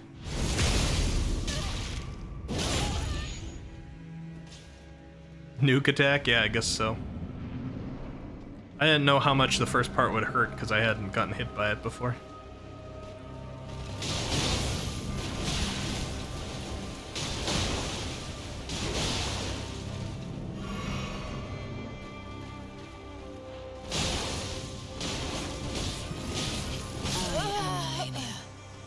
Blade of Mikola.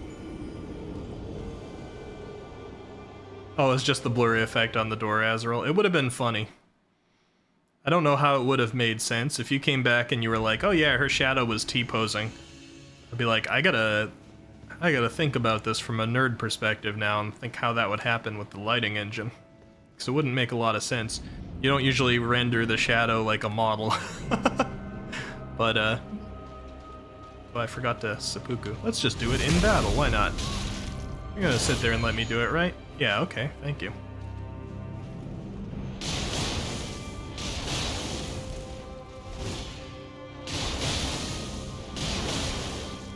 Appreciate it.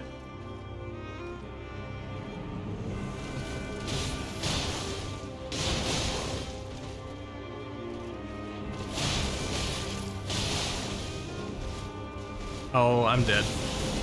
There's no way. Not at that health. Blade of Mikola. Alright guys, I know we only have a half hour, but I'm gonna go run and pee real quick. I think I'm more likely to beat her if I'm not feel it, so give me a second.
Alright, I'm back.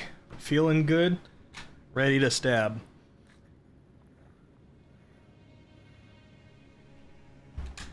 Why'd we get a wow? Oh shit, he's here. I am. My bladder was a doubter too. That was one of those long pees. Didn't want to end. But don't worry, I rushed back. Didn't even wash my hands.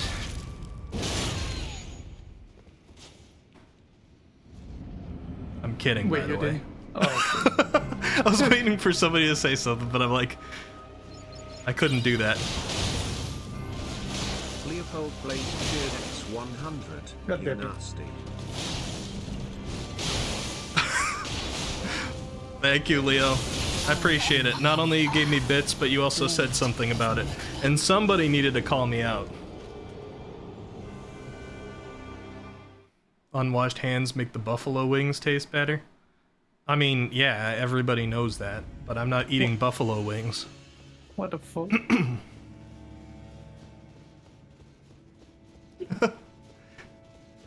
You learn something new every day. Not melon. Even if you wish you hadn't learned it. Hold on, Millennia, I gotta stab myself, I forgot to. Thank you for being kind and waiting. Appreciate it.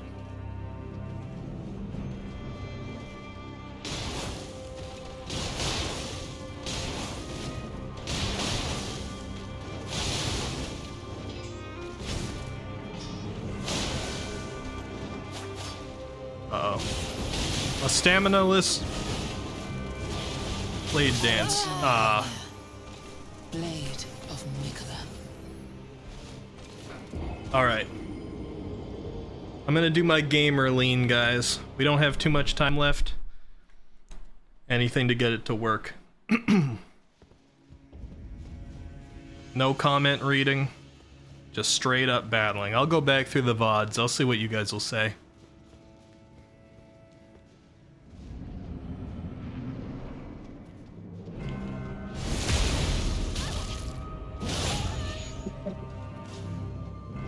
Alright. Yep.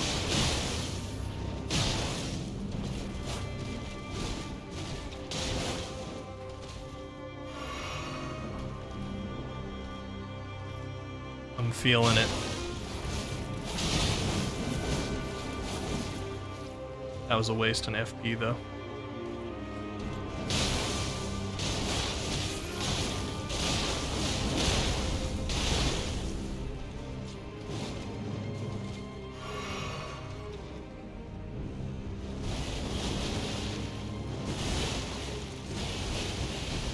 I did not get hit at all by that waterfowl. That would be a first.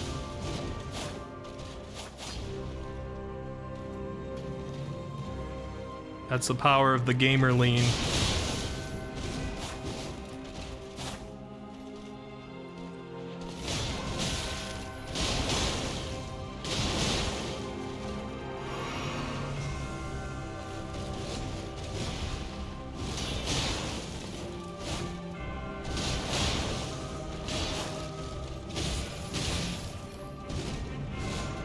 She knocked me onto my back though again. I don't know how that happens.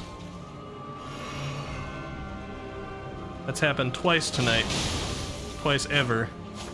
Nope. Oh no. Oh, no. Oh man. Vitality.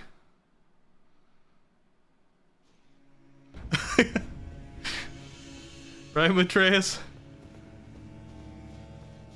If you put on One-Winged Angel, that might help. I don't think so. She's more Sephiroth-like than I am. Probably empower her.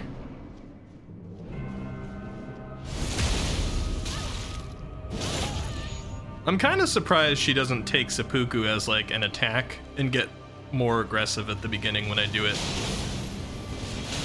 It's the anime transformation respect. I guess so, yeah. Yeah, you're not supposed to attack. It's just usually these guys, they slow walk you until you do something aggressive and then all bets are off.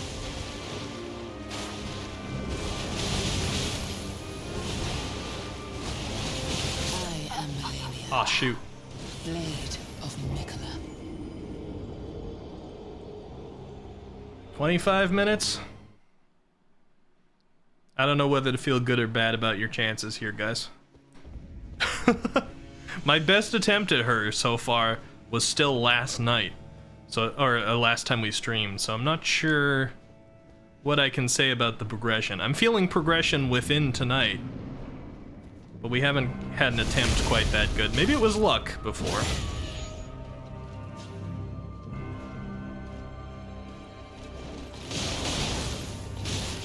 I am Melania. Oh, but that's an instant kill right there. Of Mikola. Feeling pretty good, Leo? 20 minutes? That's gonna be tough. I'll try.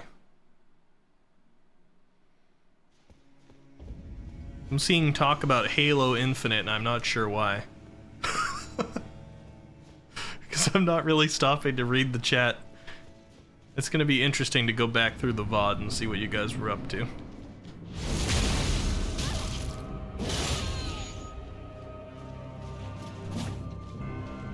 Alright. Come here.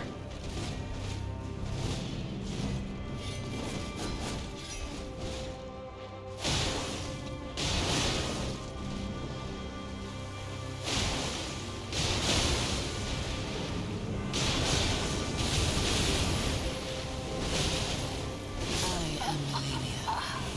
Blade Dang. of Mikola. That was kind of brave of you to just stand there and wait for the waterfall.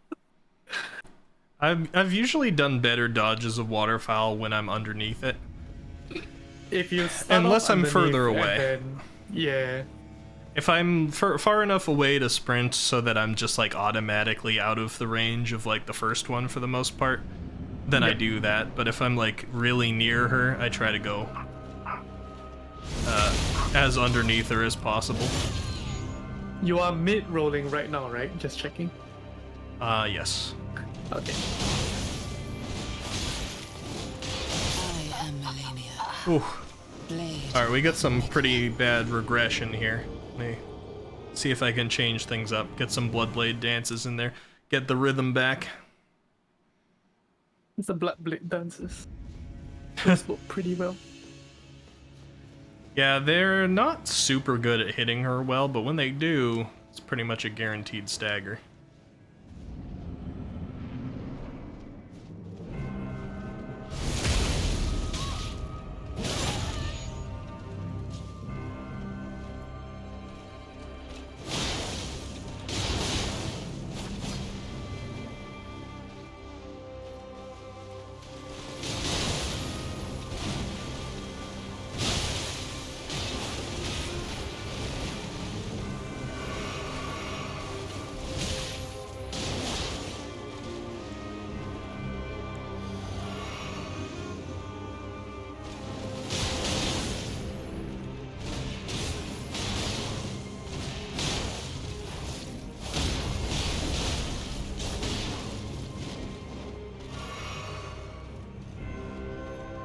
Right?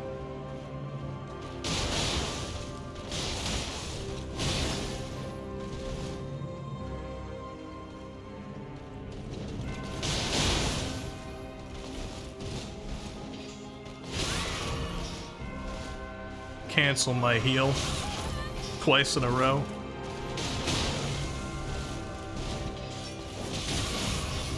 Three times in a row. I am Melania. Edge. Blade of Mikola. I'm having the hydrate, Leo. I'm gonna keep the stretch to just moving my neck around a little so I'm not pausing too much. We're low on time. I'll stretch when I'm dead. Thank you for the head pats.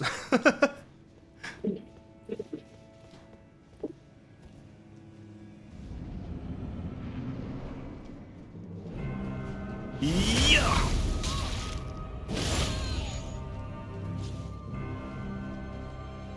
All right, Millennia. There's points on the line. Come here.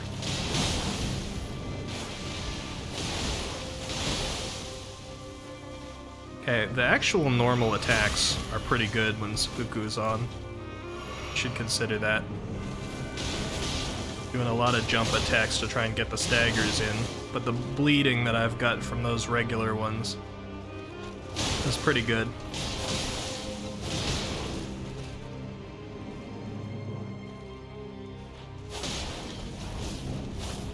Oh, this is bad timing. I am Melania, Blade of Mikola. I think I would have been good there if I wasn't mid-Bloodblade dance when she did her waterfowl dance. One of those dances is obviously superior.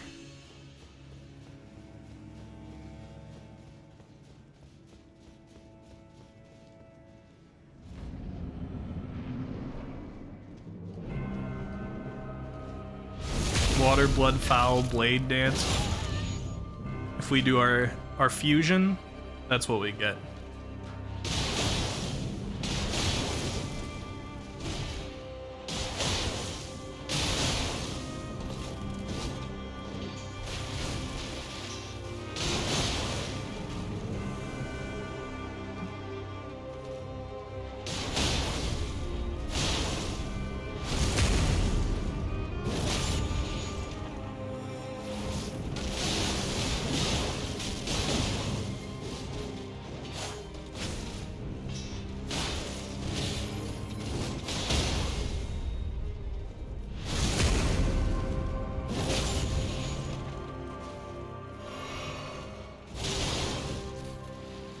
Phase 2.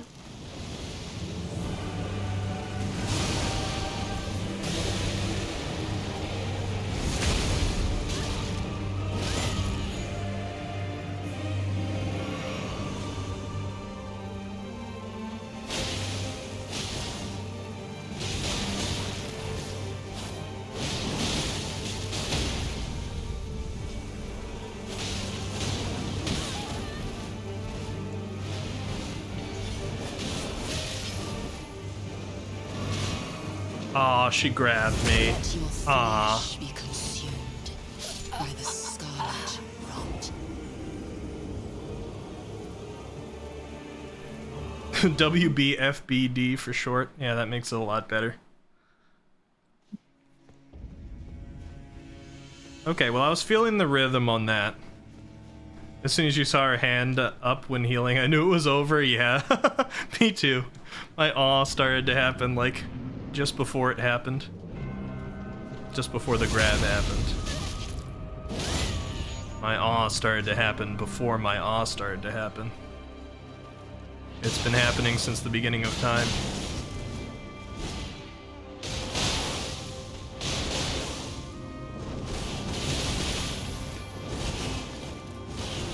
I am Ah, shoot. Blade of Mikola.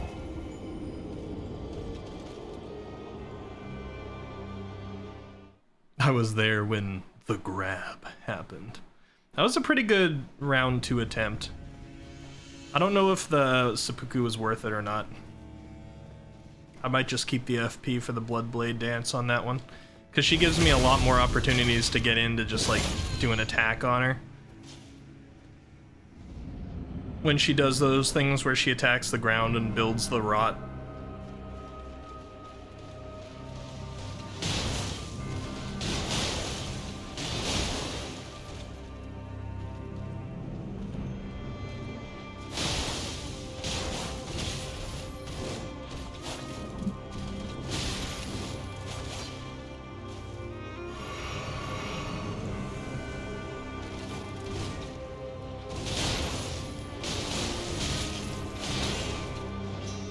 I am Melania, Blade of Mikola.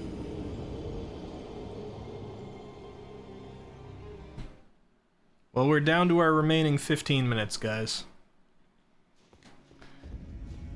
I'd say all these fights take somewhere between a minute and 3 minutes. So that gives us a few more attempts.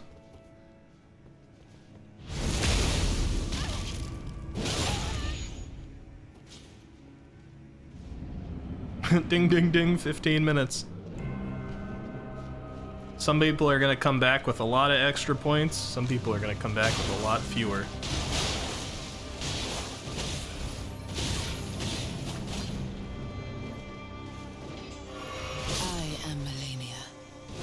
Blade of Mikola.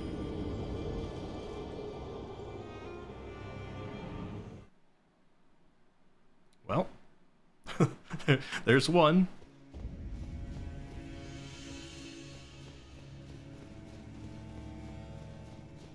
Let's go back to doing the actual seppuku in battle. You don't remember what you contributed? Somebody did a pretty big one because it went from very little to a huge amount in a single update.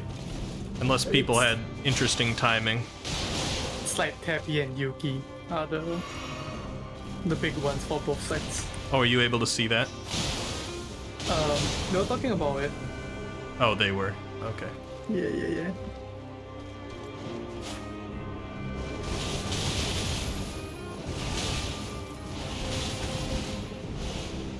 Dang waterfowl.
All right.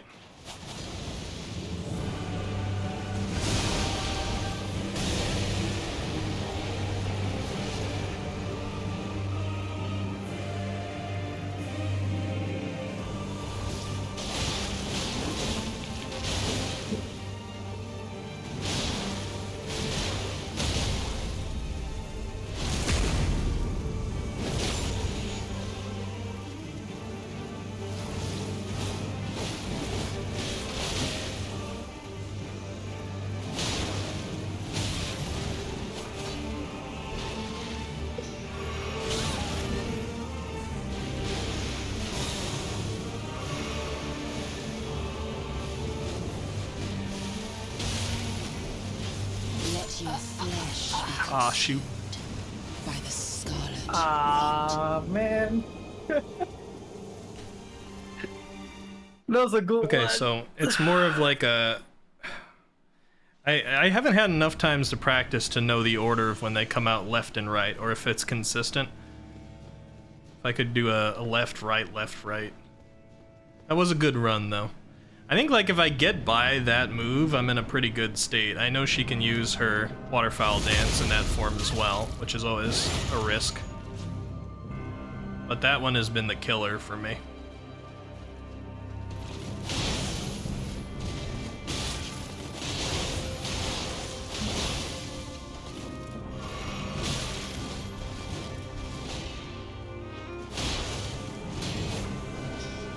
I am Melania, Blade of Mikola. Yeah, for Yikes. the one that killed you, the shadow clone, I think you might have been too thrifty with your rolls. Yeah, Yeah, I did too much sprinting, not enough rolls. yeah, Because the first couple you can get out of the way by just sprinting. yeah. Because at the end of the day, it's just a single attack move Yeah. that you can iframe your way out of.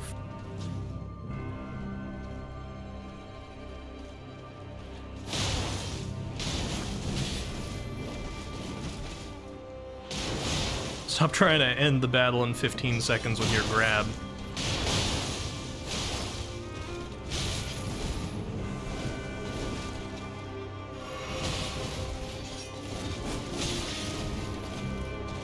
She really wants to make the grab work this time. Oh,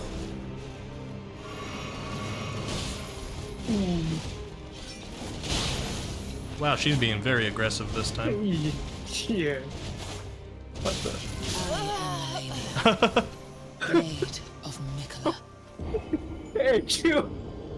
Yeah, she was angry that match. Holy crap! What was that?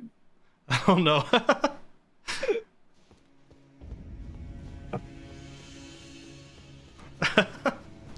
even like the really aggressive attacks on her, she was like, "No, I'm not gonna do that step back I normally do. You're just gonna die."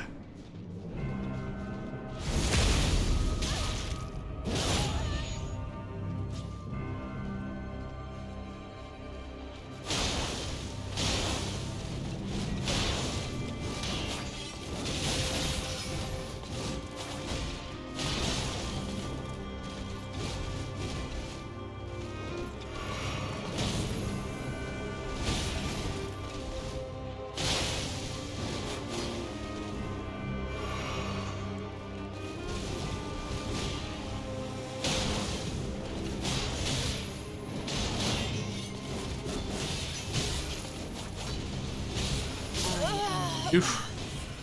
Blade of Mikola. She learned how to ukemi. I don't know what that means.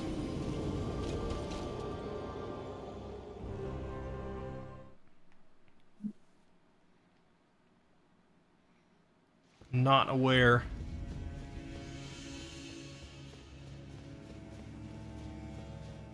Alright, we basically have to get a lucky match at this point.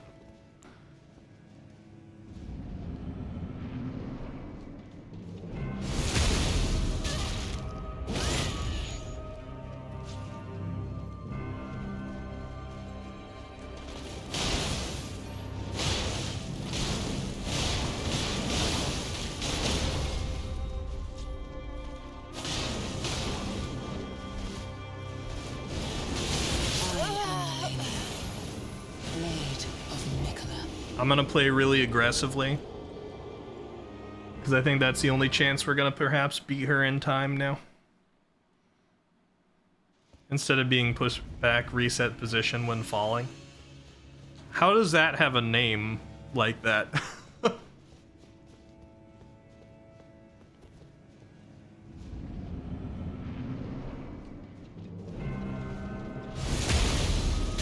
Oh, it's a fighting game term, okay. Interesting.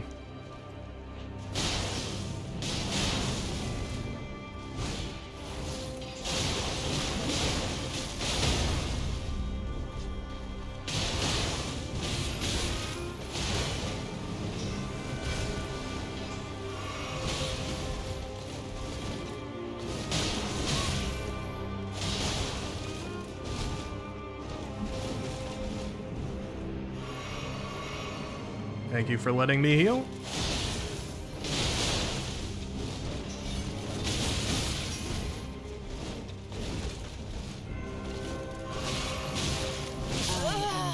Okay.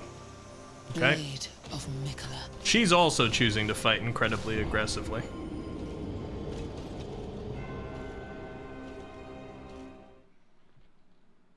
Alright, about 5 minutes left. That's like 2 or 3 attempts. But if we actually beat her, that might just be 1 attempt. Now, I'm not gonna call the time until we're done with the fight. Like, if I'm mid-fight when we hit 10:30, we'll see if that fight wins.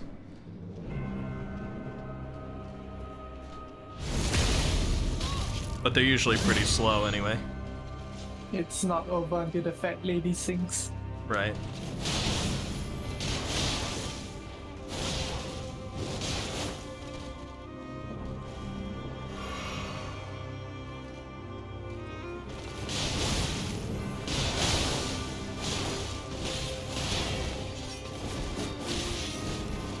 She does not want to back off. Blade of Mikola. Also, one minor thing, it's that her resistance changes during phase 2 as well. Oh, does it? I haven't really been able to like pay enough attention to her health bar to see when the bleed is proccing. You might be doing less damage during phase 2 on average. Wouldn't be surprised. That's pretty common for a full transform phase.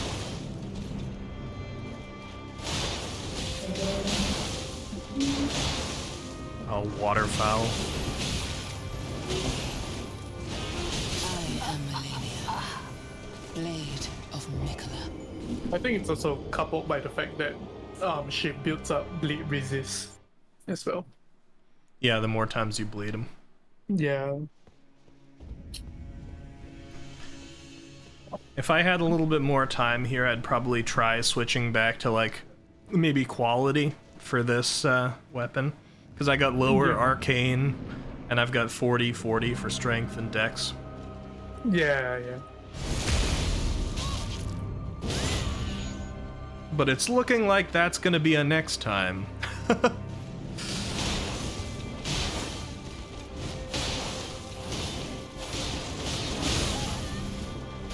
God, that was an explosion of my health. You should not have been able to just hit through that, lady.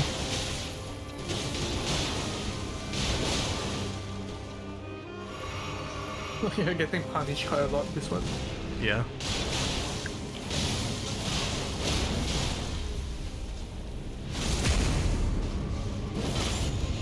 Oh, that's good.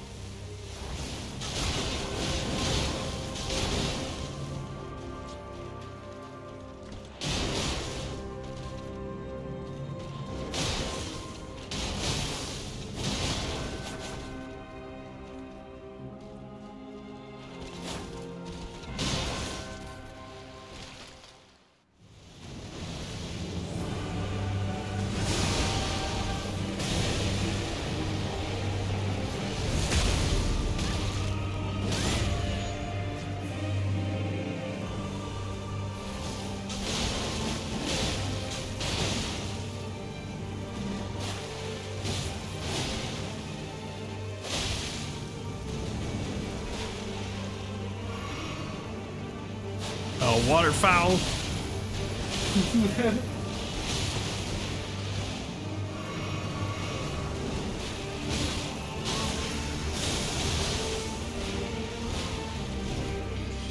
Let your flesh be consumed Well, by the scarlet rot. I guess we have enough time for me to run in there one more time, and like I said, we get to finish the fight. 2 minutes or 1 minute left. One more attempt, everybody. Last one for all the marbles.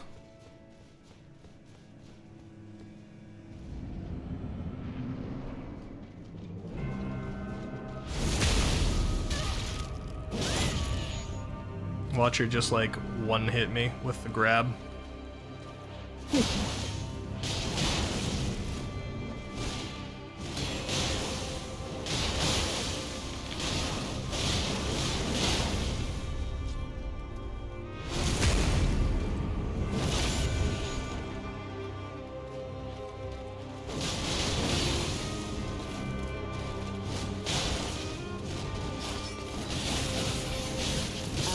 Oh shoot!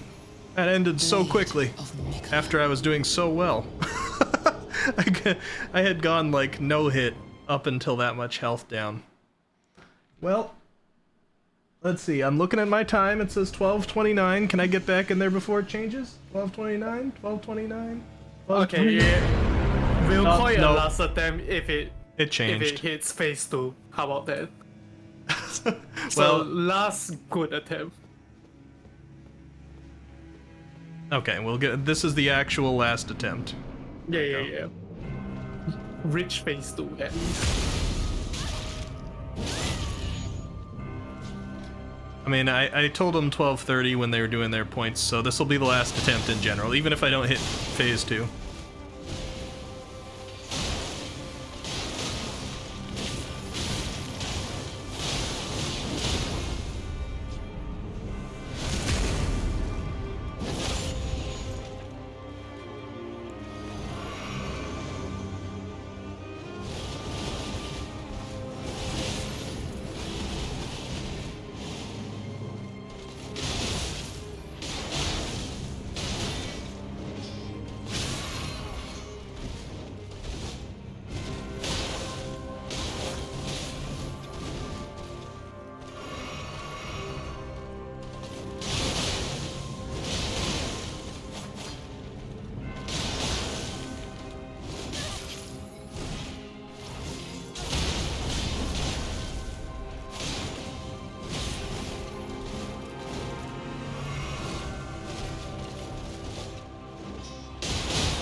Oh, the grab. What a way to end it. Oh yeah. Oh my god. What a way to end it. Oh my god. It would have been that would have been pretty cool if I got it on that very last one. It was a good phase one. Yeah. Oh well. Sorry guys. Let's pay out the prediction to the doubters. Alright. Just means we get to look forward to it next time. Yeah, I mean, to be honest, like, I'm kind of glad we get to continue fighting this boss, but also since there are points riding on it. I apologize, but that's what you get when we get a gamble. Maybe we'll open the gamble again next time and have it be for like the entire night. Although I think the likelihood of winning on a yes is pretty high there. You know, you might still win good on a no. Your phase one's getting like a lot more consistent. Yes, especially when I throw some of that Bloodblade dance in there. Yeah. We're getting to phase 2 pretty regularly. I just have to use my FP. And, like, I'm almost wondering if I should go in there with an FP flask. I think you should, because you're not spending your health flask all the way anyway. Right, and I'm being a little conservative about the usage because of that. The fact that I don't have one. You went from 18 to 35. Yuki, congratulations. It's a pretty good jump. And yes, you're right, Matreus. Tappy lost. Alright, so I probably have to fix my tracking, right? Is it lagging? Yeah, it is. It usually does after this much time, so let me fix it real quick. And we'll wrap it up. Thank you for everybody who is here to watch this and participate. And, let me see. Okay, tracking should be fixed. Everybody who is here to watch and participate, and also to be involved in the talk that we had at the beginning of the stream about VTuber design and VTuber identity crisis and things like that. I thought that was an interesting talk. You're sitting pretty at 70.8 thousand, Leo. Not bad. You'll get a chance to earn it back tomorrow, or not tomorrow, next time we stream. I'm not positive about that actually, because next time we stream is going to be on Halloween.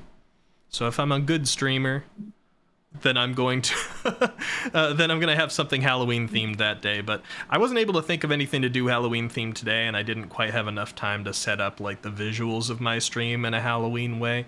So if it's gonna be any day, it's gonna be next stream. Either we'll dress spooky and play Elden Ring, or I'll actually like download a horror game to play for you guys. We'll see. I don't know how many people are going to be watching on Halloween anyway, because sometimes people have got plans. But we'll see. We'll see. I'll just keep something as a surprise for next stream. See if I actually manage to find the time or not. Wiki, get good. Azrael, dude, you lost your points, huh?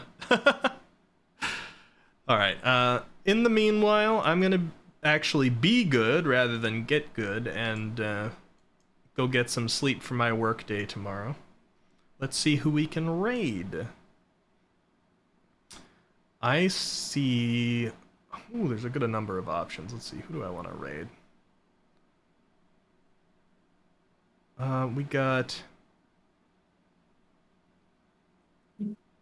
Hanyo.